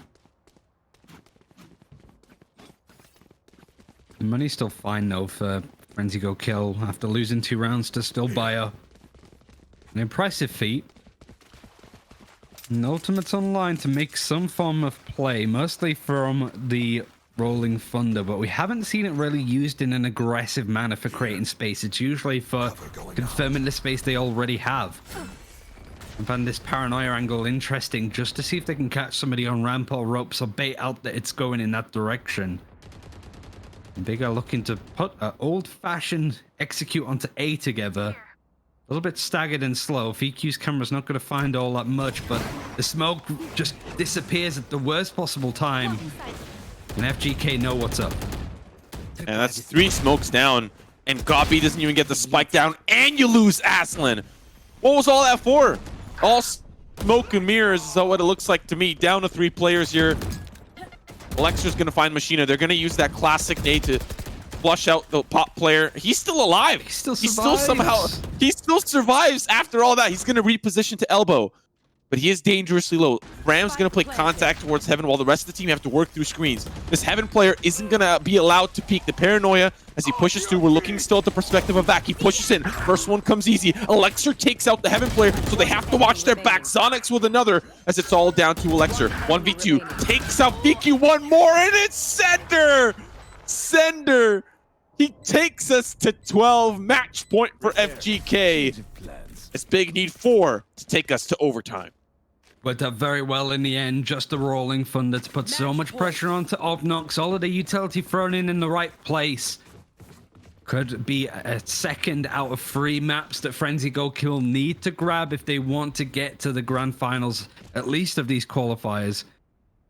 Big would have a very tall uphill task when it comes to bringing this one back, but they've been very well adverse to this across the series. I think Icebox is the next map as well, so at Apache Coat, we could be heading there very soon as a showstopper. Could be exactly that on the side of Vac. He's going to be playing more into mid. We know where Brams is going to, not Brams, sorry, Zonix is going to be with the operator. Forced to back off. The Blade Storm activated. That's Gobby down. Oh, Machina almost finds that conversion. Oh, the showstopper from range. Aslan with the Blade Storm is down for the count. Big have got to come up huge.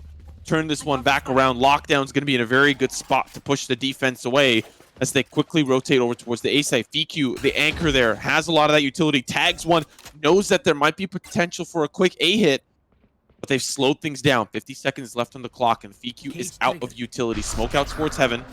And that's actually a TP backside. He's going to let that stop. Fault line is going to put VQ in trouble, but he's got a cage to hide in. And now as they start to swing around, he needs to find that frag. Excuse me as my voice gives out. He does not.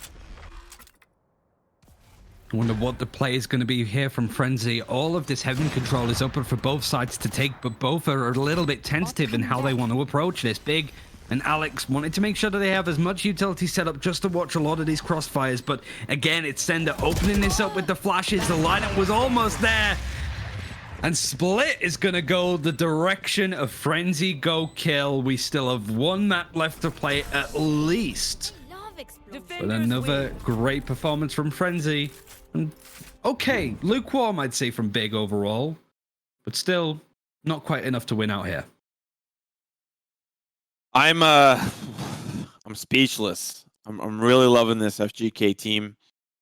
Big, they've got, you know, a couple of moments of glory. We're looking at players like Aslan and Gobby. Gobby just puts his team on his back in some rounds and carries it forward. But there's only so much you can do up against this, what I would say is a well-rounded team. Really, all the moving pieces work quite well with each other.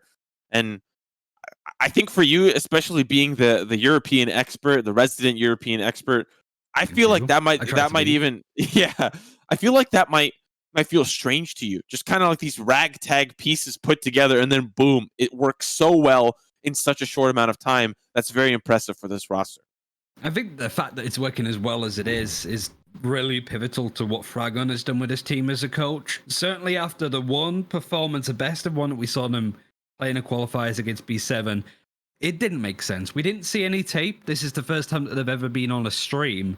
But looking at the stats, looking at who played what, you sat there thinking, this doesn't really make as much sense as you're hoping. Like, I hope that this isn't a sign of the future of this team. But it really just took a while to warm up. As Fragon said to me, you know, personal issues. You've got various nationalities in here. Communication could certainly be a big proponent of that, especially with brands being the IGL and being French, playing with 3 Lithuanian players, and Machina, who is also from France. So there is going to be a bit of a culture shock there. But the more shocking part is that they're doing so much better and so much stronger on a consistent basis than a full German team. It's been a really good series and a really good highlight of the kind of teams that are coming through. Not only with the brand new stuff like Frenzy Go Kill, but also how Big have just improved. They've usually fallen flat, but they're really giving us a good series here. We're going to go for a quick break. It hopefully shouldn't be a long one as we get into map number 4 and potentially series point yet again for Frenzy Go Kill. Bye-bye.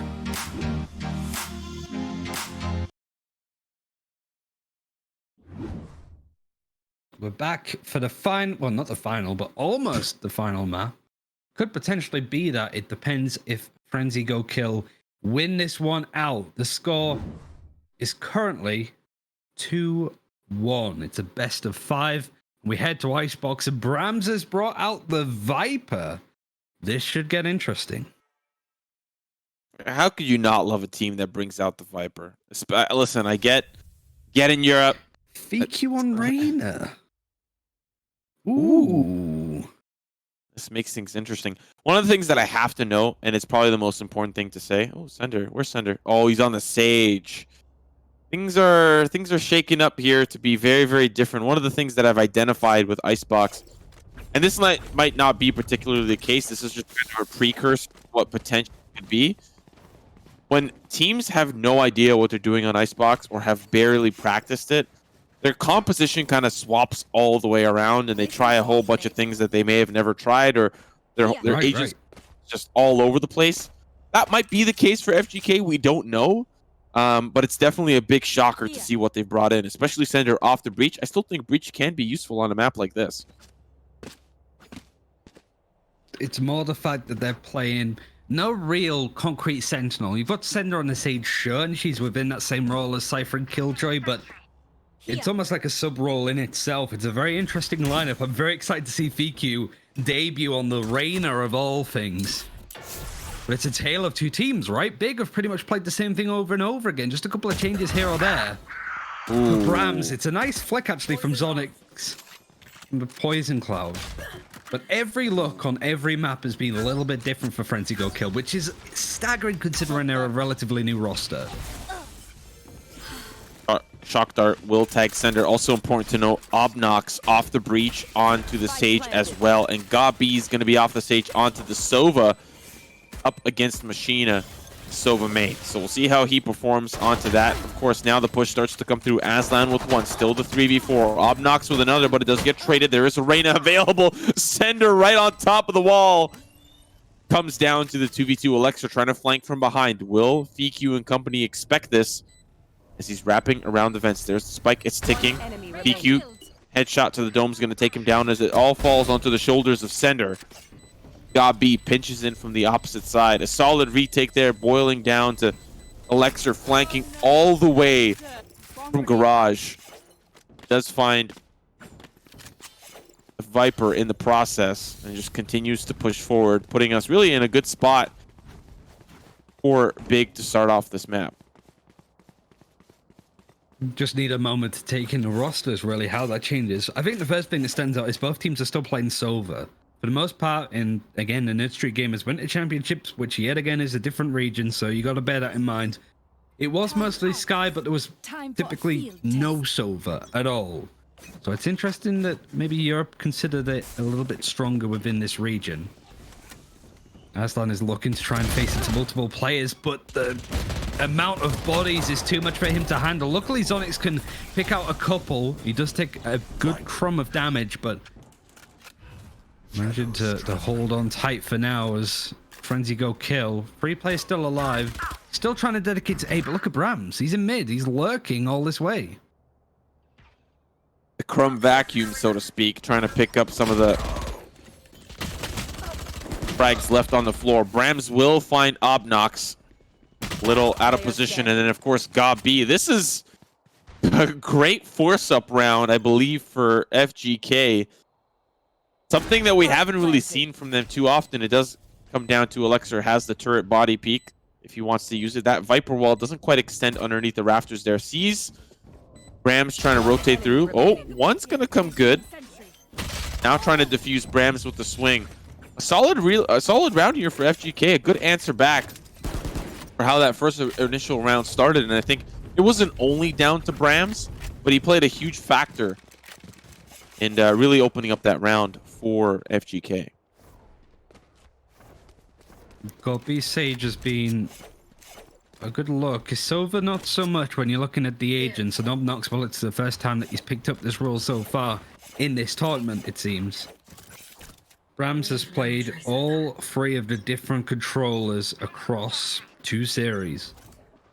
The flexibility of this team really knows no bounds. They seem to be meta-proof. And a good force buy has worked out very well for them, and it's crippled Big, at least for now. Not too much forced up, but utility planted where it needs to be. Still could be a difficult challenge for Frenzy Go Kill on this attack. It's very difficult to attack on Icebox in general. But they've chipped away a little bit of damage onto Vac. Could get healed up if the Sage comes to help him, but still, it's not necessarily the best luck so early in this round. Back, I think maybe saving for that op. Not really coming into this round with the most ideal weaponry, and as a result, you're really hoping that someone's going to lead the charge. Good ping there. Shock Dart comes through. He's in a little bit of trouble. There's the heal available, but he's just waiting for that Shock Dart to find a little bit more value. PQ on the lurk. Got to pay attention to how far and how deep he goes. Really, this round's just slipping away from the hands of Big. Sonic's playing by Snowman, and he's going to be feeling frosty with his cold body on the ground. FGK now win that third round conversion, rather. And an important round for Big here. It's their gun round. Of course, it's been a little bit of an awkward situation since Big won the pistol, and then the round they were supposed to convert on went to the favor of FGK. This is a probably even more important round, considering they're down to just triple-digit credits. Fourth round and the first full buy for Big. After winning the pistol, they now need to do it all. Alexab maybe messes up the timings, or that landed exactly where it wanted to. It's hard to say, but the Aldrun is going to scare him off on this angle. He activates the drone to make sure that no jet dash can come through to clear him off. And it does stall Frenzy Go Kill for a second. The turret Paranoid isn't going to get too much information to work with. But Big are prepared. They're all starting to move across. There's no alert coming in. Just a good old-fashioned 5v5 stack and a lockdown plan in to make sure that Frenzy Go Kill can't push on beyond this. This Viper wall as well is allowing them to have the space to play behind yellow to get into their sightlines accordingly. Of course, the wall is currently not up as they were waiting for that lockdown to dissipate and potentially maybe just say, hey, we're not even here. We've rotated over towards the A site. The wall's going to go back up. And now the push is likely going to start to come through. Sender with one through the Viper wall. The toxic screen's going to give him a frag back with the op playing. Very out in the open outside of yellow. He's gone. Down to the 3v3. Spike's ticking. Sender from the opposite side. He's just playing down low, not giving them a huge opportunity, but Zonix is now going to challenge him. Paranoia available. Here's the swing looking for Sender, but he's in the off angle, playing like an absolute mad lad. And speaking of mad, it's Vac the lad that finds that op shot from range, taking down Big's gun round. This is huge for FGK's momentum moving forward.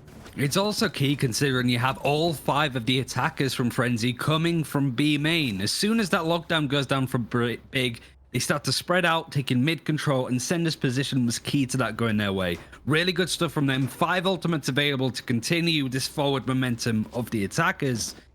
Big forced yet again to save. It was a bright start, but it's been all Frenzy ever since.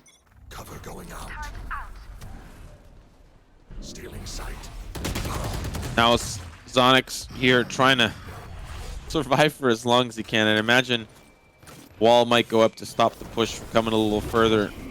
Zonix playing close to yellow, and that might not be an expected position as he's just trying to shoot them down, trying to stop them from pushing forward, but he does get pinched out. Bram's actually, I don't know if I'd call it a lurk, but he's just playing contact for any players lurking around themselves. He's still going to be maybe dealing with Jet, but paying attention to the action itself. It's this eco that is coming up huge for Big. Down to the 3v2. Bram's on the lurk. He might find this silver from range. It's going to come in easy, but it's down to the 2v2. Still, Vac has to deal with the frenzy. He was looking for a tailwind, and now the 1v1. Viper's Pit is available. That's something to consider, but he's going to put the wall up. That's an op in the hand of Aslan, who's playing behind yellow. A sight line down low. Bram's playing up high. Drops down. Don't know if that was heard, as Brams is just trying to clear all possible angles. Knows that probably the op is in the hand of Aslan. Here's the close swing. Unfortunately, doesn't move fast enough. Maybe anticipating playing for Garage, playing for the longer sightline, but he's playing close. And that's a great round for Big. An eco for an eco, an eye for an eye. Now stuff's starting to work out better. 9 ultimates across the board. The only one that isn't is the lockdown that we saw a little bit earlier. excuse me, from Alex. It's good that Frenzy Go Kill not only have enough economy to go again for this round, but also all of the ultimates still handy. Bladestorm is going to be the first thing activated. And a bit of an early engagement, maybe towards B main. We saw a bit of pressure coming in from Zonix, but he's backed out completely. And so far, so good for Aslan, who's scurrying around with the operator. Gets the headshot. Sender just leans right into the sight line. It is Vax Blades that are out. The Empress is going to join in from FQ. This aggression coming in rather nicely on A, and then opening onto Alex is a good start.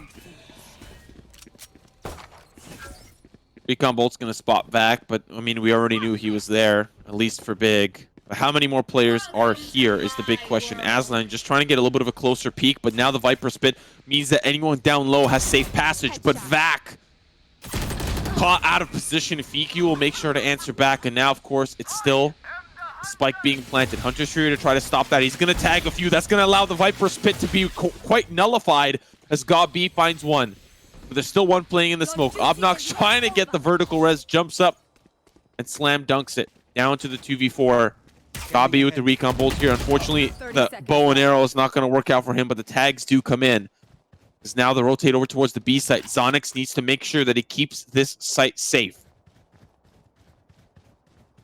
Oh, he's making so much noise though. Zonix hears it. It's not been cleared at all. He almost whiffs the shot, but there's only 12 seconds left for Machina to make a play. 10 seconds The issue is that Zonix doesn't really know where he is, but he's moved around the box. He's going to keep an eye, and as he hops down, Machina still wins that duel. I don't know if there's enough time. He's had to stall it out. He still wins the fight against Aslan, and just a second too late, peaks Obnox, who still wins the duel regardless. A crazy round. We saw 7 ultimates, 6 ultimates even, totally used up. And you've got to say the main one being that Hunter's Fury from Gobby gets the kill onto FQ, breaks apart this execute coming in onto A from Frenzy Go Kill, and just keeps control with everything going on at the moment. Also, Obnox's res, very key to keeping big in that fight. Yeah, but you have to point out that Viper Spit used, and I think the Hunter's Fury was a phenomenal counter. Obnox up above. Need to see a little bit more to get involved. A great wall here to stop the push up tube. FGK really, I think, for the first round ever, are kind of looking towards that mid side, maybe looking for some early peaks, early picks. Speaking of early picks, Machina's going to find one. It seems like they prefer B, and in North America, they tend to prefer the A hit over the B hit, but we've seen a lot of that coming out here from FGK. Maybe it's a comfort thing, maybe it's this Viper wall that they love and allow Machina and players like Sender to get into positions like these where the defense can't really come in from emo. They can't really come from the window because they've got so much presence. Aslan with the operator is going to scout stuff out, but Vac is trying to style and smoke his way on through. He actually wins that duel against Alexar with the stinger. Aslan's operator is still finding impact, as is Gobby with a Vandal. The spike has still gone down. Resurrect available, but Sender's in such a difficult spot to get that to break on through that it's unlikely to be shown up here. Now, Aslan, Gobby don't really know where Sender's going to be. They might not be expecting him to be as close as this, but he comes in close and he wins the duel! Sneaky little Sender was a lot closer than Big expected, and what a clutch for the Sage to win. Yeah, what a great play there from Sender. So well done. It does kind of bode well for him when Big line up like that. The op a little bit difficult to react, but just the tab comes through. And he's waiting. Patiently waiting. Good swing there from Sender. If he waited too long, they would have seen his shoulder, right? They would have seen him behind the box, and they would have had the advantage. So he had to swing. He just timed it well. It's also key that he got the kill onto Gobby first, because Aslan had the operator, and it's very difficult to micro-adjust in a scenario like that. A little bit of luck, but priority target working out in favor there as a crazy clutch coming on through. But now Big has to try and thrifty themselves. FQ with the Vandal is good for one. Zonix gets a couple of shots in with the classic, but it's Gobby that gets the final frag on with the Sheriff. And that's what we get some damage in, but the Sage still has the heal ready to go just in case. But another post plant that Big have to get through. I really like this hit. We haven't seen it in North America because we haven't really seen a lot of teams play the B site. Aslan trying to flank from the opposite side through Banana, but Only one player dies from FGK. The wall goes up, the spike goes down, and for the moment, Big have some form of an answer. I just would love to see Elixir. I don't think he's been playing so heavily on the B side. He's been playing mid-contact and A defense. Put that Nano Swarm where they plant default. Really don't allow them to have that comfort, because it seems like it's been working so well. You're seeing how many resources Big are committing this round to B, playing so much more closer, so much more contact towards Banana and Split. And for FGK, I like that they're playing default this round because they've conditioned them that the B hit is where they want to go. Yeah, so many of the rounds are going to be won on the pre-plant instead of the post-plant for the defenders on B. It's all about stopping it before it happens. Speaking of which, Hunter's Fury on the attack is going to try and blend its way through the players on B, but look at how Zonix has slipped through the shots and managed to punish Machina's positioning. Ooh. Bit overstepping the boundaries for Aslan as Brams connects on with the Viper. And God-B lurking. It's attached to by the Leah, but he's still trying to hold on the best that he can. Such great communication. Now here comes the resurrection. Don't have one available on the opposite side. Unfortunately, Sender does fall, and the person resurrected is out of commission. It's down to Vac. He's picked up the spike, and he's going to make it out of the lockdown as well.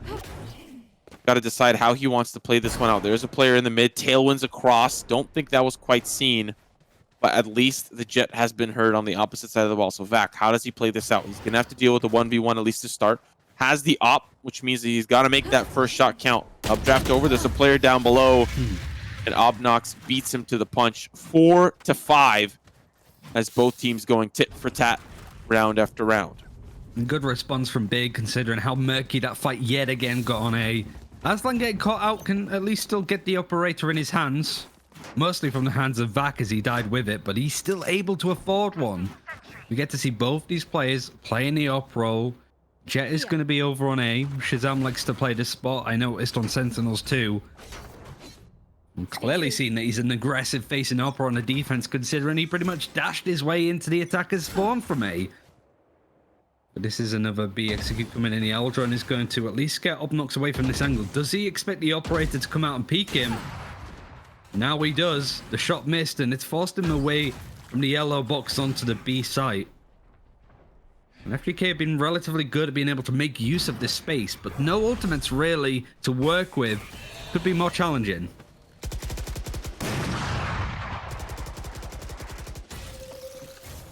I like this wall because they think and assume that Machina has got through. It's so well timed. Headshot comes in onto God-B, doesn't get the Hunter's Fury off, which means he can't stop the plant, but the plant never went off. Sender finds his counterpart into Obnox. They're making sure, at least for FGK side, that they watch the flank. Watch the flank. Watch the flank. No one's there. But we almost saw an op duel, Aslan and Vac. Vac's gonna find Zonix, as it's still down to the 2v4. Spike hasn't been planted yet, but they've got a lot of time. They might be just looking for picks as Vac, just barely finds himself into danger. Spike is in the hands of Sender. He can get involved, and after that op shot, he needs to get that spike down. Aslan goes down with the blades, tries to tag one, pinging out that there's a player close right, finds that frag. One more onto Brams. Can he get it? They're playing behind yellow, and the spike is in the open. Smoke going down, and Aslan in trouble. The spray's going to take him as he was down to 11. Now the 1v2, and that is too much of a task for Elixir to finish. But what great communication from FGK. I like that wall going down, Machina going over it, and finding God-B early is really what I think secured them that round. It's all about playing high contact, not using too much utility. So every time, the main thing is that every time that Brams plants that toxic screen across the grid. So basically, every time the Brams plants that toxic screen across the site, Big don't know whether they're dedicating or not. And when you have the attack inside not using any form of utility, nothing gives it away. There's no telegraph, and it makes it very tricky to hold a site like that. It requires so many bodies just to keep an eye on what's going on. Now you've got two players on the defense playing from this position because they can't contain what Frenzy Go Kill are trying to do. Brams is just masterminding this map on the Viper, and it's working out so well. And a lot of pressure goes on to God-B for being that intel player. Wow. VQ is going in aggressive and can at least heal himself up the damage that was caused. And the Empress is on the cards too. Yeah, Brams is in a little bit of trouble here as well, as Elixir is going to find him and take him down. He was trying to play contact for any of the lurking players, and there are two. Still, Spike needs to go down here for FGK as it's trade for trade for trade. Vac's going to go vertical and bring down another body. Down to the 2v2. The Spike is being planted. The spray through the double box not going to quite connect. As it's down to Elixir. Ooh, the rain is going to come out on top, and it's the Empress that's going to heal him back up. Aslan just down to him. Drops down. The double swing.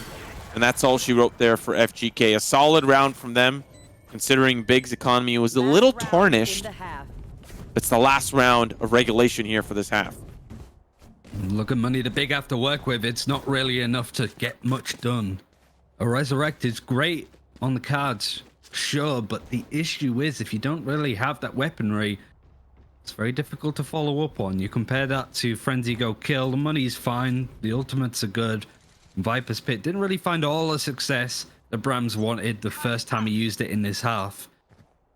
But 7 rounds on the attack is very good for Icebox. Do not get me wrong. Big have struggled to contain these defaults, these plays. It's so early in the lifespan for this team, yet they're playing like they've been together for months. Zonix, at least holding in a nice corner, can get a couple of kills. And look at all of this information that Godby is being able to get with that recon dart. And of course, these body peaks. The wall is going to go up, so he's going to at least have the ability to cross on over. They know where the spike is located, and Big can play around that despite the weapons not really quite favoring them. They do pick it up. Godby's in a little bit of trouble. Do FGK know that there are 2 players playing yellow? They do get spotted out, and now Brams is just crab walking along. He's going to get shot from the side. Still another player there. Godby, Aslan as well, getting sprayed through the double box. He is injured and has to tailwind to safety, and it's all down to him alongside the Killjoy. Now just the Killjoy. Elixir flanking from the opposite side. You see that he was not well equipped for this round, and it's looking like this last round is going to be in the pocket here for FGK, but still a 1v2, especially with the Sheriff, is doable.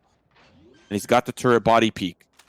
Plant now going down. Phantom upgraded for Elixir. Now very doable, especially when you tailwind like that. Now the turret down. Brams has to wait it out, has to consider where this is going. Elixir moving forward, and an off angle for Brams. The Viper Spit going down to signify an 8-4 half for FGK. And such a good half for Brams. Not only is he top fragged, but this Viper play is so good. He's been consistent across the Brimstone, across on the Omen.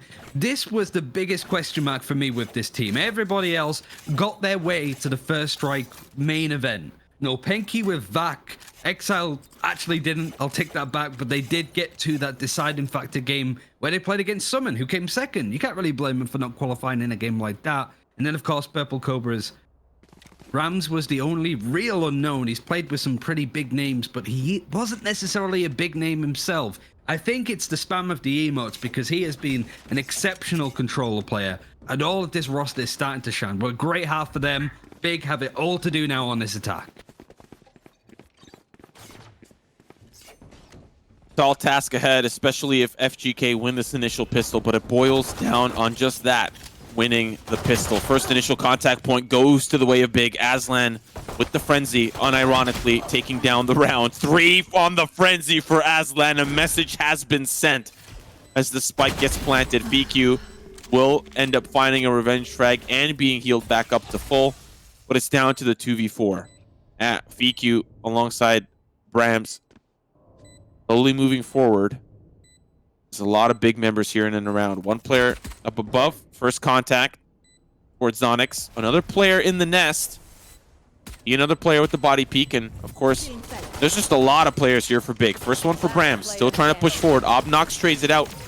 Elixir from the nest. Big finds some salvation in a round they needed. It was very much needed. They can't keep letting friends...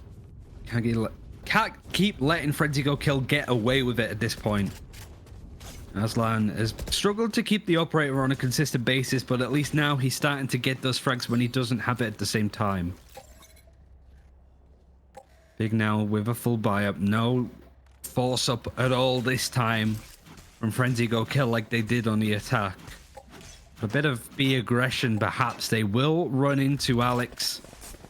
He's going to be keeping an eye on here. He has his utility destroyed near enough instantly, but look at the pressure that's come in. Vac has pushed up all this way. He is jump peaked at this point, trying to survive and manages to dash up, but he still takes a nice portion of damage. Big having the gun advantage now. Have a bit of health advantage there too.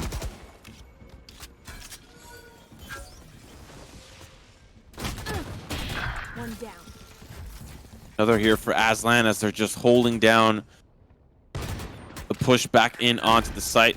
This is, of course, not a great round economically for FGK, but the lurk onto Machina does find a classic frag. Another one for Vac. Things are a little bit more doable, but quickly nullified down to the 2v3 as Sender pulling back with the Sheriff. There's a lot of injured members, and we're just waiting for the Sova to come back around. Machina, up to you.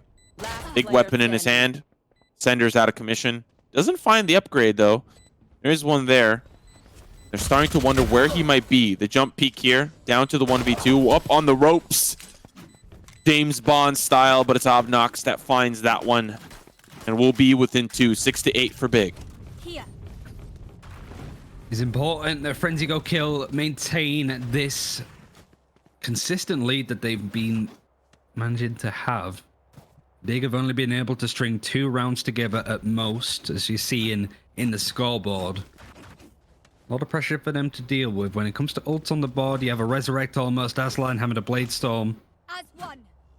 Really too much coming up for Frenzy right now, at least. But Brams, it's how he uses this Viper utility on the defense. On the attack, it was sound. The Eldron is going to try and scout him out and tag him. It's going to at least attempt to, but it's a nice Poison Cloud that's at least going to make sure that the Eldron doesn't get much. This utility's still going to connect from Big. It's forcing Brams away. But if he can get a kill here, there's a spectacular way to maneuver around what Big are trying to throw at him. Oh, That's they stack nuts. up. They almost line up for him. He finds one. Aslan will trade him. EQ down back behind. A classic smoke, and he's got to back away to Snowman. The only Snowman that's being built is the potential for Snowman on the A site. He pull back and now start to pull back forward. The defense has maybe given up and pulled some of those members back. We see Vac wrapping back around towards that A site. Machina playing contact towards the tube. Still waiting for that push, that big push. Aslan is going to be leading that charge with the Blade Storm. Now the spray through. They still can't quite have that same effect that FGK had on the attack. Just afraid to push in. They don't have the Sage. They don't have that Viper utility that allowed them to be kind of illustrious. 30 seconds. They have to go in raw, and that's definitely one way to do so. But FQ finds one on the way out, which for this gun round still keeps things within contention. It's this slow move across that's been read so well from FGK. Machina is actually going to be able to pounce on it too. Are they going to expect this closely? They do. The utility is thrown right on where Alexar is playing from, but he still gets the 1 kill. Sender now bringing it all to just Aslan on his own. Nice little double peek from various crossfires. And just a good hold. Comes down to, again, Brams being able to stand his ground and at least get 1 kill onto Big before he's traded. Not only that, that kill was Obnox. He had the Resurrect. That round could have gone differently if some of those players were brought back into the server. And Big can't still string some of these rounds together on a consistent basis, but they can still afford.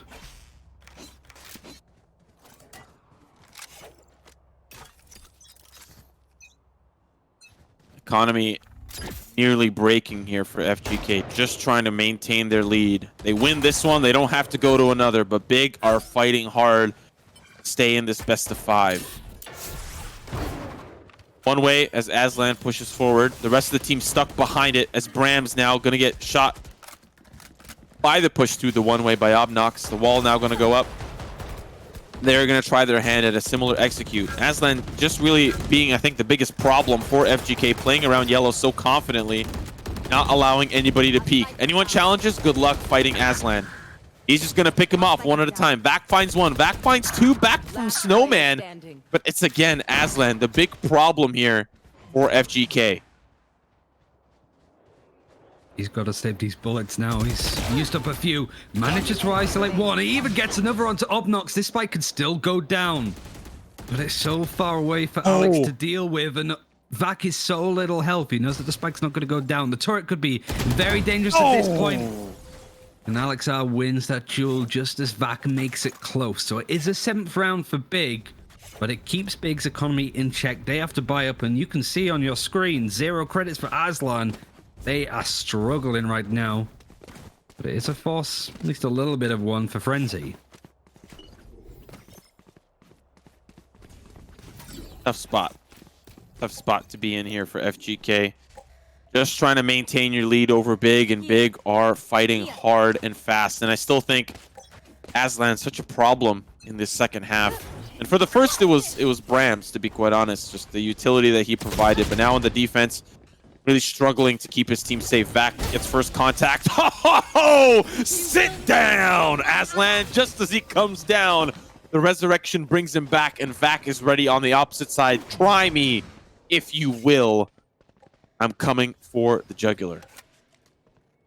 And this is an eco round for Frenzy. It does mean that a big ultimate is expensed because of that play. There are 4 other ultimates that Frenzy could be using at this point too. So it is a chance of maybe we can pull off this thrifty if we dedicate a few ultimates, but is that worth the risk? That's a question of Frenzy are asking themselves at this point. They could give up this round, and they don't want to let Big back in it. Brams, again, has been playing in this position with worse utility and worse weaponry at this point. It's just going to fire up a little curtain to just help him peek some of these angles and break it apart one by one. But the jump peek is going to get a lot of information, and it isn't quite pressed on by Big. But you saw Aslan dashing his way to the big box, provided space, and Alex Zara on the lurk 30 seconds left. finding a lot in the kitchen. Spike planted. Spike, of course, does end up going down. Back, I think, really the saving grace here for FGK. If he can find Aslan, that could be huge. He does go in, but Obnox is there instead. Okay!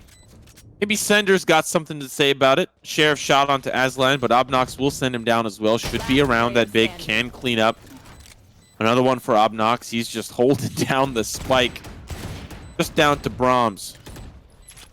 In a 1v4. And this B site. So contended for both teams. So used to the A site being the major focus. He doesn't have time. Might as well try. Might as well try. Chat, is it Brams or Brahms?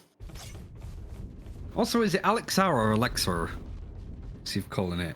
I can't do it without going into a Bristolian accent if I'm calling him Alexor.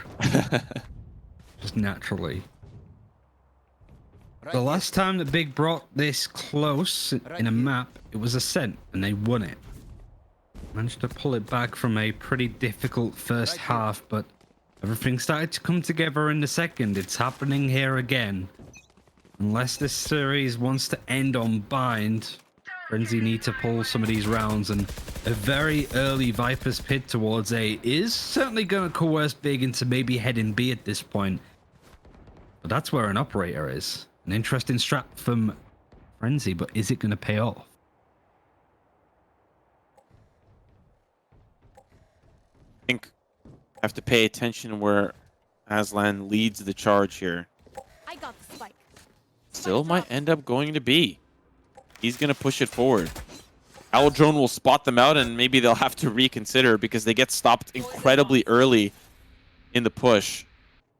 Brahms really up to him here to hold the line forward. May expect maybe Aslan to go up and over to drop back in or something like that, but the Owl Drone's going to be up and ready. Here comes the orb as well. Double the decay. Sees the spray, and he's going to find one trying to escape, get to safety, and does so successfully. Does get tagged out, and Obnox is there to pick him up. There goes the Viper Spit. Obnox doesn't realize the Machina was back there, but he gets taken care of by Zonix. Down to the 3v4 with the spike down. This round will put Big tied up 9-9 as the Empress is popped. FQ having it all to do. Got be one of the main reasons why the Viper is out of the server for the second time. So key when these engagements come in and the ultimates start to come aloft, but that's a nice connection on FQ. Does he expect this player in the corner? Not quite enough at the right time. Obnox is still lurking. The spike is touched, but it's not enough. Now it's all for Sender to do, but a nice trade out from Alex. The score being tied, and again, Godby getting that recon bolt directly to hit onto Brahms with the Viper. Second time that he has been the reason why that Viper's Pit has dropped down. Ooh, we have a series there. That we do. That we do. For FGK, you had a pretty solid first half, but now things are not really coming together into the second. Really struggling to defend, and with the economic disadvantage up ahead, Big going to put themselves likely up by 2 rounds. Vac just trying to get into an early position with the Classic, but don't think he's going to find a lot of success. Hunter's Fury as well is going to make things a little bit more easier. Machina will pick that one up with communication from Vac, but Big are coming in strong. Shock darts don't even tag anybody. Owl drone just to spot out where those players are located. Resurrection onto God B for economy. That 5 stack is still strong. Marshall connects onto Aslan, but not enough to really concern him at this point. Machine and Brams. Brams has done so well to sneak across, but Alexar just spots him at the right moment. The toxic screen not really helping him out too much there.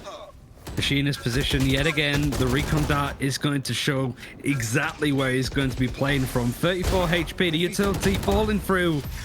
Can at least still kill God B. But Big having the lead again. Only 3 more rounds we had to bind. And a little bit of a staggered start on this defense. Only 1 round out of 7 total for the defending side of Frenzy.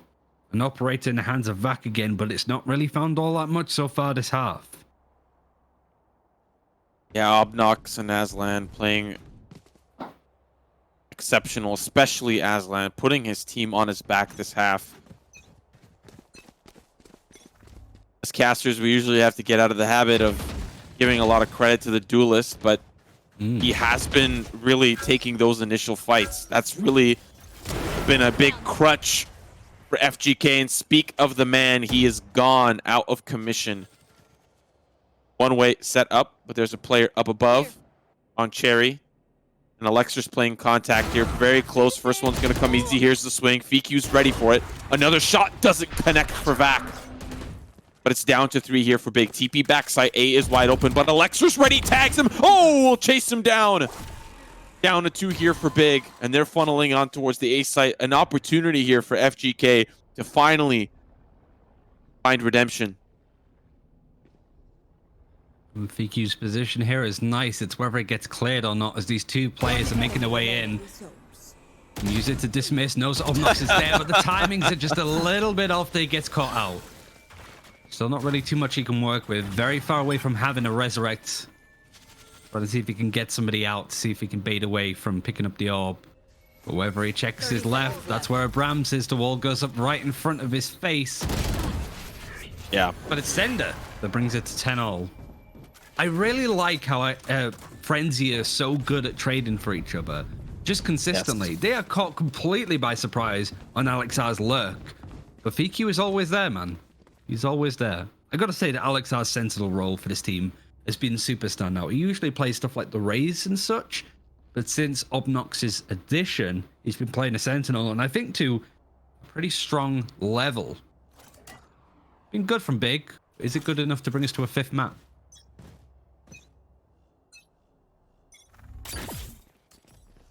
One ultimate available only here for FGK. Owldrone will spot out Brams, but he's got to get away. Vac is not there for that angle that he was playing from range. One way is going to go back up, but Gabi is leading the charge here instead. Great lurk play through Emo. Does get punished. FQ is going to find that one. Now they don't really have any pressure towards the mid side. This might really warrant Sender to push forward. He might just still hold the angle. A lot of ground has been covered once again here for Big on towards the B site. Empress popped for FQ. Just felt like he had it a round or 2 ago. But still has to worry about Aslan. That's the big problem. He's got an op and he's got an angle. And of course, he might swing here. He's ready for it. Leers after Leers after Leers. Obnox with 1. There's going to be the dismiss. Gets him to safety. They've got to deal with FQ if they want to get this spike down. Aslan's been trying to watch this angle, but now is going to be a bit more aggressive with the Blade Storm. Wins that duel from distance onto Sendu, trades out Alex. FQ is still there. He gets a 3rd, and Vac helps him out. The lead is brought back from Frenzy. And FQ, the Cypher player from Exile way back when, is killing it right now on the Reyna. and that's quite surprising because based on how they've been playing throughout the entirety of this tournament, FIQ has been playing and a little bit leaning more towards the Sentinel role. Reyna is the farthest thing from a Sentinel. The information that you're getting is your own body peak with Dismiss, whether Empress is on or off, right? And yet here we are. Here we see a great performance from him, especially to keep up with Vac. But to me, really, the MVP of this one has been Brahms. Early peak here for Vac doesn't go quite as planned. Has to use the tailwind early, but FIQ's in an off angle. There's going to be the tailwind forward, and Aslan is down. FIQ to safety. Vac finally connects. It's down to Zonix, trying to get those head taps right over the vent, but he's down to 26. Gabi finds what Zonix has been missing. Lear, reload, lockdown in effect. Here comes those arrows. Shock Dart not going to connect, but Gabi does. Up shot, not for Vac. Down to 2 with Gabi on 3. Brahms now having to rotate. Resurrection is available, but all the bodies are lined up back sight. Down to Sender and Brahms. But look who's wrapping around. Is Brahms going to find him in time? There's the swing, and it's Sour, but he answers back Sender. It's all down to you in the 1v1. The knife out, the swing. It's Gabi, of course. It's Gabi. Ladies and gentlemen, 11-11. We are so close to the end of this half. Will FGK push forward, or will Big give us that map 5? Gabi taking the game by the reins there. He's somebody that I've certainly been criticizing of not mechanically being up to par as some of his teammates or opponents. That 4K shows that he still has it. One of the reasons why Big is still in this one, a Hunter's Fury available for him. Sender had the Resurrect, couldn't find an opportunity to use it. It's only natural that this would go all of the way in its conclusion. Overtime could very much be a part of this too. But Big, 2 more rounds and we go to another map. Finals for 2. Oh, and that's a key kill.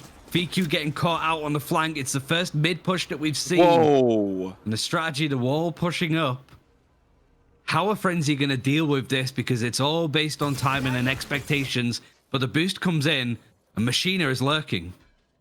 Yeah, he might be able to see one spot to left. Zonix is playing back. Sender's going to almost find 2. Gabi does not even get tagged. Vac will find Aslan. That's a big pick. This boost, it worked out initially. Zonix now has to deal with Machina. This boost is working out horribly for Big. It was a great idea at first, but now the shoulders of Gabi, how strong are they? 1v2, 36 HP. Sees those shock darts come through. Has to reload the clip. But is the clip enough? It's Brahms that takes him down. Ladies and gentlemen, 12-11. What a series. What a series this has been. And it could end right here, right now. The fact that Frenzy had an idea of what was going on there was superb. The improvisation skills from this team over this tournament has been next to perfection. This is a team that has only been together, if a couple of months at that, and they've been able to read some of these wildcard strategies that Big are trying to put in. Do they have any more? Look at the economy. Alex having the sheriff. Zonix not having much either. A Resurrect again. Hunter's Fury still good for Gabi, who's been great towards the end of this map. FGX are in a position 1 foot in the finals. A key kill onto Gabi, but it's traded out very nicely from Aslan. The Resurrect is going to bring this a 5-4 in favor. The FIQ not going to be the first death on his team this time. Pulling back just a little bit.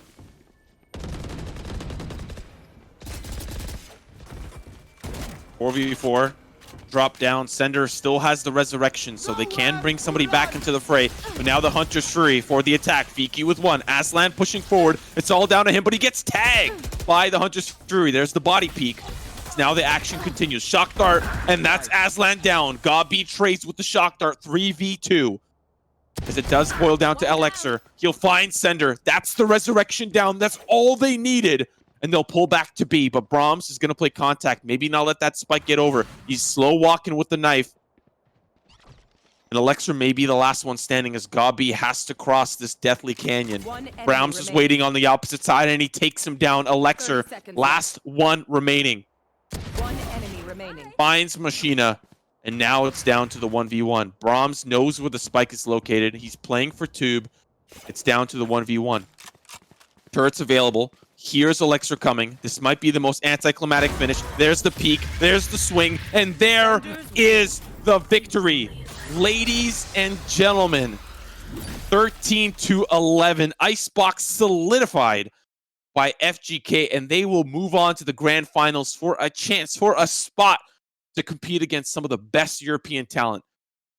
You got to say though, with everything that we've said about Frenzy, a round of applause for Big. Like a lot of clap emotes are certainly deserving, because that is one of the best performances that I've seen from this team that they've ever had. If you're God B looking at this squad, you're going, it's a shame we didn't make the Red Bull event, but we looked really good. We can work on a few things, and the Valorant Champions Tour is awaiting them. It's nice to see Big being able to perform on a stage like this, considering their lackluster approach to First Strike. You've got Aslan in there, top fragging, but everybody deserves a key mention. But it is this team, a team that have been flirting with joining the scene. There's been rumors of what these players are going to come together, who's going to make up this roster. And this team, Frenzy Go Kill, are in the finals to maybe be the team that takes part in the Red Bull homestand. They will be playing up against Oxygen or Defuse. That game is still going on another stream. There's been a pretty lengthy break happening on that one. But currently, Oxygen 2-1 up. So really, it's a question. We could jump in and maybe commentate those games, but logistically, that might be a bit of a challenge. I think some stuff has maybe happened that they're trying to solve admin-wise. It's hard to necessarily say. But considering that we could be in it for another best of 5, what's likely is we're going to take a pretty extended break, join in for the grand finals, and until then, twitch.tv/DefuseGG. It is going to be in French, I'm afraid, but I know the majority of you guys are Brams fans, so I think naturally you're going to know that language pretty well if you've been watching his streams, I imagine. But what a great performance from Frenzy Go Kill. I'm very excited to see more of them, and we will today, as they will go into the best of 5 home ground finals against either Defuse or Oxygen Esports. It could be a full French affair when it comes to Defuse, but Turkey also has some pretty strong teams like Oxygen, and considering they didn't win First Strike in their region, they're looking to bounce back. We're going to go for a break. Keep your eye on the stream, and all of the stuff will keep you updated, and we'll see you in a few.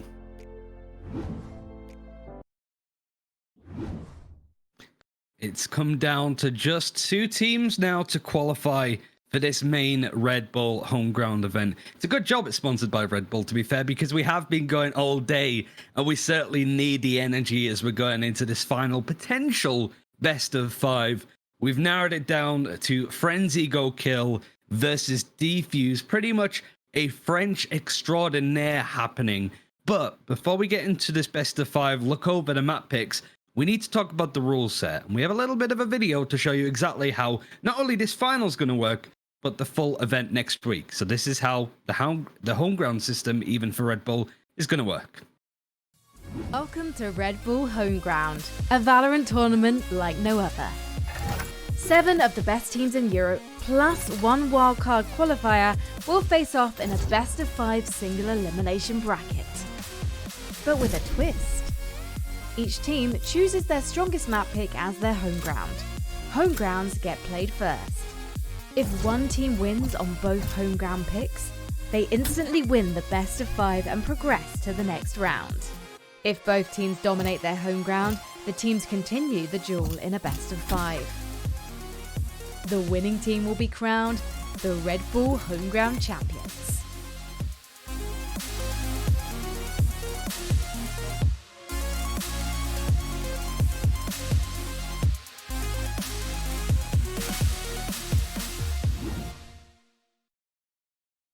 So it could either be Defuse winning this final or Frenzy Go Kill making their way to the 8 teams playing in the main event next week. As a reminder, the 7 teams that are already in place are going to be Fubalist, Team Liquid, Ninjas in Pajamas, Summon, Guild, G2 Esports, and a very special wild card, which is going to blow your minds. I'll tell you that much. But it really comes down to that final spot. And Simo, we haven't really had to look at Defuse so far, but if for those that missed the Frenzy Go Kill games, what players should we be looking out for as we go into this first map? Having a look at the previous series up against Oxygen Esports, it was Taka S or Takas. Not sure how to quite pronounce that, but playing 3 different agents, Raze, Jet, and Breach throughout the entirety of the series. An ACS of 233, an ADR of 157, and 15 first bloods. came out of Taka. So we'll have to keep our eye onto him as we head over to FGK's map pick. See how they do on Ascent. We saw them earlier, kind of struggled against Big, but were able to pick things up in the latter half, ultimately losing, bringing us to a full best-of-5 series. Speaking of picks, it's important to go over that with the home ground. This is the map choice of Frenzy Go Kill. We've seen a pretty solid success rate over this map against Wave, but they lost it to Big before. One of the reasons why we broke out into almost a full best-of-5 series for those two teams. Defuse, their map pick, well, we'll tell you when we get there. Right now, they're in an opportunity to maybe steal a bit of Frenzy Go Kill's thunder, but this is very much a team that is drafted up through the open qualifiers. Opportunists, they were used to this kind of thing. They were born into the darkness of best-of-1 open qualifiers. Now, as a sign dog with Defuse, they're looking to just add a little bit more spice by getting into this event off their own back. This is it, the final. One of these two teams goes to the main event to sum up these qualifiers. Ooh-wee.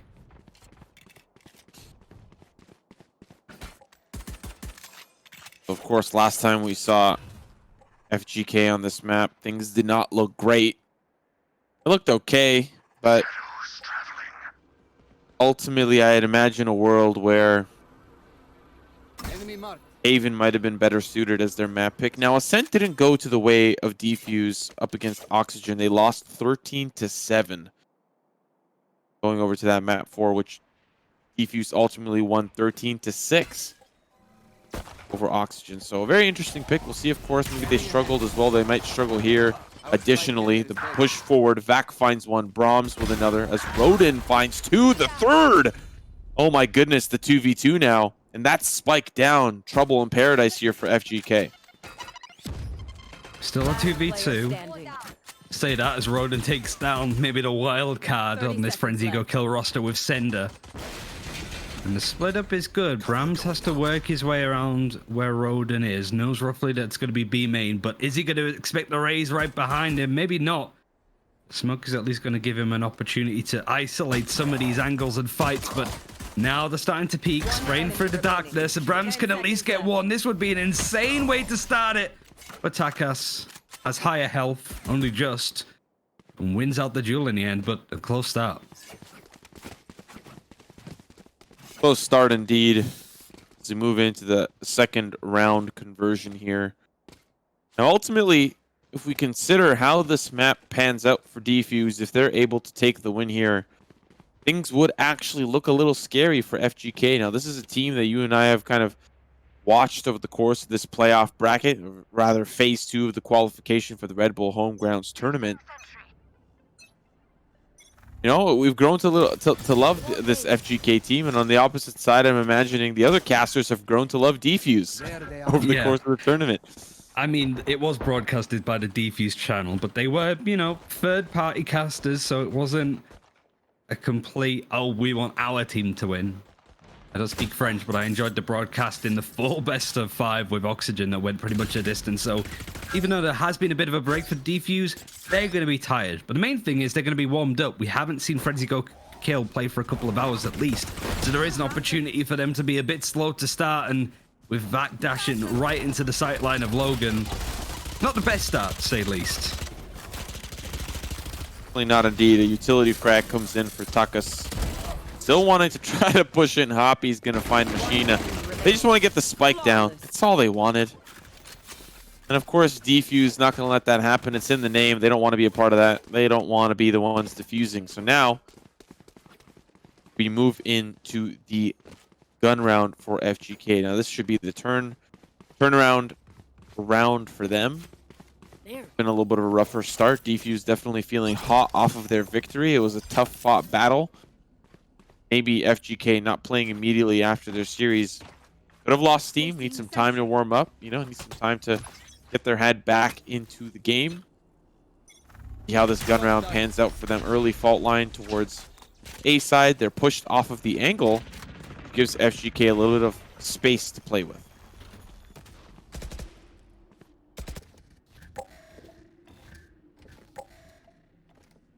Brams is making his way through. He's been a star lurker so far in the series that we've got to catch. Just seeing if he can find any content or contact even without doing too much at this point. Passive stuff over on this B site for Defuse. And the utility do the talking. Just as he hops down, that is the time where we see Bram starting to peak. Turret isn't going to find him, but Logan does hop into the high ground, completely takes him by surprise. I don't think either player was expecting it at that point. And now the problem is, of course, there's 2 players on site, one beside the triple box, the other backside in the cave. They want to push in the early peek here, the early swing. Fiku's down. Back does find the trade, but here might be a potential swing from Takas. 3v4, still pushing in. The defense is rotated off the A side, and now they're going to start to pinch forward. Left.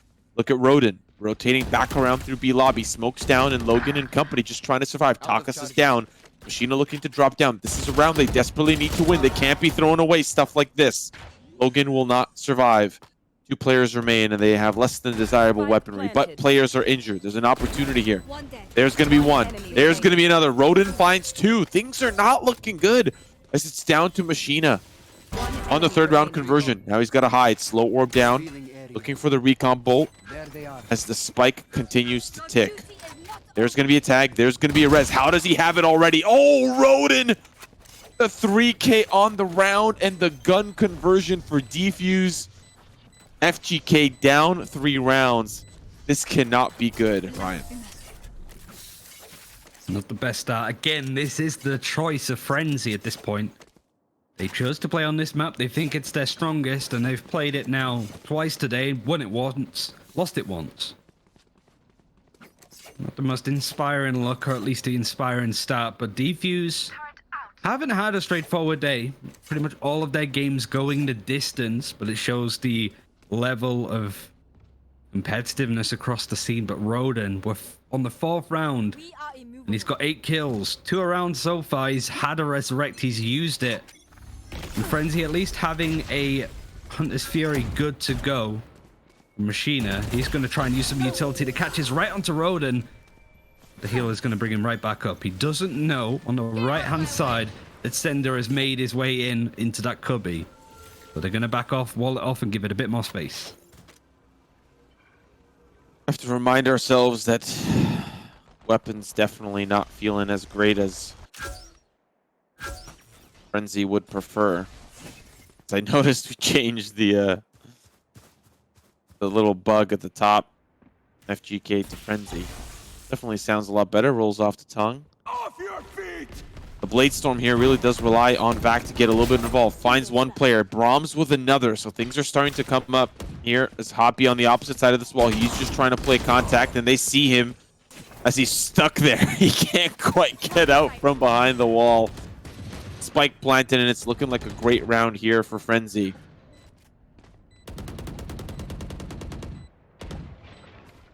Last player standing.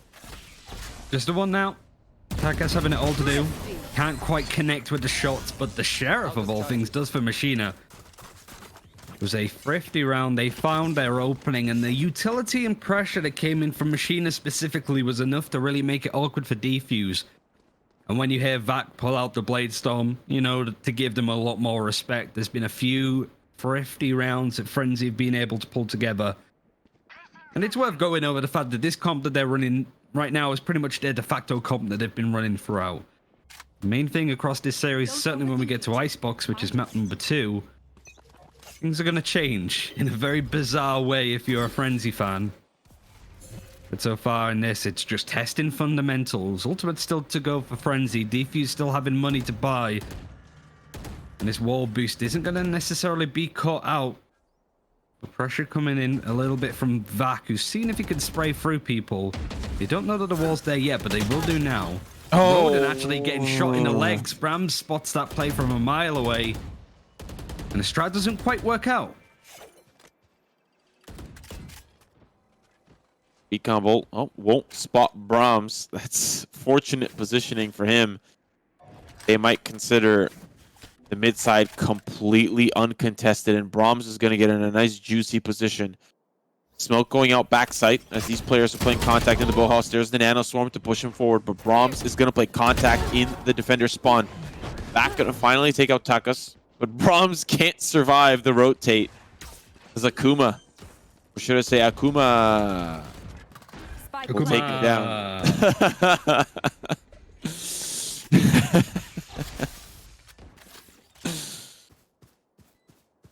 How's it all to do though? Man, I remember Akuma when he played for Started from CS. He was on the same team as like Maniac and stuff. Happy too. He got picked up from the Vodafone Giants, so that was cool of him. Akuma was a player that maybe wasn't as well known on that roster. Who else have you got on there? You had Battalion for a little bit. He's been playing a lot in recent stuff. Petty Scale, Beaz, I think they were on the same team. Akuma was certainly one of the stronger breaches at a time where breach was very popular in Europe. More in a supportive role in a second round. Clicks in for Frenzy. Mostly off the back of Rodin being caught out. The issue with plays like that is, I think this was a key thing about First Strike, certainly with Heretics' success. People forgot how to play up against Sage. All of the different wall boost angles, all of the places that you can be caught out. I think now the time has passed, people saw that Heretics won First Strike. You will probably not be able to get away with some of those Sage plays anymore. They're all practicing against it. And Heretics, if you're watching, people are coming for you. And whilst it was just a small play that caught Rodin out, Frenzy are predicting it, and they're actually going to be hitting B really hard from the looks of it, with the Paranoia and the Recon Dart coming through. Big pop rush off the back of Vac, who's pushing up into the fruit market. Has to reload the clip. Taka's in trouble. Yeah, we knew that one was coming. And just like that, the round is over. Hoppy. It's a headshot at least. Onto Vac. Punishes that backside aggression and looking for another. Can't find the other. Frenzy tie us up 3-3. It started incredibly rough, I'm going to be honest with you. And now this is the gun round where Defuse are looking to build or grab some of that momentum, steal it back. Pendulum swing back and forth. Let's look at the setup for the round. Sage thinking about that middle boost, but just joins Logan, setting up some of that early utility. Oh, he is going to peek mid early. Okay. Got Takas here on the B site. Alongside Akuma. A side a little bit on the weaker end, at least for this round up ahead. Killjoy does have the alarm bot in mid, but you can sort of see roughly where Logan has positioned himself. He could be in a spot where he's just too far away that it doesn't have impact. And there's an over-reliance on it now. You can see that Brahms is flirting with the idea of lurking, and it requires the Killjoy to stay in that position. Most likely to be there. The lockdown is available to them, so it's very much a post-plant retake hold from Defuse. They don't want anybody on the site. They don't want to lose anybody as Frenzy go in. The main thing is about Machina's Hunter's Fury. Is he good to go with that? Is he predicting this lockdown to go in? This is straightforward for Frenzy, but it seems almost a bit too easy, and I think that's a mistake that can easily be caught out. The lockdown has not been placed, and whilst there is a kill onto Akuma, which is great, lockdown's going to go down, and there's very little to stop it. Yeah, but Vac's backside is looking to try to take it down. Instead, he finds a couple of frags for himself. There's the showstopper. It's going to find... Oh, I thought it was going to find two. It doesn't matter. It's now the 2v2. Lockdown is out of commission. And it's down to the 2v2. Machina and company. Hell has been cleared. They're going to rotate up through window. Here's the tap. One player is going to go from the heaven side. Machina just trying to play close, but does not find any success. Now the defuse is starting to come through. Not a lot of time left. There's going to be the... Oh! Poppy. Great reaction time there, especially after losing the raise. Takas. And that'll be Defuse back in the driver's seat. An expensive round on both fronts for sure, but Frenzy have had a bonus for a couple. 2 players at 9,000. They'll be fine for the next few. Poppy having 140 ADR across this tournament. Near enough a kill every round when you look at it that way, and considering there's no damage utility on the Omen. Shows that he's finding use so far, and that is a big clutch to win. I like the idea from Frenzy. They know that they have to kill the lockdown. You have Vac trying to flank around from rafters, pushing through tree to try and catch it. They did allow Defuse to retake the site, but Frenzy in a really difficult position from there. And it was tough without the Hunter's Fury. It's always hard to take down the lockdown. Speaking of which, it is available on the other side now, and it's going to be used near enough instantly. Vac does get caught by the recon bolt from the Owl Drone. And look at that. The Killjoy ultimate actually killed through the wall. Means that we're not going to find success, but Vac. That's a Vac ban in itself. That was a crazy shot. Yeah, he did get spotted out by the bolt, but still Takas has something to say about it. Swaps to the classic Machina, has to reload the clip. Action all over the B site as it boils down to the man himself. The man with the ban and the hammer. It's Vac. Playing Ring Around the Rosie. There are the Blades. He really wants to get this frag, but he can't. Takas with the 4K on the round. The duelist anchor making magic happen. His Frenzy still have more than enough to buy, but that's 2 gun rounds in a row lost by Frenzy. Tough position now to be in as Defuse are sitting in a very comfortable spot. And Takas, what a play. I wonder what happened with the lockdown. Was it just wall banged? Was it peaked early? It went down very quickly. PQ couldn't really get as much use out of it, and Defuse didn't really need to change up their position because it went down so quickly. Placing swarm grenade. It's still a buy in the hands of Frenzy. This time, more looking to go through A and mid. A lot of pressure now onto the position of Hoppy. In fact, more plays from Defuse moving over to the same spot, banking on this being an A execute. It's a gamble, but it could pay off because Machina's Eldron is going to confirm their fears that this is the site where this execute is going to come through. The flashes are going to set up plays. And a lot of pressure on FQ to make something happen in tree. Back, so unfortunate.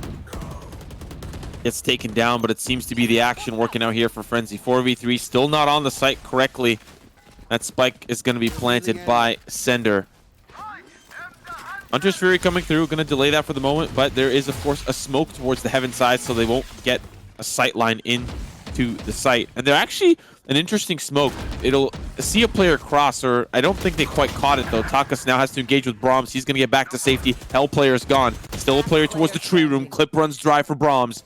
Down to one final player, and he's towards the tree room. The defuse is being stuck, and Logan is holding the door. And Defuse now up by 3. What a strange 9 rounds. 3 dominant rounds from Defuse, followed by Frenzy answering back with a sucker punch, and Defuse answer back with a punch of their own. Feels like I'm watching UFC 257. Not quite a round 2 knockout, though.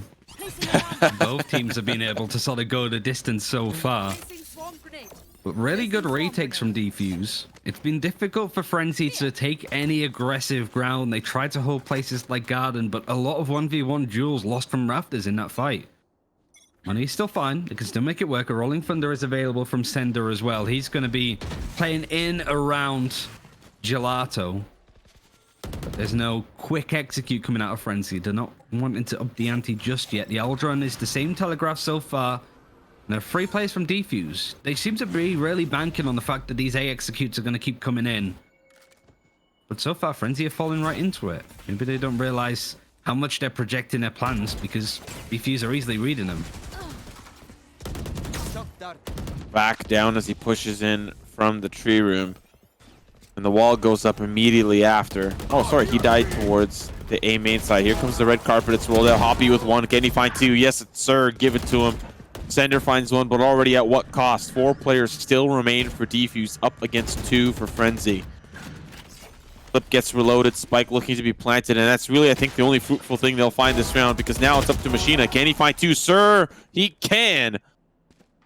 Now it's the 2v2. Things are a little bit more doable. If he can find another, yes, he can. That's the showstopper. It goes wide, but Takas still finds it behind the dice. It's Sender with the headshot, and Frenzy with the 4th round. That was looking grim for Frenzy, but it's in the name. They turn into an absolute frenzy. It's off the back of Machina. Cleans up almost the entire roster of Defuse. Right, it was just those engagements. 1 by 1, Defuse just fell into the sightline of him. And it was a nice play to even get the kill onto, I think, Logan that was coming from mid to try and catch him out on a bit of a late timing. It required a showstopper to pretty much kill him at that point. Now, Frenzy still going to be good for now from the economy. Defuse is a bit slow with their approach. They are still rotating across. Frenzy is still looking to be going in. The wall's going to delay for this to come through. The Aldron has been the main port of call for both teams, and information is gathered. And this Fury not going to be deployed just yet from Machina. while getting utility, seeing if they can clear out some of these angles. And I'm curious to see what Fiku can do. He is over on B short. What's his plan? Is he going to push through mid? Is he going to be delayed, stagger himself through tree? Right there. Frenzy just going to slow this down and then rotate. He's moving away. No, not like that. When you line up, you're only asking for it. Takas with the Sheriff too. This round is slipping away. And that's, of course, also Spike down. They've got control of that Fiku. Back does find one. Fiku's going to get into a little bit of a scuffle here towards that mid side. The fountain jump peak, but he's not going to get spotted by it. So he's actually in a great spot to create some space for Vac. Vac's going to pick up that spike. This Fiku still just trying to bide his time. We have to pay attention to the positioning of Fiku, because if he can find movement towards that heaven side, he can really cause problems for Defuse. But he's going to prepare the B hit. That's what he's heading over to do. Smoke going down to B main. Vac going to sprint this over towards that B main side. There's a player on the catwalk, and that's something that you got to consider, especially as you're just sprinting through the courtyard. Wow. Okay. Fiku had the jump too. And Hoppy still just gives it to him. So 7-4, last round of the half. Frenzy fell apart against a pretty low buy on the side of Defuse. He all lined up for Akuma. But it was just even these duels, Hoppy being able to get two with the Sheriff. I think Roden got one as well. Not a round that you should really be losing if you're Frenzy. And they have constantly been going A. Defuse have been reading that and shutting it down, even on buys where they don't really have much to spend. It's been working now. Bit of a different playbook this time from Frenzy. We all knew it wasn't going to necessarily be a deep one, considering this is a fairly new roster being put together. The Defuse are experiencing this kind of thing. That kind of falls apart a little bit for Roden. He almost slips and falls into trouble. But he manages to survive. Fiku can't confirm the kill, even though the stage does go very low.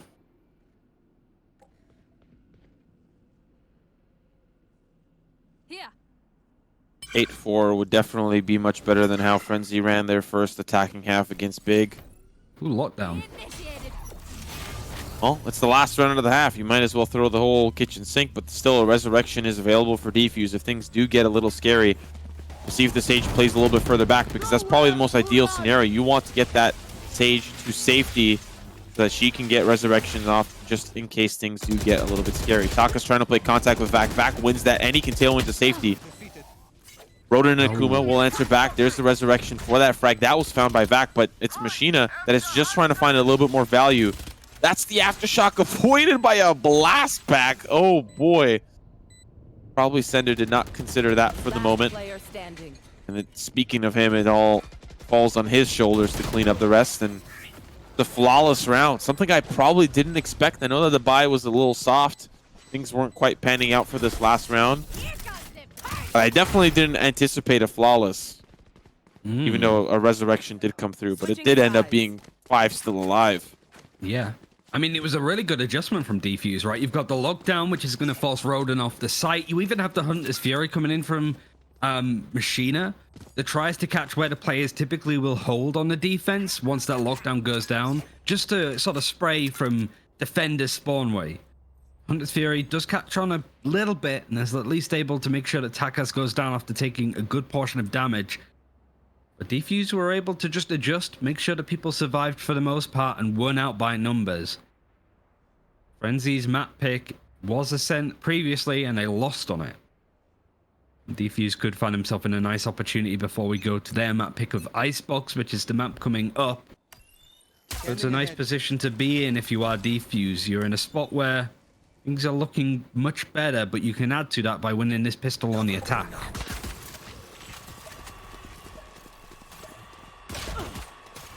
Ooh, that dink hurts. Now they know how they have control of the market, at least for the time being. No defense is rotating over because there's a wall there. They wouldn't want to break that down, or the smoke. Now they start to push through the smoke. A little bit overzealous. Fiku with one. That shock dart. Going to find Takas down to the 3v3.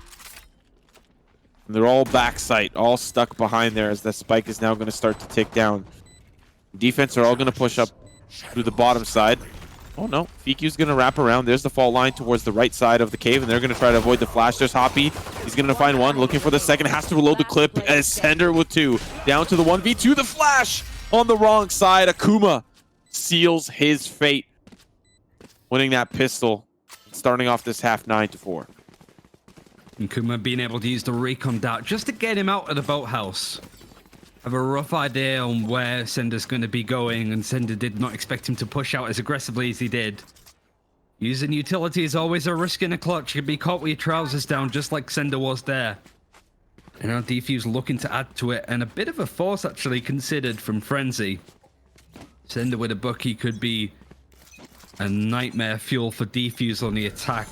Is looking to be locking it in, and is playing from a shot within tree. Big shotguns could do some pretty nasty work to this Defuse team on the attack. They're just clearing some of these angles just in case. But Vac in the process goes down to this B-split. Oh, Takas going aerial. Machina still really providing that extra damage that's necessary from the classic. He just can't quite land the shots. Does find one, but the rest of the team can't follow up. 10-4. If you're a Frenzy fan, you're starting to get a little bit concerned. Moving on to a map pick, very comfortable for Defuse. And I think you and I both know that this Frenzy roster would be a tough pill to swallow going out 2-0, especially on how this home ground system works. But Defuse really just, they've been playing their game. And that's the main thing, right? We've been seeing Big and Frenzy play up with the defensive jet open that's been so impactful. In this game for Frenzy, you just want to make sure that Vac can get hold of an operator and keep one at this point. Right now, it's just going to have to be the Phantom, and he can't even hit the shots there. The Aldron is going to give even more intel and keep on moving to see what else it can grab. But it's absolutely taking this angle away from Vac. Machina and the rest of Frenzy at this point need to be very careful playing from the site. Vac coming out the smoke from the Sender flash is at least able to get a few more kills, but he got more than he bargained for with all of these players on the site. Wow. But it works out naturally, and Akuma is the last alive. Solid hold from 3 players holding down that. Oh, sorry. Well, 4 players holding down that site. VQ just going to sit on the A site lonesome. A good answer back, but Ryan, you and I both know there's still a lot of rounds left to go. And I mean, last time we saw Frenzy on the defense, they really picked things up. Big managed to turn things back around as the half continued. Up against Oxygen, it was the attacking half that was difficult for Defuse. We'll see now as the gun rounds start pouring in how they adapt. Depends what plans as well Defuse have. Some very nice ultimates to break apart a site on an execute. Shellstopper especially, lockdowns, Hunter's Furies. They're all going to be coming online over the next few rounds, but it's how Defuse use them. Frenzy not having any ultimates to work with yet at the same time. Looking to be a bit more proactive on these extremities. The Boombot is actually going to get at least some information that somebody's close to the Aldron from Akuma. Tries to see if it can tag anybody to maybe take them out. But throughout all of this, Roden captures Machina, pushing it on. And it's a bit of a ruse. The teleport comes in from Hoppy. Sender's still playing on site and is looking to sort of peek him out. And he can't do that. So the Spike is stuck in a really difficult spot. Oh, he tries to get that spray there as well. Has the fault line. Roden almost steps back into it. There's a lot of action going on here with that flashpoint. Wall off for the team so he can't get support. But already, this is proving to be very troublesome for Defuse. They can't get back to that Spike. Recon bolt to the cave. That caveman will stay there nice and toasty. Shot's going to be ring out from there, and that's the 3K on the round. Takas down to 21 HP, and he's all on his lonesome. Back playing close and down under. Can't quite see him. Oh, find him. That's the frag, and it's down to the 1v1. Sender wins these, especially with Takas at 21 HP. The blast back definitely not going to help him get up close and personal. Sender with the 4K on the round, as Frenzy begin the trek back to tie us up. And all from Sender as well. It's just smart play to know with Machina going down there, the Defuse are going to have a very quick execute onto B. He tries to get to site. He punishes Hoppy that uses the From the Shadows ultimate to teleport to B. And wins every single fight with his utility. Pretty much all on his own whilst his team rotates to help him. It all came down to him. He is a Rolling Thunder good to go, and Defuse are forced to eco. Take flight. Frenzy might be able to catch up. No time at all. This is just going to be a pop rush onto the A site, but you got to worry about Vac. He's online here and available with the showstopper. He gets stuffed. I didn't even know how Vac killed Takas because it doesn't, probably was the op, but it doesn't quite show. Nevertheless, a flawless round here for Frenzy, but it was the eco for Defuse. Now we'll see the gun round come back through.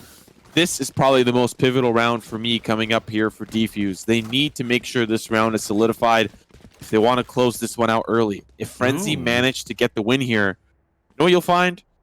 You'll find Frenzy catching up 10-10 before you know it. Ooh, flash and dash play coming in.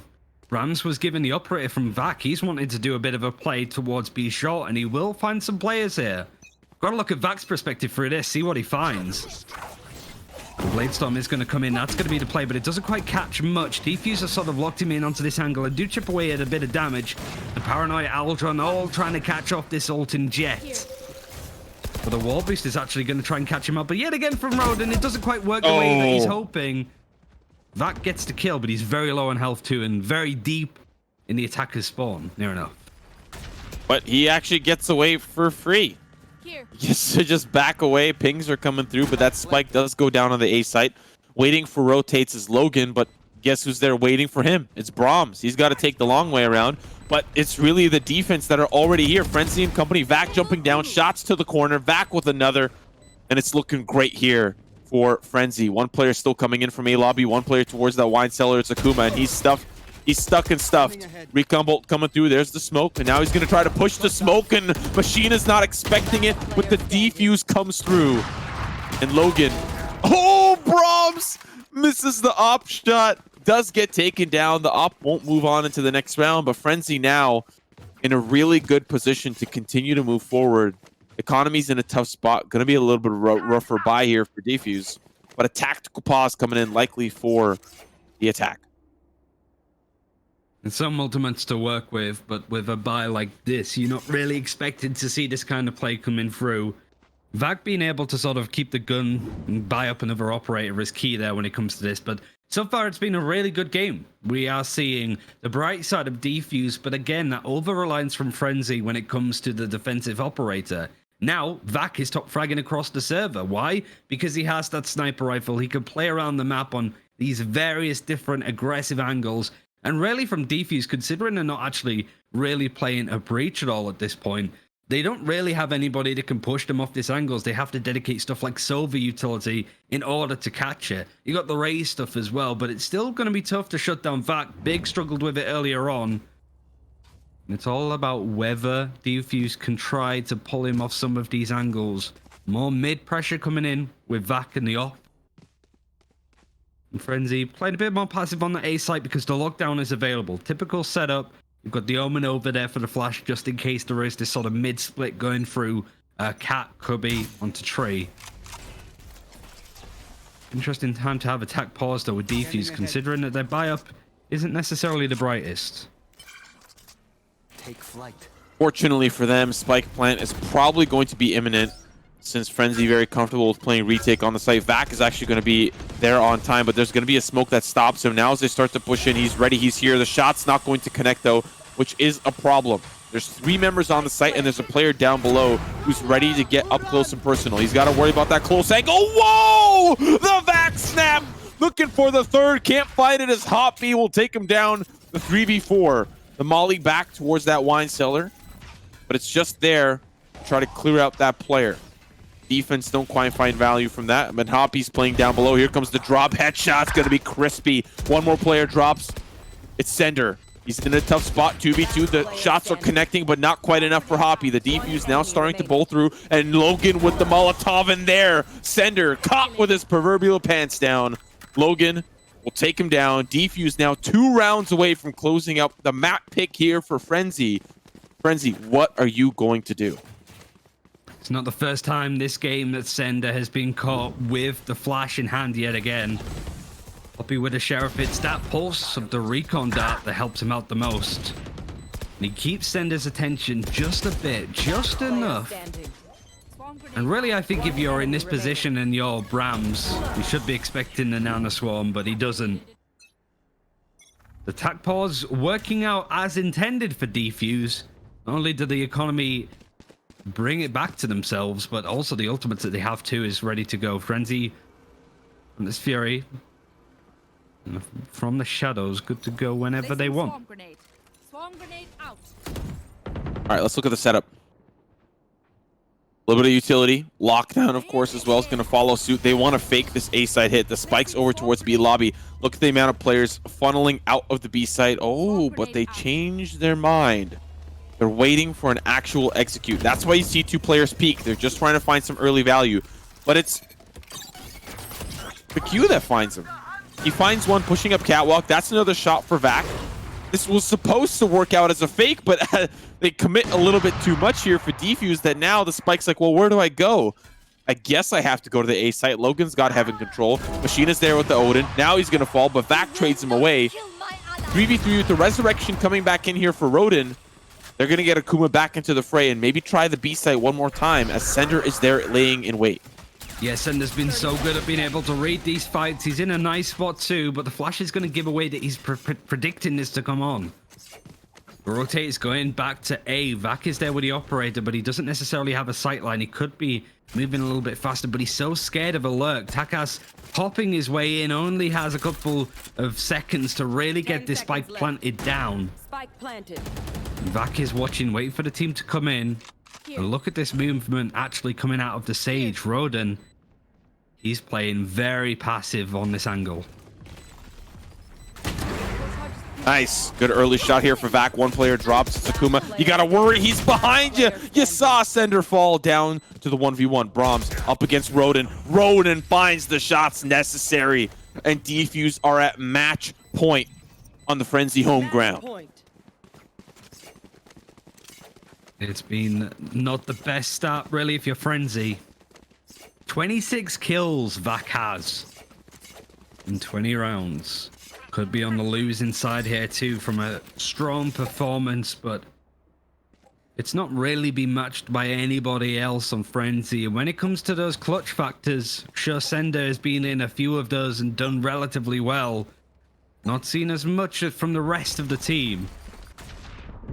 Defuse now trying to set up a bit more of a B play. It's going to pull back a few of the players on the side of Frenzy, and the Eldron is going to try and scout out as much as it possibly can. From the shadows is going to be the one that's planted into the back. Look at the position, actually, of where the Omen has ended up for Defuse. Machine is just trying to hold on, firing out utility, but he's only 1 HP. Man. Sender in this cave, name a better combination. He's found 4 on the round before falling. He was just picking them off one at a time as they started to funnel in. You saw the boost come out from Rodin looking over the B main window. But it's Sender who takes down that play. Machina was just trying to find a cozy corner. But look at Sender. 15 and 10 assists. 10. Man has an incredibly positive KDA. Almost just as positive as Vax, who's just been fragging out consistently. But it's 12-9. 3 rounds in a row for Frenzy. A little bit of a soft buy for Defuse. It's still going to be tough. 3 rounds is not easy, especially considering how Defuse have been playing. And this A exec has been working time and time and time again. And the strings together free from this play. He can certainly add to his tally. Who the Sheriff at least makes this much more competitive now around that the economy was favored for Frenzy. Looking a bit closer, and gun upgrades are on the table now for Defuse. A showstopper is also good to go as well if you're Takas, but do you save it for a round where things are going to be looking a bit better? I like the fact that they've slowed down the play. Frenzy are now going to be going pretty fanatic over where Defuse are going to be playing from. Paranoia is going to start to set in, but Defuse is just burning down the clock. They're still going to plan ahead with this execute. But a Killjoy turret is set up in a nice spot that it's going to give Frenzy all of the information that they may need. Cover going out. Cover going out. This is an important round. Machina got an angle, but he uses the shock dart, I think a little bit too early. Fiki waiting on the opposite side. Waiting for that spike to be planted. Just about to come out from the smoke. There's going to be the owl drone. There's a player behind the dice. And a player behind the generator. Machina in a tough spot. Shock Dart's going to need to find a frag. And it does. That's huge. And it was the showstopper that ended up falling. It's just down to Hoppy versus Machina. I've never seen a position like this either. Hoppy playing towards that rafter side. As Machina is trying to clear out hell. Okay, nobody's there. Going to set the recon bolt up. Now he can just start the defuse. There's going to be a shot. Doesn't know if Hoppy's coming. Now he's starting to come through. He's waiting for the swing. It's good for Machina! It's good! The defuse now as well. And Frenzy still alive in this map. Oh, and that's a costly ultimate to have as well with the showstopper going down. It was nice play from Machina to know exactly where Takas was going to be playing from the Rays and to know that he was relatively no health. And Frenzy still showing life on their map pick. And Vac having an operator again is going to be a tricky one for Defuse to break down. 4 rounds in a row Frenzy were able to get before. They've got 2 now. They get 2 more. We go to overtime. Hunter's Fury, I guess there's a lot riding on that from Akuma. The lockdown potentially coming up for Logan on the attack. If they could set up a lockdown play, it might open up stuff, but Vac missing that first operator shot is going to be hit by the recon bolt and the slow orb, but he still manages to face it. It's the boombot that shuts him down. And now a 4v4. That's orb control. Here comes the Hunter's Fury. That's Takas down. Important frag. Machina with another. Fiku will eventually fall to the Hunter's Fury, but it's once again the 2v2. Spike's going to be late to the party. Brahms wrapping around that B lobby side. Ascender will take it head on. There's a player towards the logs. Hoppy's hiding in the corner. He's going to try to delay this plant, but it's not. It's just Hoppy in a lot of trouble. Trying to teleport back behind. There's going to be the swing from Brahms. Now it's all down to Sender. Good swing. Good utility there. Now it's the 1v1. Flash is ready, but there's a smoke in the way. Another flash available. He's just waiting for the swing. No one in the smoke. He's behind you. Turn around. Not quite yet. Hoppy wrapping all the way back around. And that's going to be the frag. 13-10. Close map for Defuse, an even closer map for Frenzy, but the victory goes to not the team that selected that map as their home ground. We're going to be going to Defuse home ground for a potential 2-0. That is a scary thought for Frenzy fans. This is a series point, and we're going to Defuse's map pick of Icebox.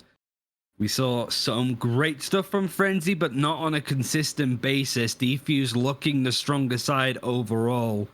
And some key play, mostly from Hoppy towards the end. That clutch was insane, being able to move for your own smoke, bait out all of Sender's utility. And in the end, it came down to just that. Pretty much neck and neck in terms of ACS kills with some of these players. But we have potentially series point, tournament point on the horizon with this Icebox game. So we're going to go for a break. We'll come back to it, explain the rules again in case you're new to not only this channel and this stream, but also the tournament that's coming up next week that these guys are playing to qualify for. So we'll go over all of that, as well as that Icebox game and a potential full best of 5 after a short break, so don't go anywhere.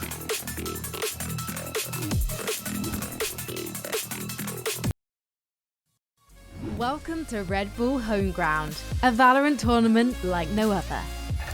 7 of the best teams in Europe, plus 1 wildcard qualifier, will face off in a best of 5 single elimination bracket. But with a twist.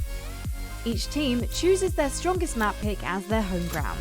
Home grounds get played first. If one team wins on both home ground picks, they instantly win the best of 5 and progress to the next round. If both teams dominate their home ground, the teams continue the duel in a best of 5. The winning team will be crowned the Red Bull Home Ground Champions.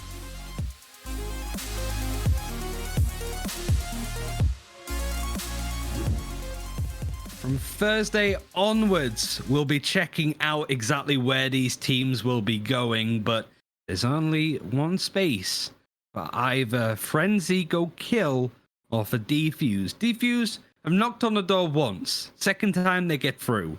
And this is their map pick. This is where they wanted to take it. This is where they took it against Oxygen. But you gotta say, when it comes to Frenzy, Simo, they have a couple of tricks up their sleeve. Yeah, it's going to be interesting to see how Defuse handle Brahms. and the particular type of play that he provides.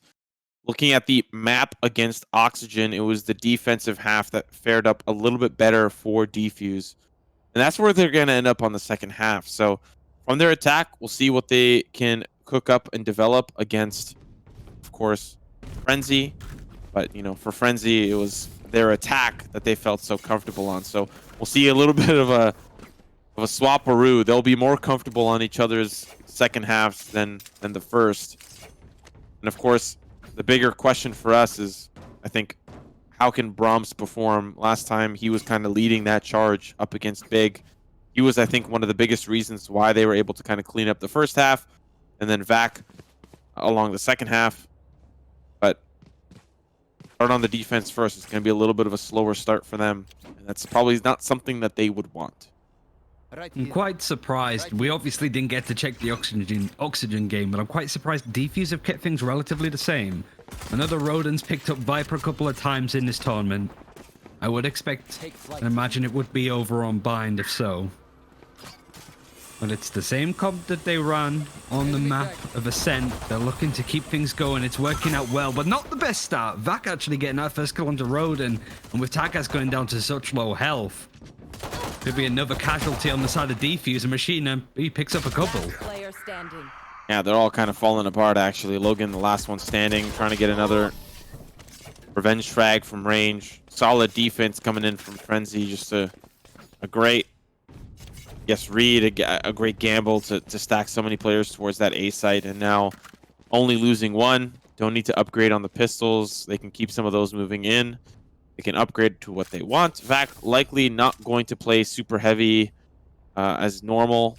Wants to get that op as soon as possible. But a Marshall coming out, you know, even on these second round conversions, you don't get to see that too often. He will be playing alone on the A site. See how this B hold is going to work out for Frenzy. Toxins going up. This is where Brahms would typically like to play, and Takas has done well to take a lot of space and use a lot of utility just to push Frenzy away from this angle. The split is a smart one. It's providing a couple of questions for Frenzy to answer, but they're still coming out on tops considering the guns. Wasn't too much of a buy-up, however. Still handling ghosts for the most part. But now only up to Logan left. Spraying down to try and take on the ghosts. The turret too far away to be of any impact. And I don't think anybody from Frenzy bought up, right? It was all ghosts doing the work. There was a Bulldog and a Marshall. There was a little bit. But it was still relatively cheap. Like Vac having the operator is one of the main reasons, right? Yes. Yeah. He didn't upgrade to anything, but he normally never does. He's looking for that third round op. Probably doesn't buy a lot of utility either, just to get over the finish line, right?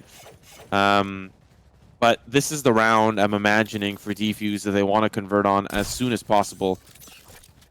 Just because their attacking half isn't as great, just as Frenzy's defensive half isn't as great either, at least in comparison to the matches they played for the best of fives leading up to this. And of course, this is the round teams normally convert on, but really it's just how is the bigger question.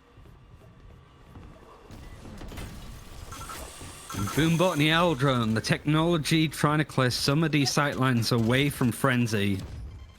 You must expect that Vac would have the operator at this point by now, but FQ in a good spot as well to trade out if necessary. It isn't currently. Vac gets that first kill onto Takas. And another split coming through in the middle of Icebox, and Eldron is going to get some information to work with, but Sender doesn't spot it. Logan with one. Spike now available to get planted. Of course, there is a smoke problem. Vac finds another with the op. They have to get rid of it. The jump over is not sure who to go for. Oppie's going to be punished by that. And Vac has already gotten the value out of this op.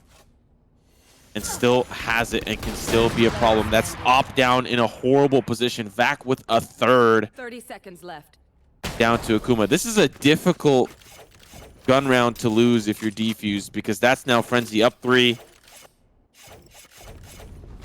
Now you're down to the pistol.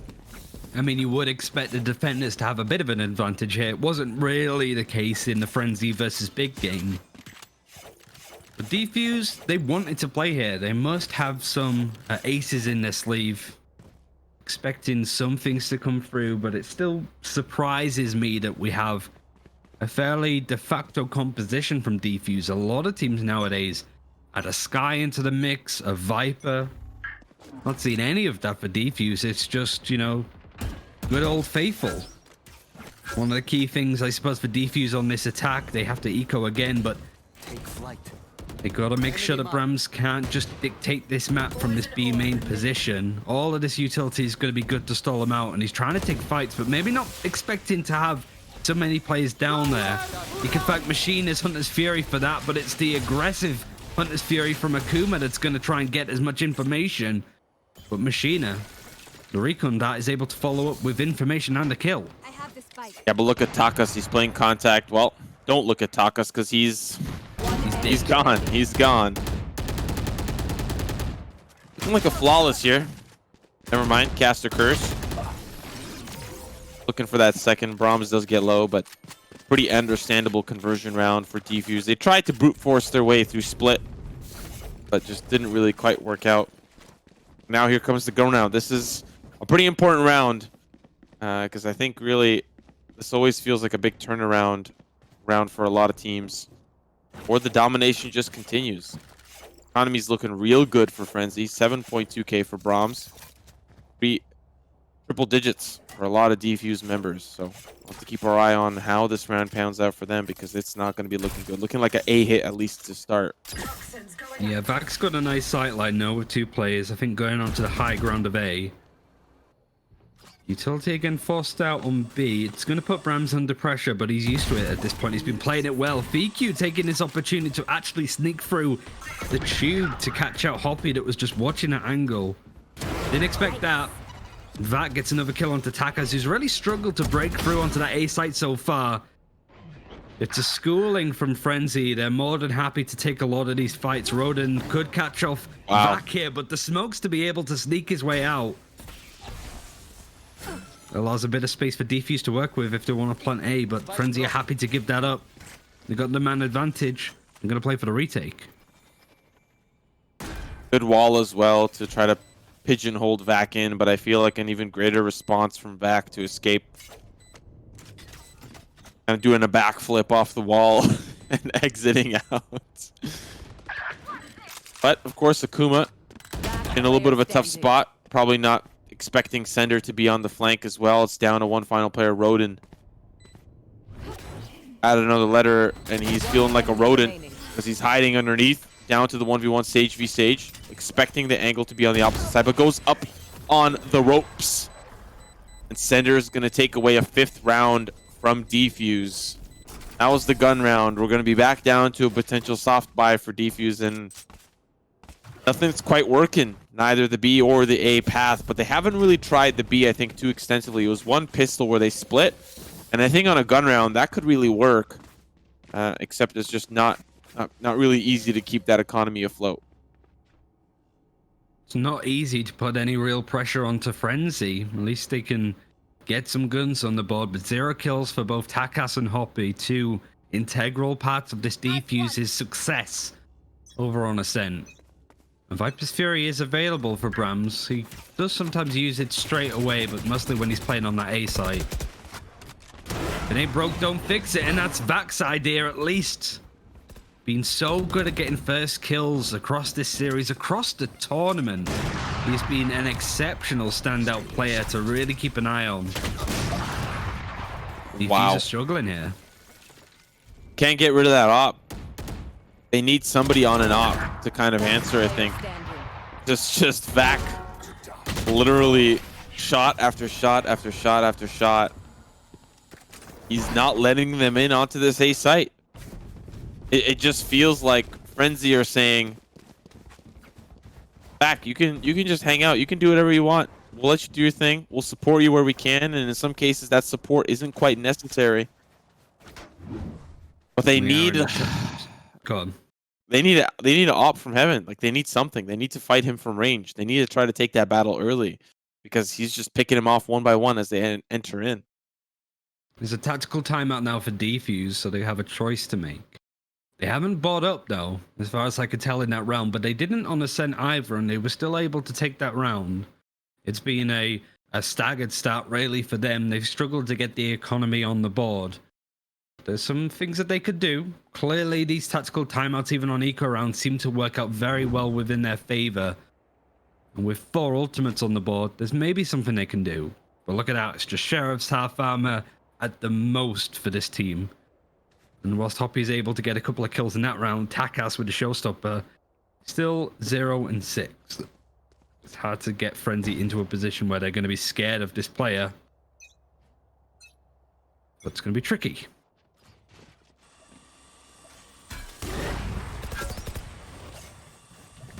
Think of Vac opping from this B site.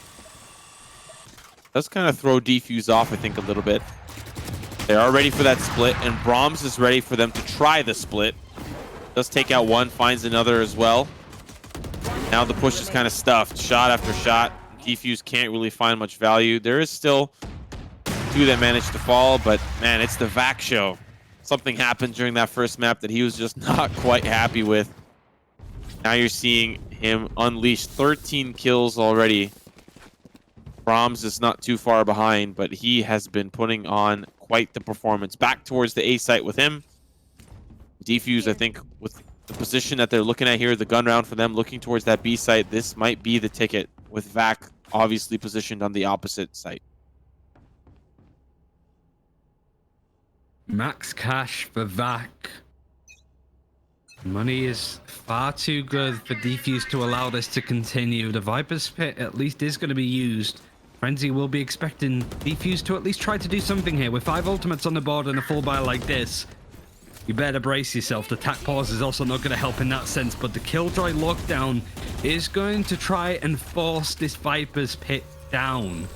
Really is a question of if they decide to move away from that, or whether the Hunter's Fury, like it is going to destroy it in a nick of time, but it still detains the Viper. They're out of the pit.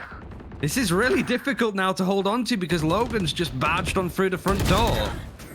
Brahms is still somehow still alive, and the Viper's Pit is still up. Takas is now going to have to deal with Brahms, and yeah, that's not going to quite work out either. You saw what Defuse were trying to do there. They were trying to commit as much resources as possible to fake the A hit, but I think they kind of overcommitted. They overthought it themselves. Once that Viper's Pit went out, they should have just, let that slow-moving push towards the B site, but there was a recon bolt that was stopped them by Machina. One measly recon bolt stopped the push towards the B site. They didn't get any space. And as a result, you see, of course, the onslaught on the A side did go to Frenzy's way. So just very tough to be in a position that you're in here for Defuse. It's 8-0. You're struggling to put a round on the board. Everything you're throwing at Frenzy just isn't coming to a positive end. Vac is finding it though. 2 more kills. He's trying to add some more, even bringing out the Blade Storm just to make sure that he doesn't die in this fight. He's seen people in the smoke. There's so many though to deal with, and Akuma does eventually find the silhouette within the white of the Cloudburst. Now the showstopper from Takas comes through, but doesn't get anybody. Luckily, the follow-up is still there. But it's not enough. 9-0. What is it with these teams losing on their homestand maps? Maybe we got it wrong. That doesn't necessarily make sense. Maybe Frenzy picked Icebox and Defuse picked Ascent. I don't know. Maybe we got it wrong. I don't, because that would make a little bit more sense to me. But I guess what would be the bigger question is why Frenzy didn't pick Icebox earlier against Big. I don't know. Maybe we got it wrong because this is definitely. It just doesn't. It happened before with Big, right? Like it just seems that. Maybe teams aren't as strong on their map picks as they thought they were. I think a lot of the map play right now is banning out what you're not good at as opposed to playing what you are. Frenzy are very good on various maps, and Defuse have been able to work their way here too, but this is looking like only one team is winning this one. And the Resurrect is not only needed in this round, but it could be needed for Defuse full stop. Back smoked off in a 1v4. Shock Dart making things just that much more difficult. There's the swing, there's the missed shot, and finally that op is out of the hands of Vac. Been 9 rounds he's held that op. And at least for Defuse, they can breathe a sigh of relief that they won't be flawless on a half, let alone a round. See if they can put another one on the board. The B site seems to be quite comfortable, and it's usually the split that they like to work with. And you see the adaptation for Frenzy too, sending 2 potentially down the tube. Watch this. Wall goes up, and it's going to be EQ that pushes forward past the wall. See what he finds, what position he gets himself into, but he's not coming home. No. He's not coming back. VQ again is going to be going through this play, but this time Logan predicts that he's going to be there. Now Hunter's Fury, with the information that they've managed to grab onto from Brams, Tackers has found an opening from it. It's about trying to clear as much as they can, but Sender is still lurking in this spot. He's even thinking about jumping over here to get that spike. He takes out Roden before it goes down, but there's a lot of backstabbing going on at the moment in the 3 versus 2. Vac is still involved. The Paranoid connects onto both Frenzy players. But do Defuse know that they're both in that same position? They're playing on both sides of the wall. Vac now pushing forward with the Vandal. There's going to be a player on the opposite side. Hoppy takes him down, all up to Machina in a 1v3 player, going up on the default spot. And there's players from a variety of angles. Hoppy with a 3K on the round, and Defuse put another one on the board. Can they get one more? That is the big question. Economy has been phenomenal for Frenzy throughout. Double up coming through. You're joking. You're kidding me. Brahms and Vac with the op. This is gonna be painful for Defuse. Brahms has been a jet opera in the past for like fear. It's gonna be mostly on a controller role and has been throughout this tournament, and he's been so good on it too. This feels like they're just almost disrespecting Defuse here at this point. 9-3 wouldn't be too bad. We've seen comebacks from worse round differences at halftime. VQ's just been trying to dash all over the map to see if he can take some of these 1v1 duels, but his information is given up, and he swapped over from Vac. Knows roughly where the Killjoy's going to be as she picked up the ob to get the lockdown. She's taken out, and I don't think there's a resurrect good for Defuse just yet. Don't think it quite matters, as Machina's going to find 2. 2 players remain. Vac doing exactly what he normally does, which is... Oh, sorry, it's not Vac. It's Brahms with the op, taking those shots. Vac on the opposite site. Brahms now trying to chase down that last and final player. Akuma's still being a little bit of a problem, but the Lear is definitely not going to help out. Gets traded. We have a 10-2 half, but really, it felt like 1v5 the whole time. Vac just put his team on his back. Brahms definitely having an impactful performance, but that's what we anticipated. This is the half where both teams are comfortable with the side that they want. So who's going to put it to the test? Who's going to come out victorious? We're going to find out. Is it Brahms' big brain, or is it Defuse coming together and finally getting out of the hole that they've dug themselves in? Check out next weekend. No, not quite. But it is interesting because I have seen that there are a couple of pro players that are in the main tournament next week watching this, and really it might make you think, like, are we as strong on X map as we think we are? Because that certainly hasn't been the case so far in the games that we've seen from this tournament format. Near enough every map pick has been lost by the team that chose it at this point. Now Defuse need to show exactly why they wanted to play on Icebox, why they'd throw such a curveball like that. And Frenzy looking comfortable to deal with it.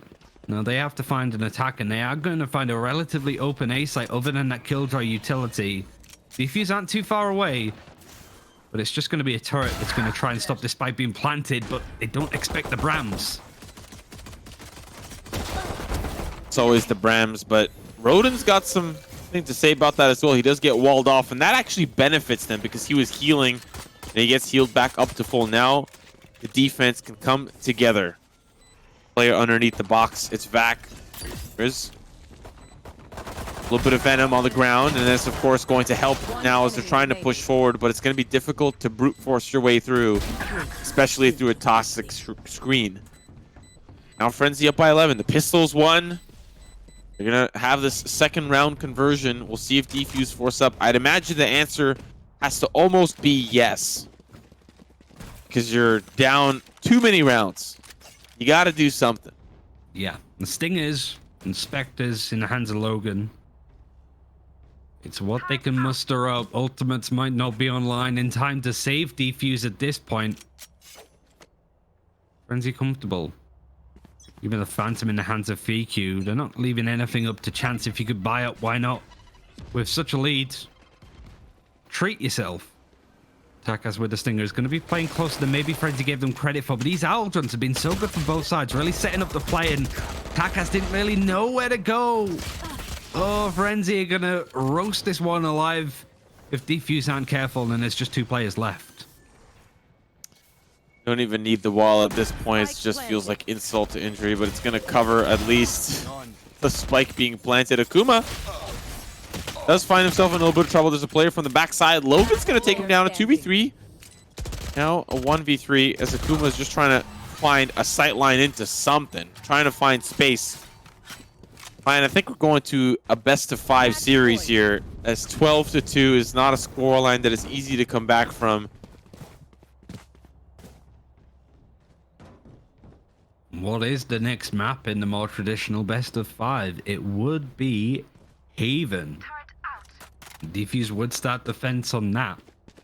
Hoping that it plays well, but so far the Frenzy Haven maps we've seen have been very one-sided.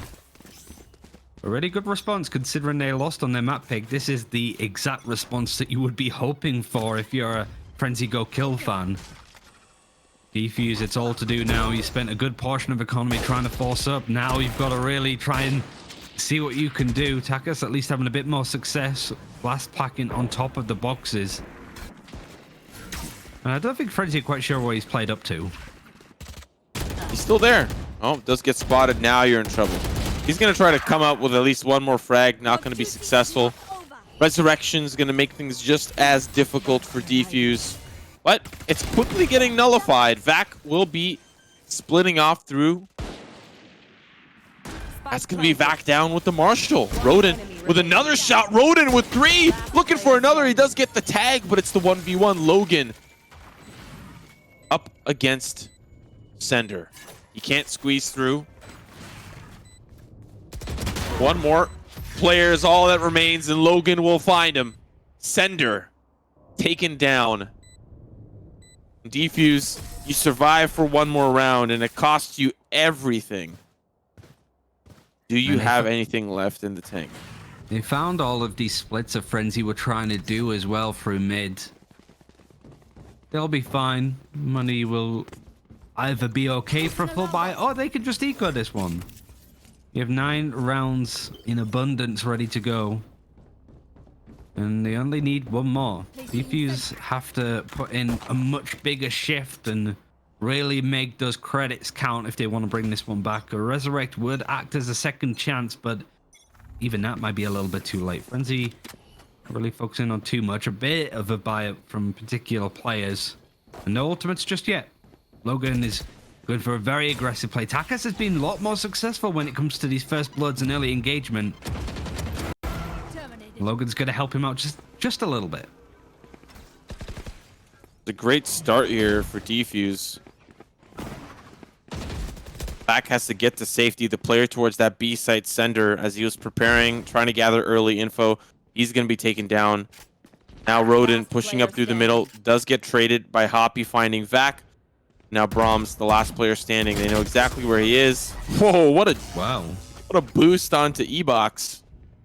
Finds Brahms, but still 8 rounds to go. Can't get too excited yet. Could be over here, could be over now. But I think Frenzy, yeah, economy's not looking so great. They'll have to force up in a potential eco round to follow if they lose this one.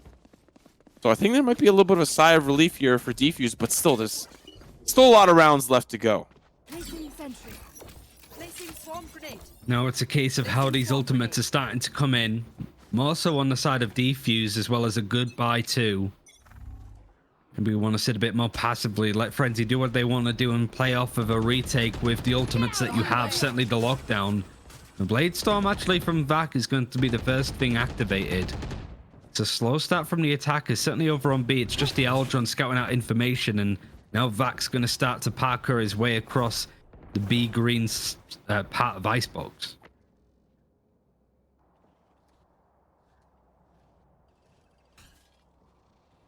Defuse had 3 stacked on the A site.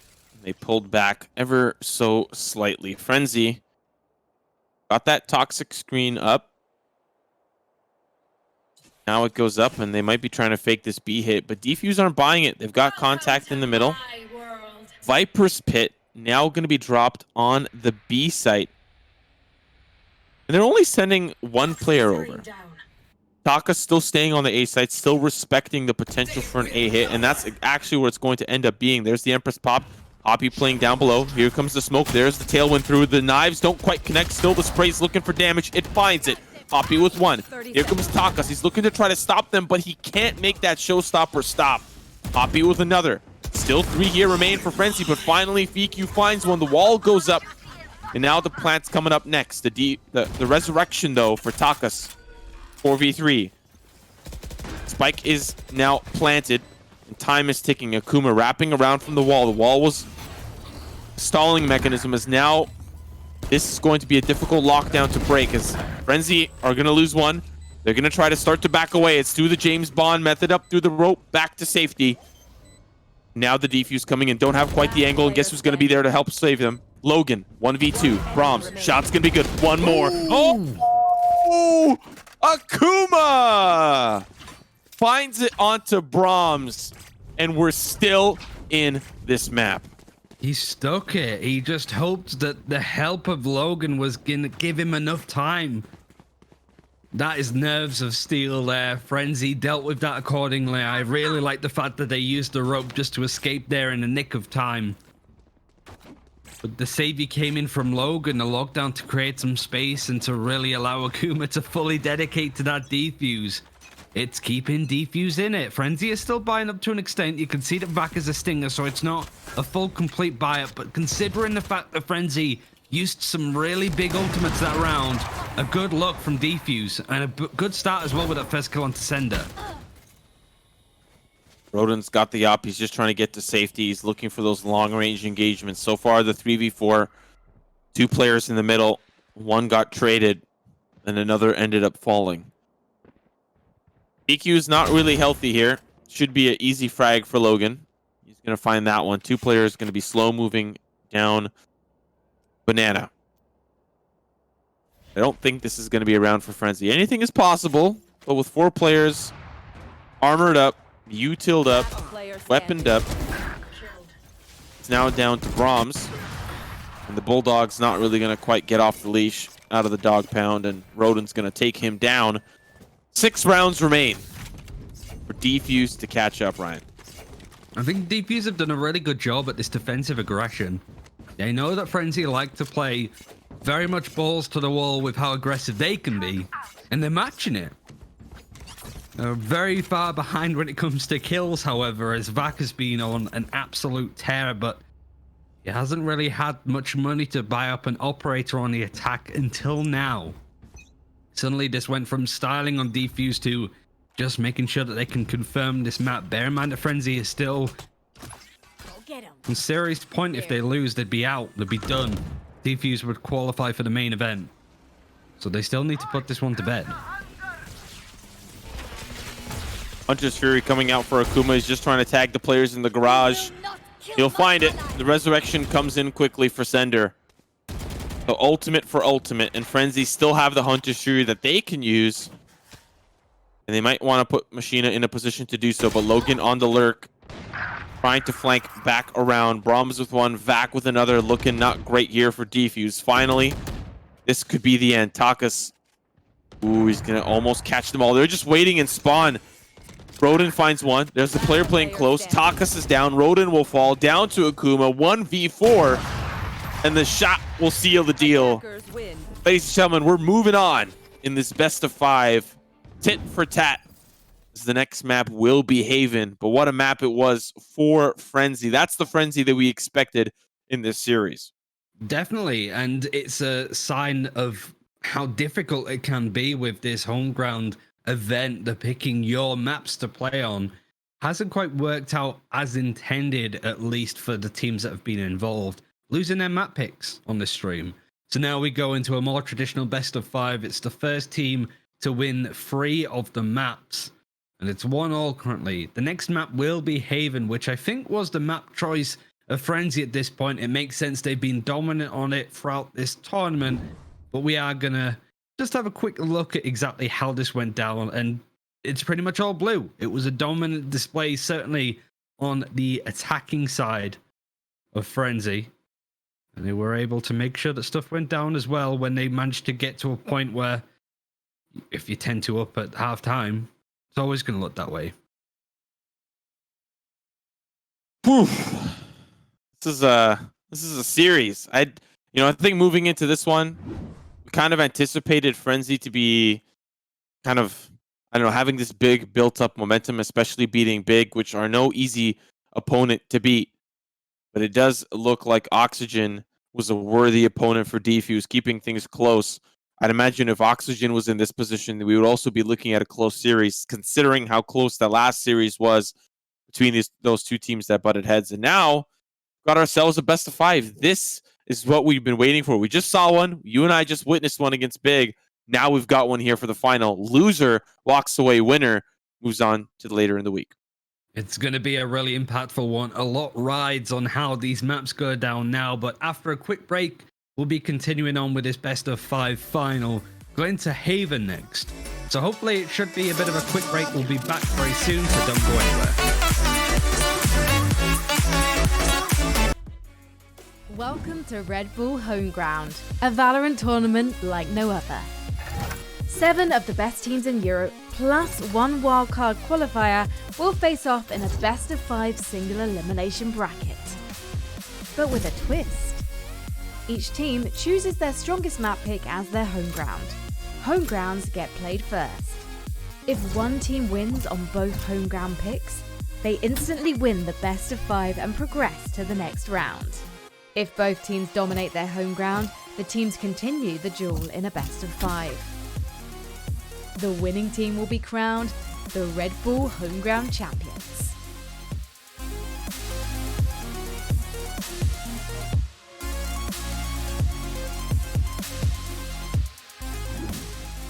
And we're still trying to decide who is going to be that final team qualifying for the main event. It starts next weekend, even as early as Thursday, actually. So certainly get that into your calendar and be aware of it, because it's going to be an interesting one. Certainly with the special guest team that is yet to be announced. So do keep an eye out for that. We are going to the full traditional best of 5. I hope you understand the format for the Red Bull Homeground tournament. But for now, you don't need to worry about it. You don't need to concern yourself about it.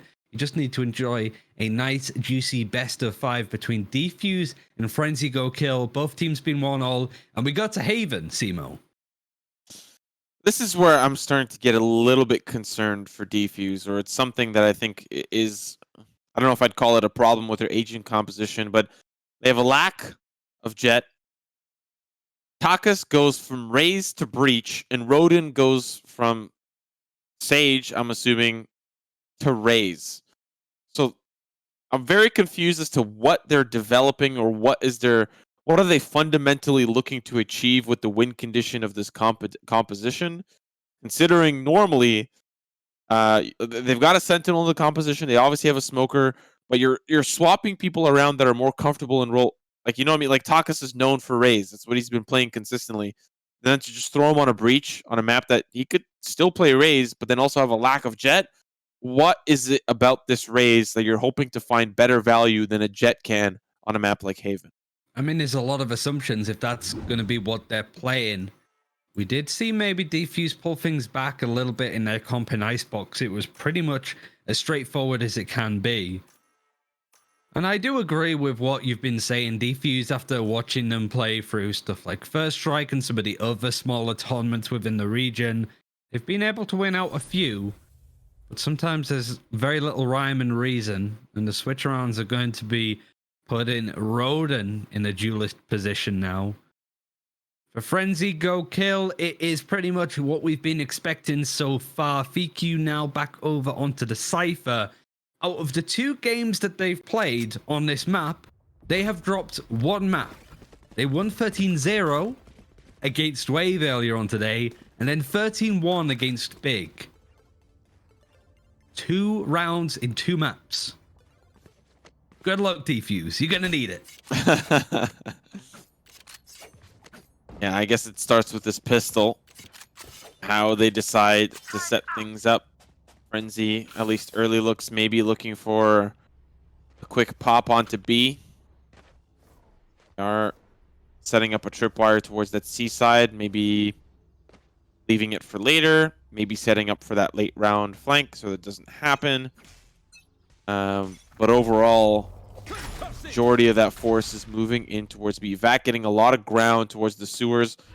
Does look like Akuma saw him cross, but he's going to back all the way back to B. Vac has a lot of space to work with here. Brahms holding off any potential long push, just defaulting around. But Vac getting all this space means that Akuma's got to poke his head back in, see what's going on here. He hears a couple of those shots, but Vac out of utility. No smokes left.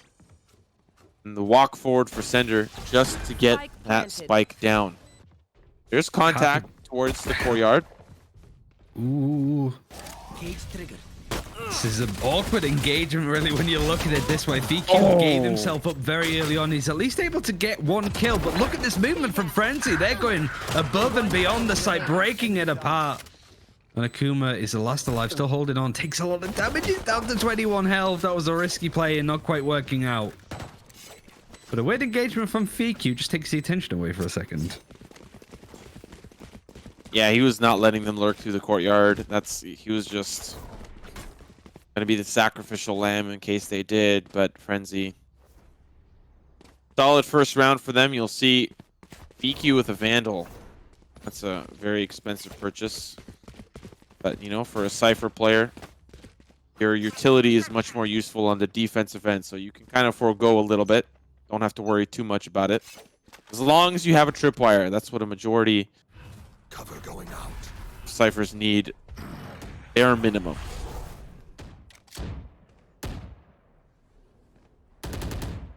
I'm sneaking his way and hasn't bought up too much again.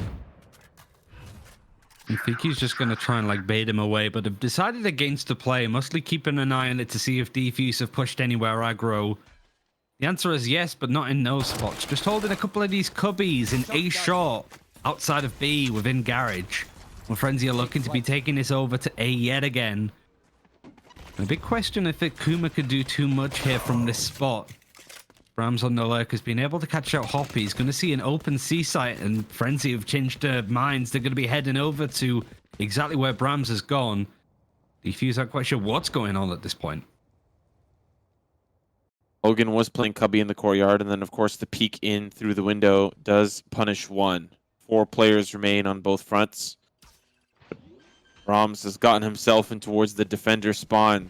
Not really concerned with it anymore. I think Link is where it is much easier to catch somebody out of position. Like, i.e., example, look at Exhibit A.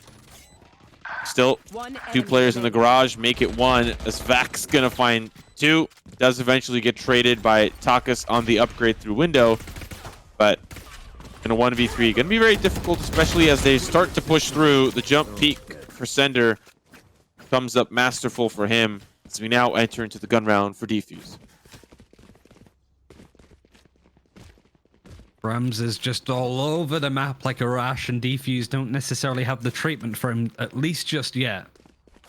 Hopefully some bigger guns, the Phantoms and Vandals, might be able to help, but the Lurk has been so strong so early on in this round.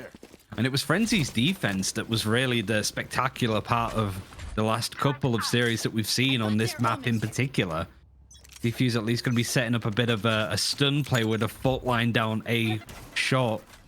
Is going to connect right onto Vac, who dashes in. Hoppy is going to be trying to fight him, and the flash is actually good, but Vac still wins that engagement. Now Garage is under a lot of threat from Defuse, and whilst Akuma could at least take out the jet that made their way onto A, it's a C hit, and Logan is under a lot of pressure, just lurking in the shadows. Hops back in, he's trying to pick them apart bit by bit, but it's not quite working out as a 3 versus 2 is going to commence over on C.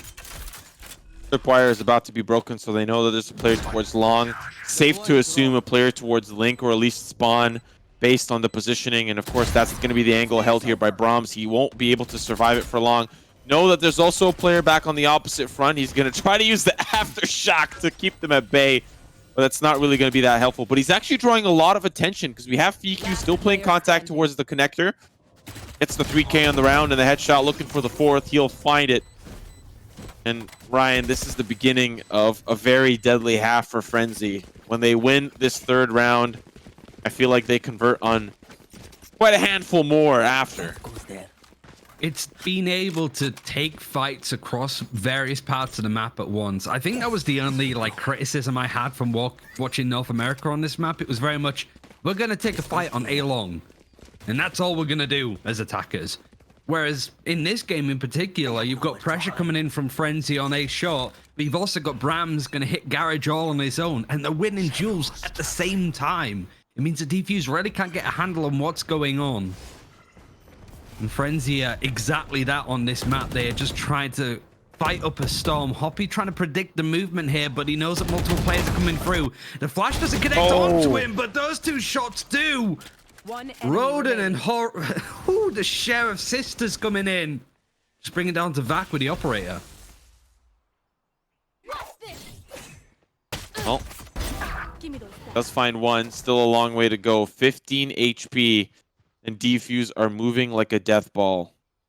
But misses a pretty important shot. One player coming in through the window, and it's Roden.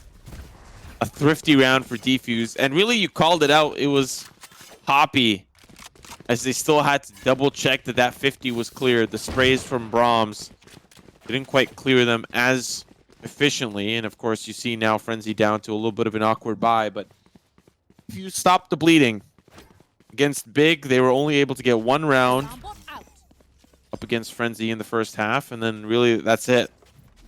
That was it. That's it. So I think already, yeah, go there's a ahead. good. I was just gonna say there's a good sign for Roden's race. His stats are a little bit better than Takas is on the same role. He's played half the amount on this agent, but a much better KD, much better kills per round, much more damage. Of course, the more rounds you play, the more that those stats do get watered down, so it's worth bearing in mind. But still, Takas has been able to do quite a lot on that role, but Roden a little bit more. Slender now is sort of setting up this execute. Spike should be going down. Logan's trying to sort of meet the battle as the neural theft does go through to confirm a bit more information for Frenzy. Defuse still having a lot to work with on a retake. Roden with the op definitely could be a problem. But Brahms was Enemy remaining. on the lurk, on the flank. Akuma, the last player, standing now with the Hunter's Fury. I think if Brahms was joined with the team on the site, this would be a little bit of a different round, especially with Roden trying to find some value from the op. But, you know, quite honestly, I think we're going to see a lot of this C hit from Frenzy. And if we condition Defuse enough, if Frenzy condition Defuse enough, the A site is just going to become so much more vulnerable. And it's this unpredictability from Frenzy that I think is going to be a huge problem for Defuse as this half continues. I feel like even Frenzy aren't quite sure what Frenzy is going to do at this point. They're just like the Tasmanian devil, just running around the map like crazy. Kicking up a storm, and Defuse are just trying to at least calm it down. Got plenty of stuff to work with at this time. The lockdown, the showstopper is just going to enable Frenzy to maybe just have a sit down for a second. A timeout on the naughty corner. Frenzy aren't really sitting put so far, and slowing the tempo of the game down a little. And Defuse, yet again, not wanting to be aggressive to gain that intel. They don't want to put themselves at risk, but there's a lot of this very passive, centrally focused play from Defuse. The issue is, they have no idea what Frenzy are doing at this point. That tends to be because they have no intel. Nobody has showed towards C-Long. There's no smokes, there's nothing. So now, of course, as the spike is starting to be planted, they know that it's going to be the A hit, but there's only Akuma here. Lockdown is ready, and we see this lockdown quite a bit. They also have to worry about this courtyard play. Takas has to back away. There's two players in the courtyard not letting the flank come around. That's the lockdown as well. The red carpet's rolled out, and Vac is just going to push the lockdown, but he's got to worry about Takas. They're a little bit confused. They're crossing their wires. One player does get detained. And Machina just trying to get there in time to help his friend, help his teammate. It's Sender, who's still alive, now going to start to flank, now going to start to push forward. That's one more player, that's two. Looking for another, but the blast pack's dangerous. There's the tap, there's the spray. It's the full send for Sender. And he was the one that was detained by the Killjoy ultimate, was just patient enough, but really Defuse were just in the wrong places at the worst times. It was really nice play from Takas just to control that area. Machina wins this duel because I assume that Akuma thinks that he's the one detained, but watch this. He just runs through the smoke directly looking at where the Omen is. Easy kill. Knows exactly where the spike has been planted, and then just patient enough to know roughly where Rodin can be. Frenzy, maybe a bit of luck on their side, that one, but you can't say that Cinder has not been the most exceptional player today that we've watched, at least. Not always top fragged, but he's certainly on par with Hoppy's Sheriff rounds because they're also pretty scary. Pretty sure it's just Roka. It's just a cosplay.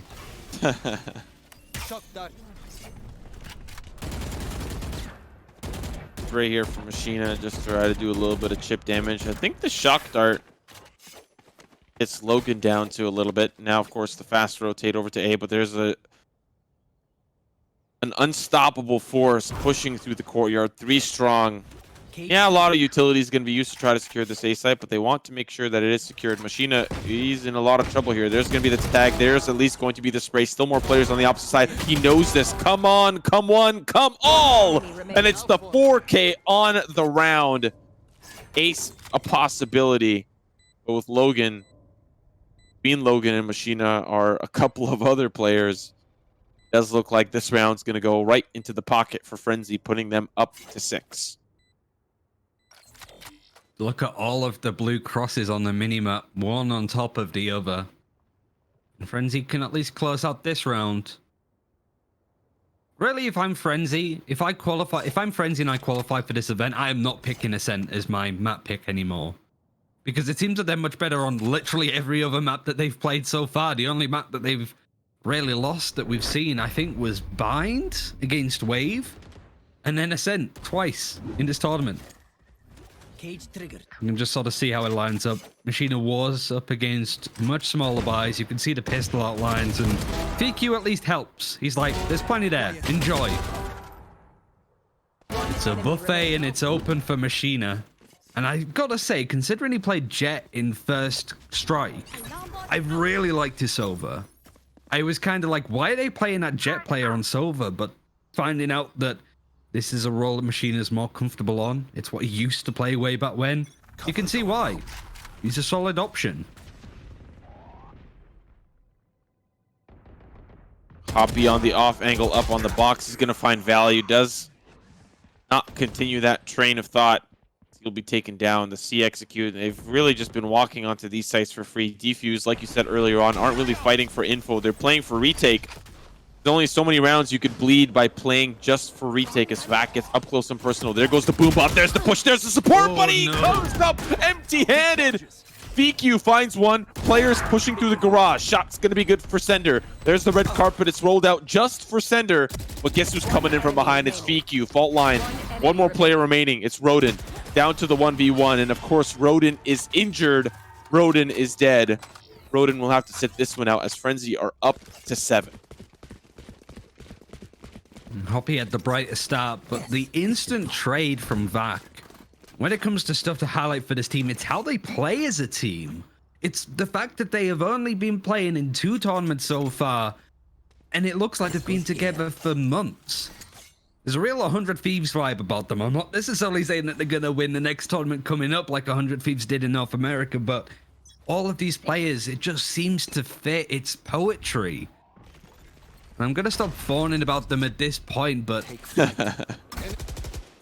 it's been an absolute pleasure to watch all of the teams today, but with how things have been going, it's been going much more in favor of Frenzy at this point. Defuse, again, finding that first blood, but they can't really capitalize it from that. Now, certainly with the eco, that's not going to necessarily be in their favor, but 50 rounds are possible. We've seen one already, an impressive one for Defuse, but post-plants, it's going to be a pretty tall order yet again.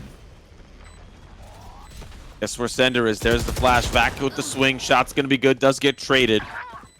There's a player that's lurking from behind. It's Logan. He gets caught right out by Brahms. Sender wins the duel down to Takas. In a 1v3 with not a lot of utility left. Finds the upgrade, but also finds his imminent demise. 7 rounds up here for Frenzy.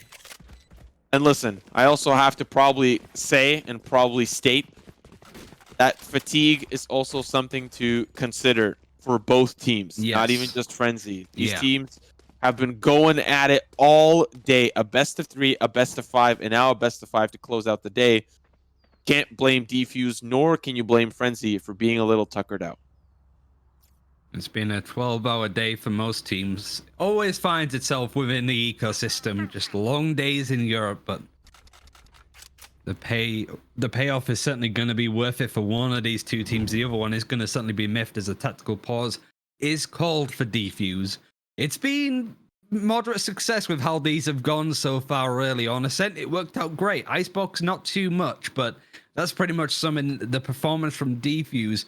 And I really do think, certainly from the games that I've seen previous to them as well, a real Jekyll and Hyde, but maybe not so much with how they seem to fall apart in an aggressive manner. I think Defuse is really well put together in how they play, but very passive. You don't have the same firepower on this team as you would see for Frenzy, as an example, but also in cases like G2, even teams like Exile way back when. This is just a team that's very used to the system. There's no particular standout player that absolutely takes the game by storm. They're just a well-oiled machine.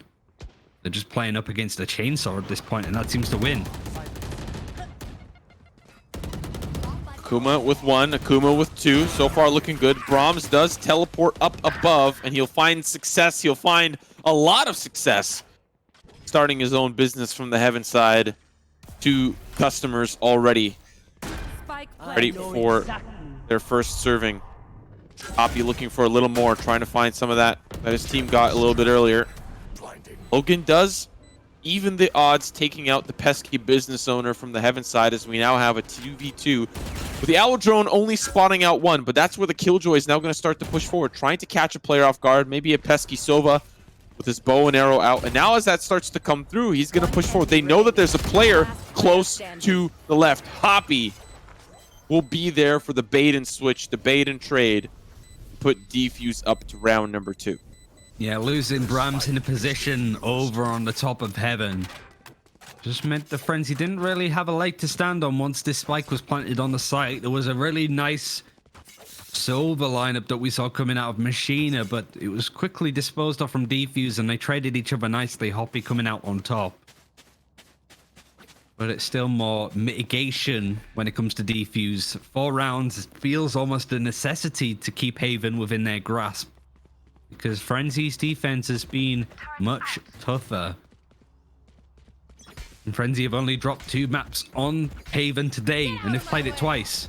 So another 2 maps added, but they really do not look phased at all on this map in particular. This should be their choice if they were to go into the main event for the Red Bull home ground. Defuse will still have some stuff to work with. A couple of ults as well coming online.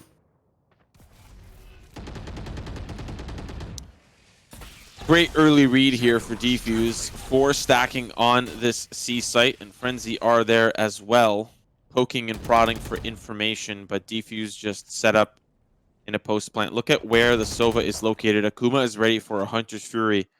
Maybe if there's an early engagement for Takas in the garage, a Hunter's Fury will come through. There's going to be the red carpets rolled out on the Executor and Akuma. You're likely going to see that Hunter's Fury come out. But it was the fake all along. They were pushing through B. Fac's gonna find 2, and he takes out the bow and arrow. But Rodent comes in from the side. Logan will support, swapping 2 new weapons. Not gonna find you the frags you need, as it's down to the 2v2. The B line potentially over to A. Nope, they'll stick it onto B, but no need, because Fiku's got other things to say. Rings the gong and finds a round. It was a bull in a china shop there from Vac. He was just managing to make his way around the site. Completely unpredictable from Defuse. Whilst we did see Roden barrel his way through a couple of players to try and bring it even, you got Fiku there that's been closing it out. A very consistent performer. Top franging at least. A bit earlier in the day. It feels like an eternity ago. We were like, yeah, Fiku's not really been performing to the level that you should see from him, but everybody's had a chance to shine on this Frenzy side. Defuse now, 3 rounds. It's going to become very important, and a lockdown can certainly help them achieve that from Logan. Issue is, his machine has a Hunter's Fury that can quickly shut that down, but there has been a couple of instances where he has done it a bit prematurely. Using the ultimate to try and get a kill means he doesn't have it for the counterplay. He is in a spot where a lineup could be helpful, but Defuse yet again playing very to the core of Haven on that B site. Happy to play retake both on C and A, which has caught them out for the most part. There's a nano swarm. Oh, it gets taken out. That's brutal. Probably hoping for a little bit of extra chip damage. The shock dart is going to have to do. Here comes the Hunter's Fury to answer back that lockdown. And of course, it doesn't find its mark quite. It looked like it tagged somebody, but of course not going to be the case. Akuma ready to drop down, fight some fires. Unfortunately, he's blinded, but so is Sender. BQ will scoop those ones up for free. Down to the 3v3 swap here for Takas, but he gets taken down through the smoke. Poppy, not going to be the sheriff round for him. Where did Vac go? That's what Logan was wondering. Doesn't matter. 10th round for Frenzy, and we've finished the half exceptionally well for the team that was on attack. Even just the small thing right at the end, Vac dashing up the smoke, taking the attention away from that last defender of Defuse, and it allows a straightforward kill for Brams.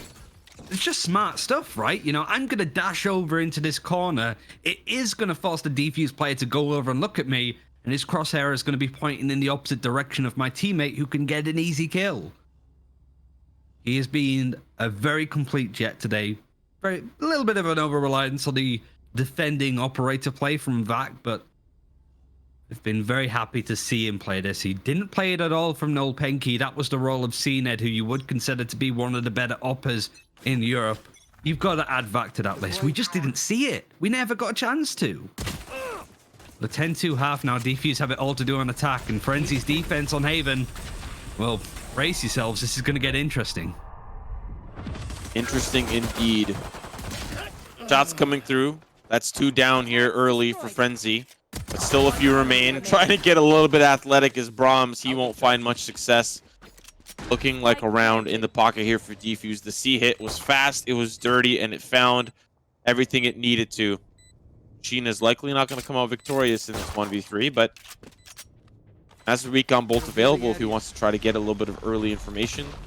No one in the window. I like the way I'm like, check out this team's defense, and they just get rolled in this first round.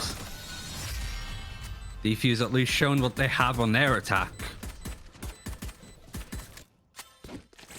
I think no matter what, it's still an impressive feat. Frenzy from the nascency of their team, and Defuse, the fact that they were able to beat Oxygen, I think is a really strong acclaim that deserves a little more credit. The circuit that they've been on recently as well in some of the other regional tournaments across Europe has been strong. They've won a couple, winning teams like HSD that we saw coming up yesterday. Beat Gambit.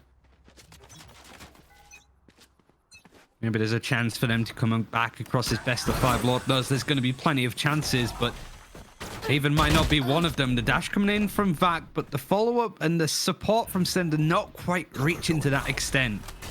He goes down. The shorty play from Brams within the smoke could be likely, and at least it's forcing out some utility away from Defuse. The Aldron is the worst timing. He comes in, box one. Oh. Can't the other. If he had one more shot, he might be able to grab it. But Defuse still having a man up. Machine is going to play the 50 angle. They're just playing incredibly annoying for Defuse. Can hardly make it out. Safety. Now, of course, Sender gets caught trying to push a little bit too forward. Recon bolt comes through, and Machine is going to wrap around. Ooh, this could be a little scary. There is a player that's going to go back and check. It's Hoppy. Now just down to PQ. That's where the spike was about to be planted. There's the swing, and it's going to be a miss. But here comes the gun round for Defuse, or rather for Frenzy. This is the turnaround that we are expecting for Frenzy, and really, this is probably going to be a very tough round for Defuse to swallow, because this is, of course, going to be a pretty standard. You know, if Frenzy win this, it's a pretty standard conversion, but it puts them 2 away from being a point up in this best of 5. That's not something I think Defuse are very comfortable with because of how little rounds they truly complete. I mean, it really depends on what they want to try and do here. The fact that they're bringing out utility like Akuma, they're expecting Frenzy to be on the aggro. So utility dedicated. Interval utility as well. We're not going to see that recon bolt for another 40 seconds now. Was Frenzy are sort of sitting back here, more than expected. Defuse are very paranoid. The Eldron is going to come through and at least find onto Brams. But it's not quite destroyed by the team. In the nick of time it is. So Brams is still here, a lot closer than maybe Obi was expecting. And the payoff is there. The support that came in yet again from the rest of Frenzy to allow Brams to do that sets his team up for success. Last player standing. Oh, Taka's at least going to find one more. The standard conversion for Frenzy. This 4th round is what we really have to hold our breath for. Full buy for Defuse and, you know, not necessarily a great full buy for Frenzy, but they'll buy what they can. EQ is going to buy for Machina. Sender is going to buy for Brahms. And here we stand. Unfortunately for Rodin, he's not really going to be as involved, but I'm imagining some sort of blast pack play to get that Stinger up close and personal. Defaults for both sides, except a little bit of a heavier stack towards that C site with Vac waiting on the opposite side. Bind is the 4th map in this best of 5. No matter how this game goes, that's definitely where we're going to be heading next. Vac trying to play within the smoke, and stuff seems to line up rather nicely to allow more kills to come through. A lot of questions for Akuma. He's taking a lot of damage, and the flash from Sender is great. Hoppy now has to clutch in, and the setup again. Yeah. Sender just seems to have a bag of flashes available. He's got double. Like Riot have just handed him a few more because every time he always has the right stuff to set himself up. And it's put Frenzy on match point. And Defuse only grabbing 4 rounds, and Hunter's Fury, at least they can afford half armor, but they can still buy up some moderate guns. You gotta still fancy Frenzy in this scenario, no matter how close Defuse are able to take it. Come on, let's go. So we have Takas 1 point away from the Rolling Thunder. Looking at their position, they're looking for that C-Long orb. EQ is not really going to, I think, challenge that Owl Drone, especially as it's coming through. That orb should be for Defuse to take, and they'll have that ultimate. But he doesn't just grab the orb. Okay, all right. Hunter's Fury finds FQ. Back with 2. Would have loved to have that Rolling Thunder now, but he's going to get it from the plant, potentially. But that Spike needs to go down before that happens. Smokes are down, and they're starting to subside. Spike's still not down. Paranoid towards the garage. Aftershock will find Hoppy. Akuma will fall as well. Bet you wish you had that Rolling Thunder, don't ya? Frenzy will win Haven 13-4 as the Rolling Thunder will be rolled out on the attack. And a nice way to finish off that map. Frenzy now lead the series by 1 map. And done it in spectacular fashion as they usually do on Haven. They really, if they do qualify, should be going, we should probably pick this map more often in this format at least. You can see just how it sort of was broken down.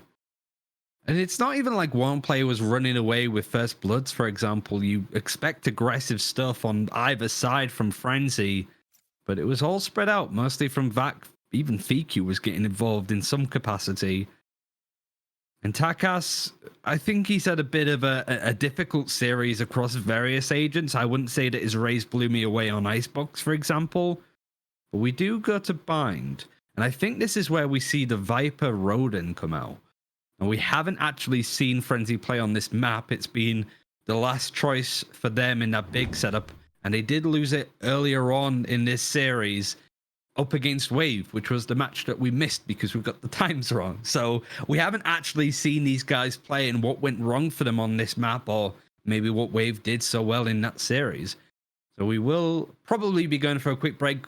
Hopefully a lot quicker than the last one for sure, but as you can imagine, with the fact that these teams have played so many maps one after the other, making sure that people don't burn out too much or just get way too tired, we've got to be a bit careful with their mental as well as our own. You know, we got to relax and take it easy. Luckily, I've got a fridge full of Red Bull behind me to keep me up until, well, when the main event starts in 4 days, considering how much is in there. So we are going to go for a break, a quick bio and all that kind of stuff, so don't go anywhere.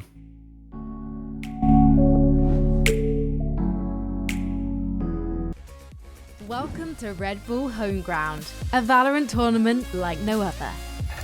7 of the best teams in Europe, plus 1 wildcard qualifier, will face off in a best-of-5 single elimination bracket. But with a twist. Each team chooses their strongest map pick as their home ground. Home grounds get played first. If one team wins on both home ground picks, they instantly win the best of 5 and progress to the next round. If both teams dominate their home ground, the teams continue the duel in a best of 5. The winning team will be crowned the Red Bull Home Ground Champions. And it could very well be Frenzy at this point going in to be that qualifying team. I will tell you, I'm not going to reveal too much, but the wildcard team invited, oh, it's coming out of left field. You're going to love it. But there's still more to happen in this best of 5. Defuse are on the ropes to an extent. It's series point for Frenzy, but they do go to Bind, and it's a map that they've only played once so far across this tournament, and they lost it against Wave very early on in the day, and it's been a long day, Simo. That it has. And I really wonder, you said it before we went to the break, what really went wrong for Frenzy up against Wave, because for Defuse, that's the map that went right against Oxygen. Maybe it's this Viper pick. They didn't play it earlier in the day up against Wave, and that might be the big difference maker. Oh, sorry, I'm confusing my teams. The Viper is actually going to be the more interesting thing here for Logan. See how Frenzy adapt to it. My apologies, but for Frenzy, they start off on the attack. They're going to be looking for B or A short rather early on. Last chance saloon for Defuse to make their way in, and a bit of a bait coming over as a fast B execute is starting to make its way in. Takas is at least holding on to this angle, and many players are going to jump past him, but nobody specifically checks him. In fact, the Ghost is able to win out a multitude of these duels, but VQ picking up a couple brings it to a 2 versus 2. Defuse playing off of the site so far. It's just rolling over there, hoping for Logan to back him up on the Viper.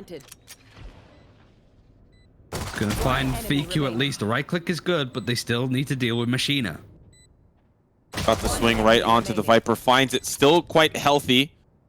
Now he can play the body peek, but unfortunately gets a little bit too wide. As Rodin will take him down. A solid first round here for Defuse. That's the type of momentum builder that you are looking for. You want to continue in this best of 5 series. This is, of course, the 4th map. So Defuse want to bring this one home. They're going to have to take this map and then take us to Split. The last and final deciding map where both teams, I think, out of all the maps, maybe not as experienced as what we've seen on Ascent and Icebox, etc. But the new changes, there might be some new strategies that these teams have been developing, especially with VCT around the corner. Have to be a little bit concerned for Frenzy when they go into defense. They only won 4 rounds out of 12 on the half against Wave. The attack we didn't see an awful lot of. Damage seemed to be already done. The force-up is at least moderately successful at this point as Machina wins that fight onto Logan. They need to clear a lot of these angles as Rodin on the Sage is still holding onto Lamps. Nobody's quite pushed him out yet, but Utility is going to keep him at bay as he tries to maybe push into the smoke. Now Frenzy have a good idea there. He sprayed a little bit with a stinger. Look at this Utility. Oh, Takas almost getting caught out there by the aftershock. Still manages to hop onto the high ground. And 2v2 yet again coming in for Frenzy, holding various parts of this A site. Back just trying to survive. There's a player that's playing close on the opposite side. Hoppy finds both of them. One towards Lamps and the other towards the Showers. I think that may have been the force up here for Frenzy, so things are not going to be looking good moving forward. That was a round that they desperately wanted to convert on, and now they're going to have to sit this one out. We've seen pretty much all of the agents in play across today. Sky is the latest addition as Akuma does play it on this map. You might be going, but Ryan, there was no Yoru. Yoru is not available in these tournaments just yet. It's not quite been 2 weeks since his launch, his release. But I think this Tuesday marks 2 weeks, right? So we might be seeing Yoru in the main event. I'm not too sure. We'll have to double check that one. But if so, that's interesting. But from what I've heard from the pro teams, they don't necessarily rate the new agent all that well. So even if he is available, might not be expected to see him. Frenzy is trying to find some headway into Showers, but Rodin, whilst his position is given up, wants to make sure that he's got both feet planted and not giving it up. He's going in for a second engagement, but Machina Sheriff is the one that wins out. And we also saw some of the Sky Pigeons going through the A portal, trying to help support this hold for the B showers. But Frenzy off to a great start, finding that early pick. Weapon upgrade here as well. But there's one way that they've got to deal with. Logan's going to be quite the problem wherever he ends up sitting. It does look like he's going to be anchoring the A site, trying to control those pushes early. He does just have a ghost, but really doesn't seem to be the problem as he finds one early. Hunter's Fury is going to take him down because it'll nullify the trade. Takas with the Showstopper and the Spectre putting in work, but the Hunter's Fury is going to find 2 picks, I believe, as Takas just holding the angle. Whoa, feed you.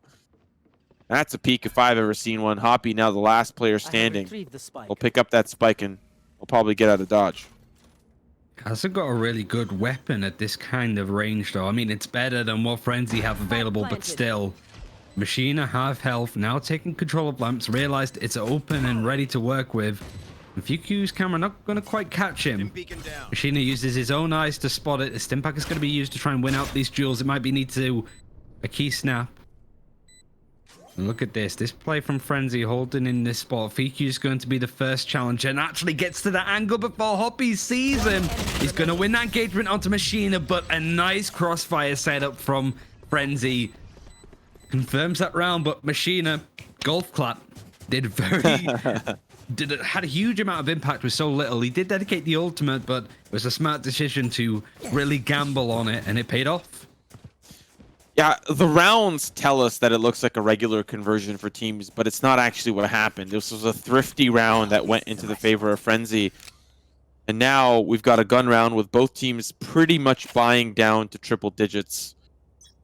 The loser of this will face heavy economic damage. More so, Frenzy, if they lose, they'll be resetting that loss bonus and sit back to 1900, which means a huge catapult for Defuse. So the first pick, the first opening pick, is incredibly important for both these teams. Defuse luckily having enough money that they can have some guns of their own. And Seeker's available as well for Akuma. For the most part, we do see these ultimates thrown out as much as they possibly can be afforded to. They're cheap, so it's quite easy to find impacts with them on a regular basis. And finding out exactly what Frenzy are trying to do on this execute would be key, considering Machina is playing a very much high contact role. He's expecting that corner. He even pinged it to say that there's somebody in that spot, and the Seekers does come through, instantly destroyed. They know that there's going to be a player in that corner. Machine predicted right and wins that engagement. Oh, wow. He's going to find another, too. Pushing forward, Akuma does find one, but it's all falling apart here for Defuse. 30 seconds Rodent left. tries to trigger the noise, at least to fake, but there's already a player. It's Sender. He's ready. Oh, I thought he was in the elbow. He looked much closer than he did. Logan will find that shot with the Bulldog. That's just going to be the wraparound. Good Molotov to stop the push forward, but now, of course, that means that Rodin's in a little bit of trouble. Toxins going up. Considering the double peek here, but it gets staggered. The recon that does put them off a little bit, and whilst Logan does get a couple of shots in onto Brams, he goes down to 5 HP actually. Manages to swing and get the connection. Frenzy being able to turn it back from seemingly nowhere. On a thrifty round, they're able to capitalize on it again. And now the save required from Defuse. I mean, a few ultimates for themselves and some sheriffs that can get those headshots and cheeky little picks, perhaps. Really, when it comes to ults, Frenzy not having too much ready to go either. Kuma's Seeker's not really finding all that much. He does put Frenzy on the back foot a little bit, but a nice riposte to come in and confirm a few kills straight afterwards allows us to tie up the score as we have another timeout. We are very much early on going to just take a second, I suppose. For the most part, it has been Defuse taking these tactical pauses and really trying to decide what's going on. Not quite sure if it's them. It's fair to say that there have been moments where they've managed to make it work to their favor, but these last couple of maps have very much been full Frenzy at this point. Like I said, they win this map on binds. They go through to the main event, which starts on Thursday on the main Red Bull channel. So, go over there, have a quick follow of that now so you're prepped. Some great casters and a great event. It's going to be a really fun weekend of EU Valorant. And it's very nice to say that because I didn't get to say it all that much in 2020 when it comes to Europe. So great start to this year at least. Yeah, really shout out to Red Bull for putting something like this together. This is something that I think the European scene needs. You know, in North America, we've got our stomach full consistently with North American Valorant. In fact, there's an event happening right now as we speak. It's always action-packed, tier 1, tier 2, tier 3, all sorts of events happening all the time, every time. Good to see some European love shown back to the community, especially when they need it most. Looking, of course, at the engagement. It's both teams showing a little love to each other. Takas finds good headshot onto Brahms, but it does get quickly traded. This is the eco pistol for Defuse, so don't expect them to come out of this round alive so heavily, but they definitely have a shot, especially finding that upgrade off the ground. A bit of an update on Euro for the main event, but first we need to talk about what's happening here. Defuse not playing from the site at all. In fact, they're lurking in to try and catch out Frenzy from behind.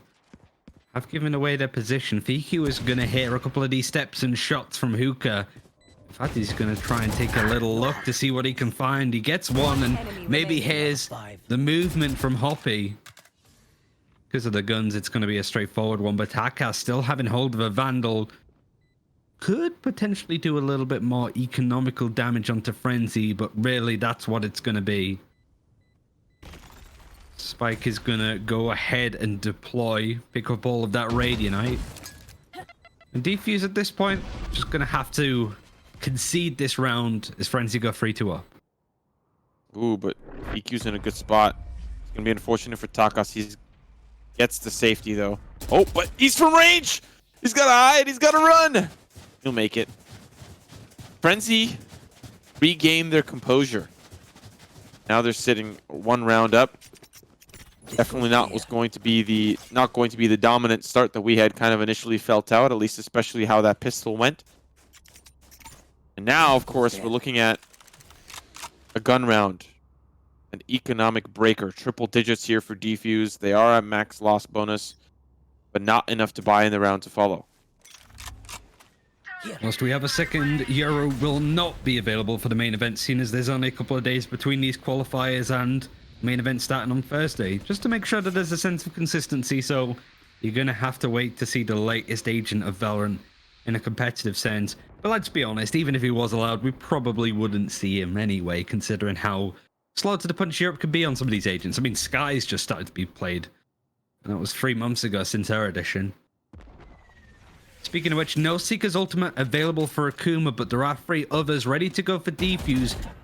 If Hoppy can get an understanding that there's some players in Frenzy, an orbital strike in this position would very much flush them out in this hole that they're holding in. The smoke is going to come through. He's maybe planning it now, but Molotov in on this corner just to stop the drop down coming in. It's an interesting play, but maybe a little bit passive. It's allowed Frenzy onto this site, and Defuse can only just wait and play for the retake. Lots of ultimates available, especially the orbital strike now being used. Akuma has to deal with an aerial machina. He gets 2 in the round. Red carpet's rolled out on the opposite front. Vac gonna find another. Down to 2, down to 1, down to Logan. He's gonna find 1, but he's gonna be feeling the pain from Sender.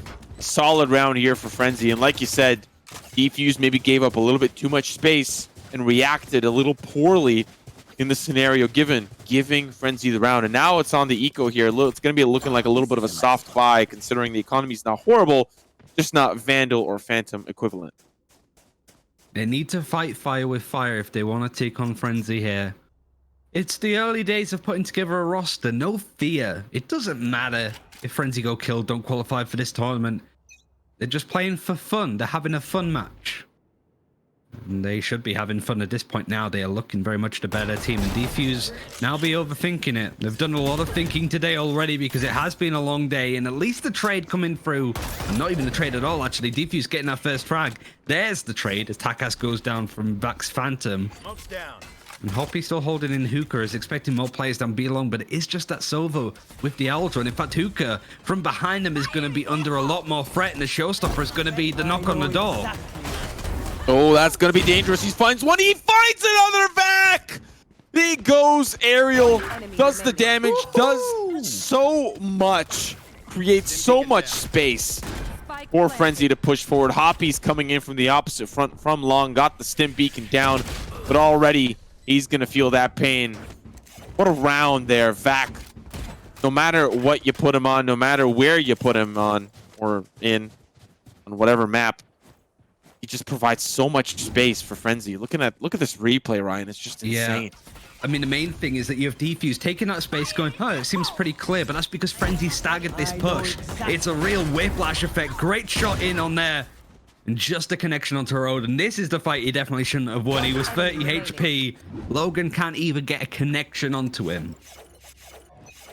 It's very difficult to play up against a team like Frenzy just because not only are they going for super aggressive plays that will take you off guard, but they're staggering themselves, trying to really split up the timings.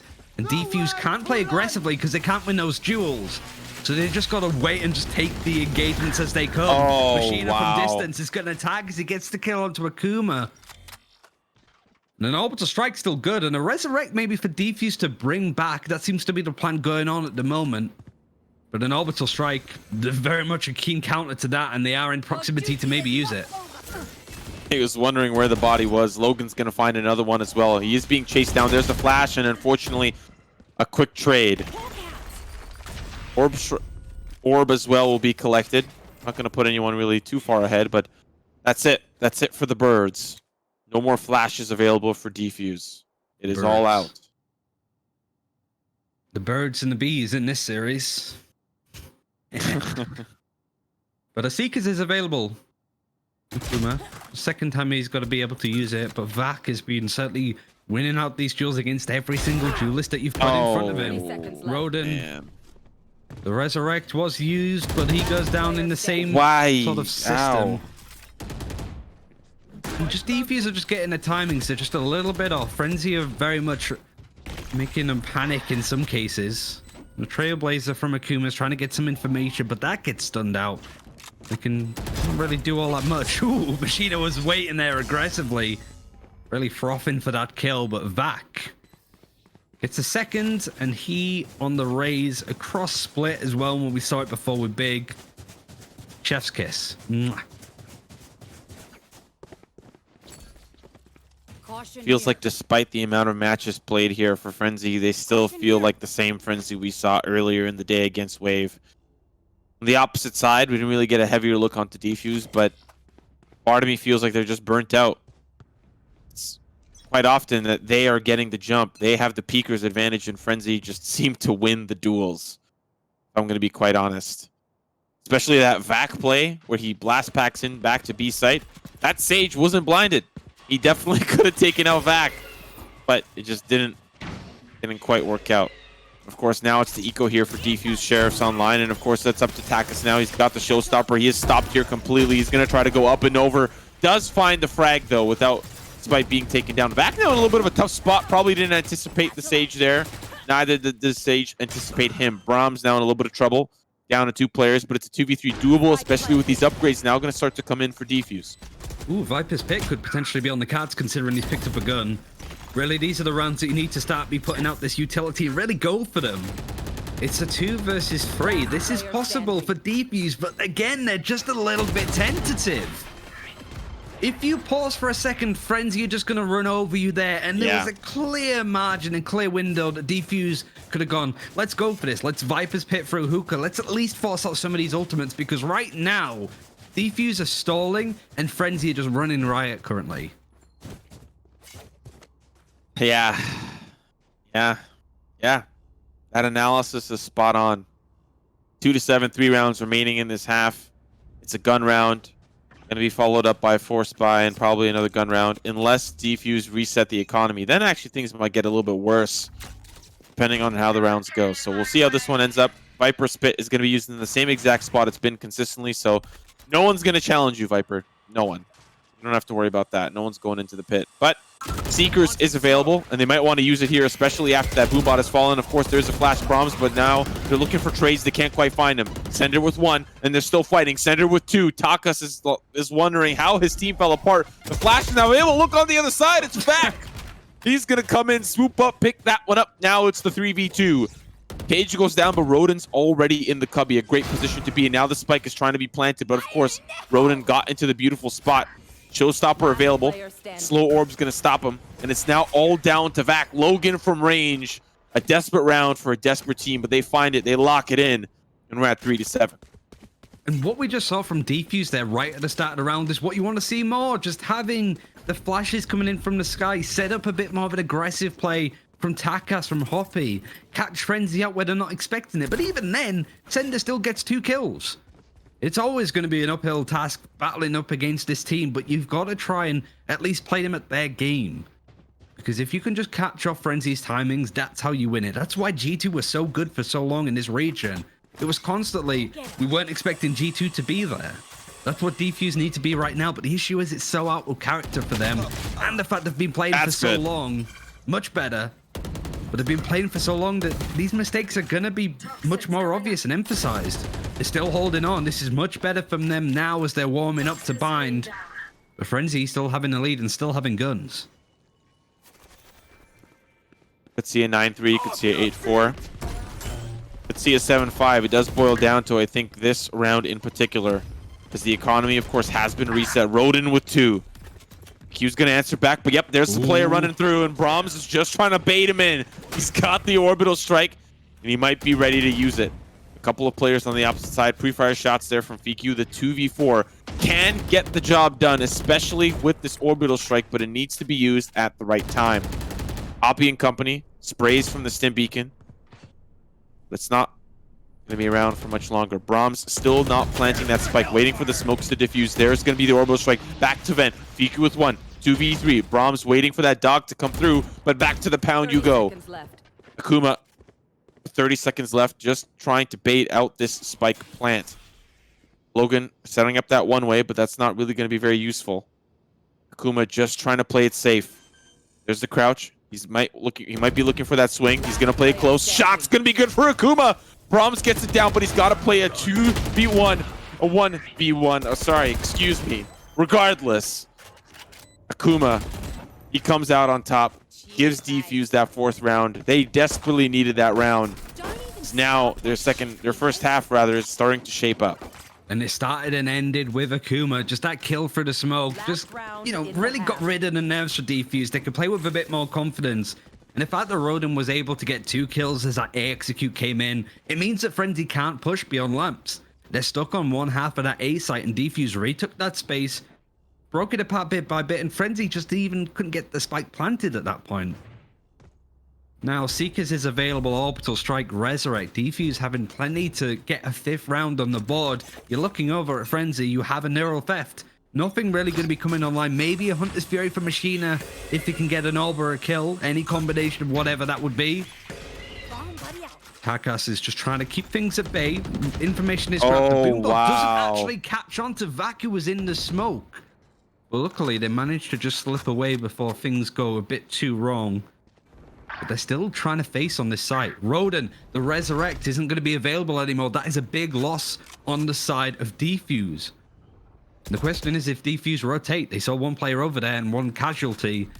They're still expecting this B hit, and they'd be right. Yeah, they also have to consider and worry about the passive play that they're witnessing and experiencing. Taka's trying to escape, using utility to get out of a difficult spot. This round is slipping away so quickly. It's all down to Logan, who's on the opposite side, and Frenzy, I don't even think they're gonna get the spike down, but they're just waiting for Logan. Spray through. Shock Dart actually lands onto Logan. There's the flash, there's the swing, and that's gonna be the 8th round for Frenzy. Just when Defuse let their foot off the gas, 2 rounds is not enough to condition Frenzy to say, yeah, we're gonna play aggressive down B long and B showers. B long and A showers. What are you gonna do about it? Nothing. We're just gonna take control of Hookah and we're gonna hit B hard. And what are you going to do about it? You're going to lose the round. What was even more crazy is all of the utility that came out of Defuse right at the end. The Seekers, the Orbital Strike. Nobody from Frenzy really died. They just hung on. And they won out a lot of those duels whilst literally hell was raining down on them with utility and ultimates. Defuse just can't really make stuff connect right now. Now they're attacking. They had a really decent half. against Oxygen in the game that they played. And this is the area that Frenzy fell a little bit flat in their game against Wave. First game of the day could be the last one, as Frenzy still on series point or 8-4 up. This pistol's equally as important, and Logan gets brute forced off that angle. Brahms. Spike planted. Here's that spike get planted. He's playing close to the wall, but that wall is exactly Caution here. working as intended, keeping the defense out. They are coming in from that portal side. Machina with the spray doesn't even get tagged by Rodin. And now they've got to worry about the flank. The rest of the defense starting to push through. The wall's not going to survive for much longer. The paint shells are keeping them down. And Vac is just going to push forward alongside Brahms. That's going to be another couple of kills coming into their pocket. As Frenzy are now 9-4. Potential for 10. Things do not look good for Defuse. Things are looking dire for them, even back in the days where they were the unsigned team of opportunists. They had these kind of things happen, getting right to the end of open qualifiers in a really big tournament to maybe make or break their name. And just the final couple of games falling flat, going up against some, rough teams like FPX way back when in the day. Opportunists have been one of the stronger, more consistent teams to break through open qualifiers, and that's pretty much been the story for Defuse too, to get this far. But again, at the last hurdle, it's looking like too much of a tall order against a Frenzy team who you're going to be seeing a lot more of sometime soon, it's fair to say. But Boombot brings FQ down super low on health. He goes down to the follow-up of the paint shell. Machina is going to actually try and trade to make sure the Takas doesn't get away. The problem is you've got all of this teleporter playing. Logan actually slips in behind to try and catch him. He gets a free K, upgrades onto the Spectre. And now Brahms has to clutch it out in a 1v4 and he can't do it. What play from Logan to just hop in behind him in the teleporter and took him completely by surprise. Absolutely wondrous play. Puts him at 10, 12, and 2. Definitely a setback for Frenzy. Not how I'm assuming they anticipated that round going. It did start off with FQ getting a little bit caught out by that Raze utility, but that's why you see that default Boombot go out almost round by round around the world. That Raze Boombot to clear out Hookah is a worldwide phenomenon. It's not special to Europe. It's not special to NA. That's why those 50 angles. That's why the Boombot is there to clear things up. But Vac is so greedy. He wants that orb so bad. I mean, I wouldn't expect 5 players to push through showers if I was Vac either, okay? I wouldn't have expected that myself. Tender still almost follows up, though. There's been a tale for him today. Just wherever Vac goes, he's usually shortly behind. Flash connecting onto multiple people, but considering he just did a classic, it was never going to be enough. Now, FQ over in heaven is going to shuffle his way back to the tower. And a bopping Akuma Bucky is the thing that comes in to shut that down. Looked almost comical from this side, but Defuse now starting to bring it back. There's only 3 rounds between these two sides. And a full buy required again from Frenzy after losing the second round of this half. Not good one for it to go down that way, but no ultimates available. Good time to just have a clean round and try to perform on this defense. Now up against Oxygen, the Defuse attack was quite good up against Oxygen, is what kind of pushed it over the edge. So Frenzy have got their work cut out for them, especially on this gun round. And once again, it's that Raze utility that consistently plagues them. And then look, they've got nowhere to hide. They've got nowhere to run. Showstopper doesn't connect, though. That was what that whole play was there for. Machina finds 2. Logan does trade it out. But they invested so much and got so little. With all of that utility spent to clear out, what, 1 angle? You've got 1 player left. And you used so much utility to get that. Kuma now all on his lonesome. Frenzy will be up to double digits. Machina did well to just survive in that scenario. You've got paint shells on his corners. He was stunned. He was flashed. The Boombot found him. The snakebite was planted in the corner he was running to. And the showstopper from Takas, I don't know how it misses, let alone how Machina actually gets the kill beforehand. He's 18 and 9. Him and Vac are just such a deadly pairing, but the rest of this backbone of the team, consistent. key round for them to keep them in pole position. And Defuse, whilst they still can afford, I'm going to be looking forward to the ultimates that they have coming online. They have a Seekers. A Viper's Pit is very close to being useful in this round. You got to look at what Frenzy have. Rolling Thunder, Hunter's Fury could all prove super impactful. But the Seekers is going to be the entrance over on B. And Defuse, again, staggered when it comes to their approach breaking into the site. And it has provided an opportunity for Frenzy to respond in some sense. Response is a quick trade. Two members now are going to have to rotate off of the A site.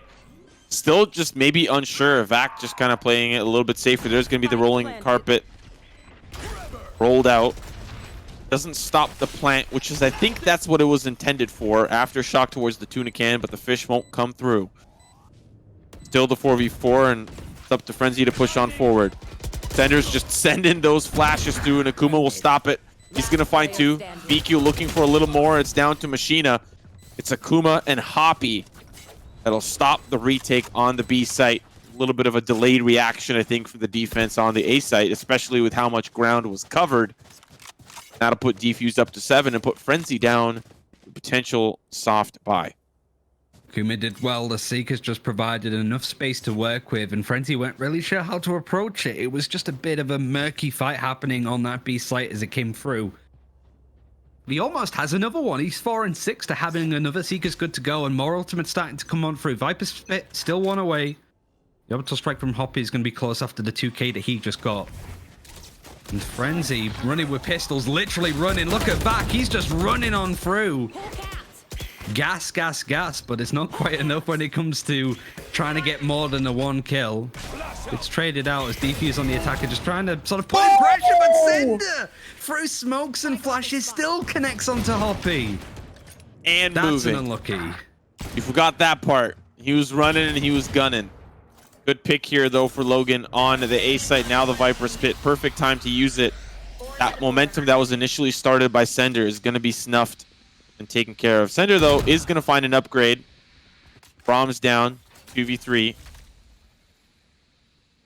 And Fiku is going to go through the normal way. And, of course, Sender is going to have to go into the showers. They're going to work through this together. Viper's Pit does cover a big portion of that spike. Got to worry about where this Viper is playing. Obviously, off angle. Jump in for Fiku. What a heroic push. Sender's just trying to play contact to not let them capitalize off of his reposition. There's going to be the spike. Seekers come through. A little bit of an awkward decision to call that through. That's going to be the spray for Sender. Doesn't connect onto Takas. There's the injured Akuma. But he finds the frags necessary onto Fiku. Between these two teams, 2 rounds is all it takes for Defuse to catch up, and Frenzy back onto the gun round. Vac with the op. Let's see where this ends up being positioned. Akuma again with the Seekers finding a lot of impact in a very different time. The fact that they came through, it forced the attention from Frenzy for a second, but then we did see Takas peek from a different angle to confirm a kill. Crossfire, the baiting for each other, worked out super well, and now it's providing a bit more life in for Defuse. The operator bigger guns out for Frenzy, and the showstopper is going to be good for Vac too. This Takas trying to create some space for himself. Hookah has been moderately left open from Frenzy. They're going to be trying to play off the site, and they have 3 players over there expecting this execute in. Do they expect this lurk, though, coming in from Logan on the Viper? Fiku's going to move forward. The Wolf will spot him, so he's in a little bit of trouble now. But they don't swing on him quite yet. So now, of course, that CC has subsided, but Rodin does not care. He's going to find that frag. 4 HP. Doesn't have the heal available to himself, as the defense are just going to stack on the A site. Things are getting a little scary for Frenzy. A lot of built-up momentum that is now amounting to a little bit of nothing, as Defuse are going to find round number 9. Tough looks for Frenzy. For Defuse to bring this game back, they would have to play all of the maps today. They went all the way in the best of 3, all the way in a best of 5 against Oxygen. And to qualify, they would have to go all the way in a best of 5 here.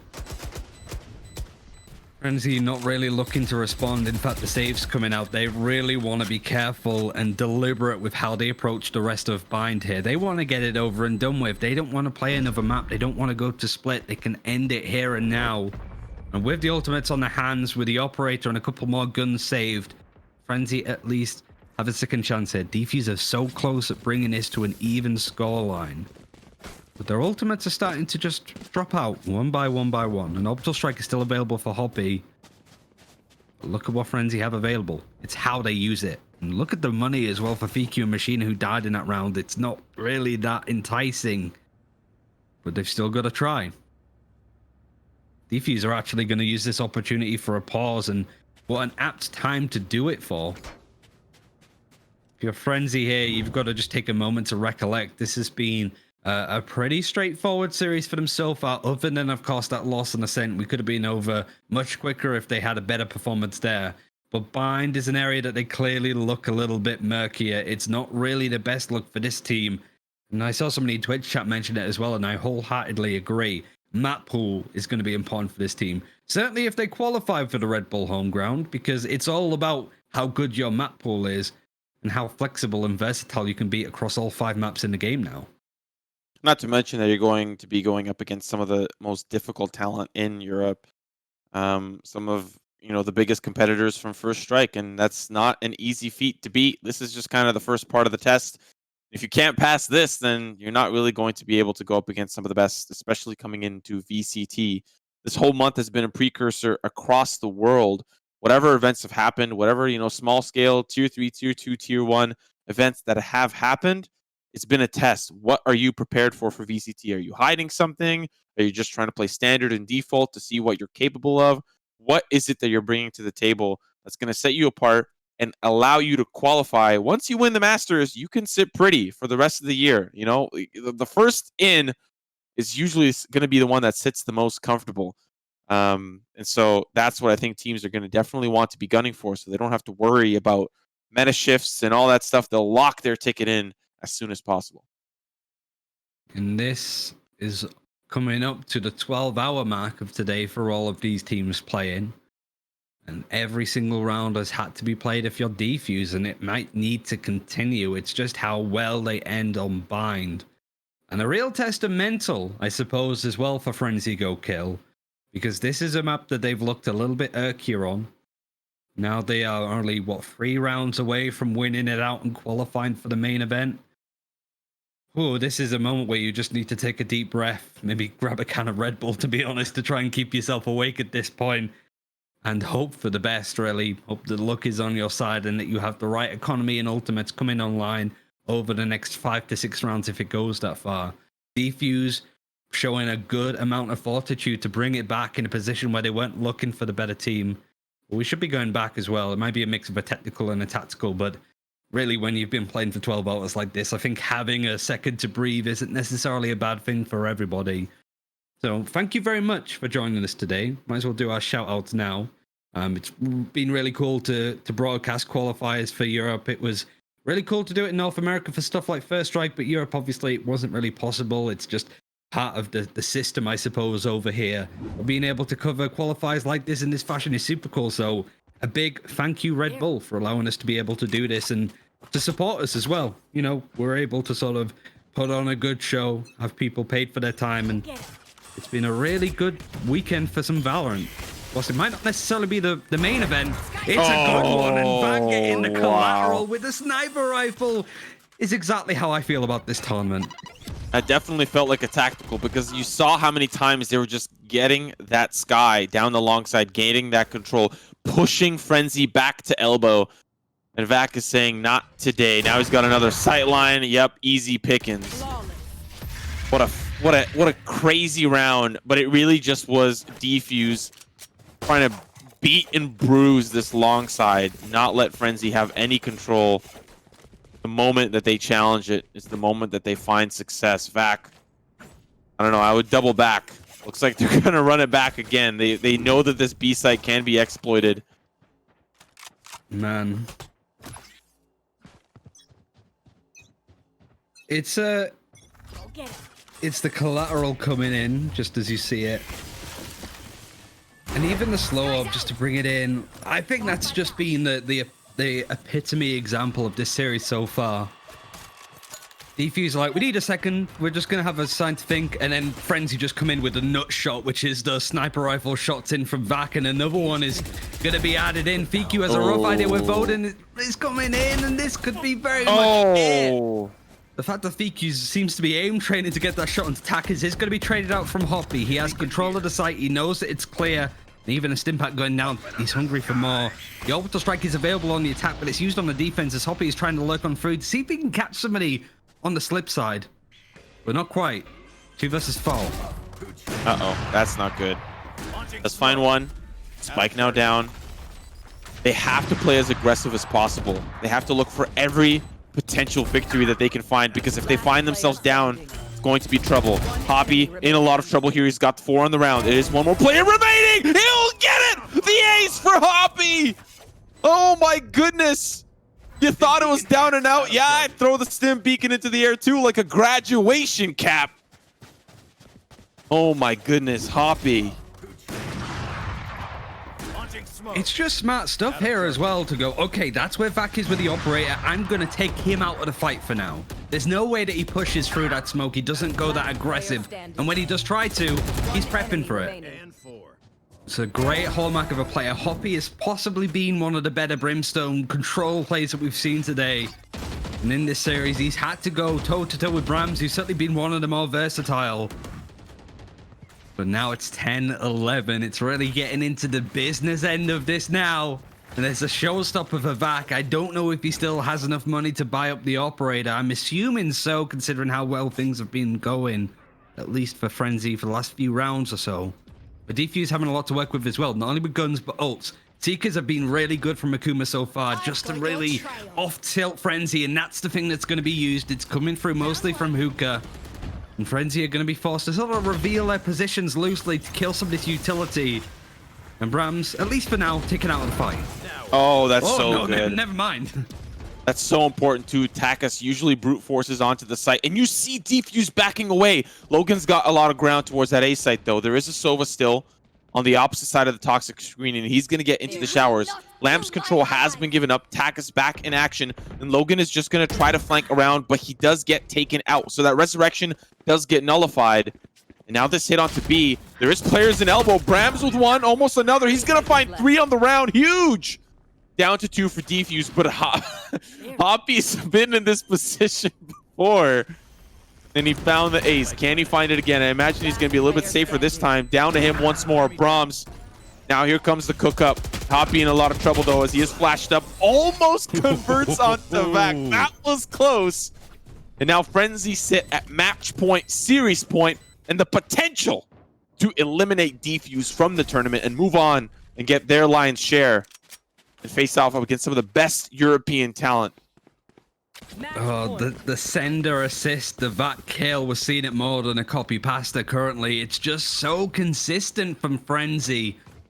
One more round and it puts 12 hours of hard work to bed. Defuse have been flagging. It's fair to say, I think we all have with how this has been going, but they're putting up such a tough fight. But now, not only do they need to win in overtime, they would need to win on split as well.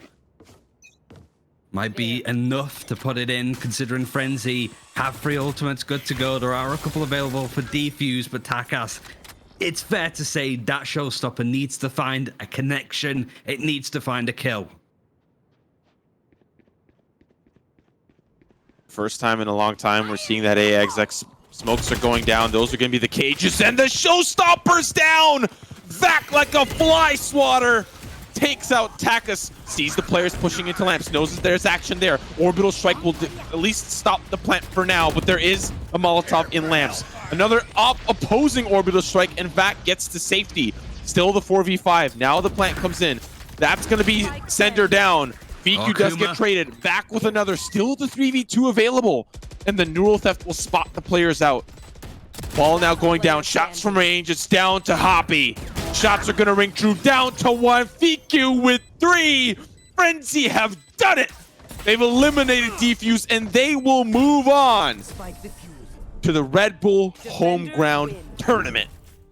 And when you saw that first performance from Wave, it was very much nervous when it came to, oh, I hope these guys can at least put on a show. Not only did they do that, they got through it. You've got to give some credit to Defuse, though. They have had to just put up with a full day's worth of games, a full best of 3, a full best of 5, and 4 maps here against a very exciting Frenzy Go Kill team.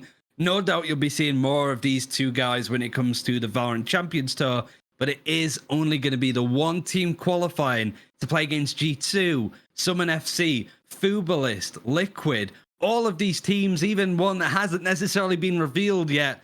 This team belongs in amongst them, and they're going to have a hell of a week coming up playing up against those big teams.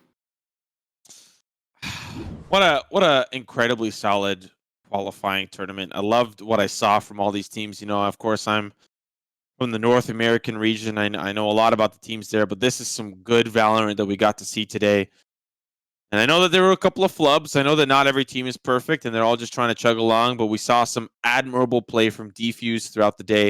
And we saw some admirable play from Frenzy Go Kill, which may be the last time that we tip our hat to that name, potentially. Who knows? We don't know. There's nothing that we know. But they move on. They can at least take a breath for a few days, gather themselves, VOD review, whatever they need to kind of polish up those mistakes, because the real challenge is coming up soon.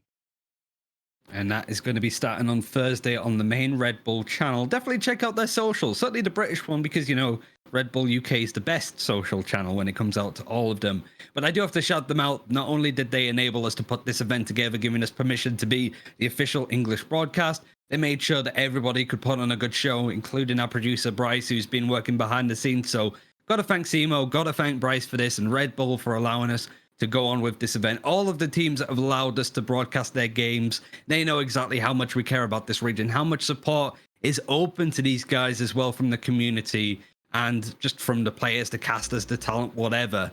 Thursday starts a pretty big event, so mark it in your calendars. But that's it. We're done for this weekend. The qualifiers have been great to broadcast, so be sure to check out everything in regards to details and stuff. But definitely the main event, Thursday. Lock it in. Make sure you're free, because it's going to be a hell of a ride with this system. Thanks for watching, and have a good, pleasant time for the rest of your weekend. Take care.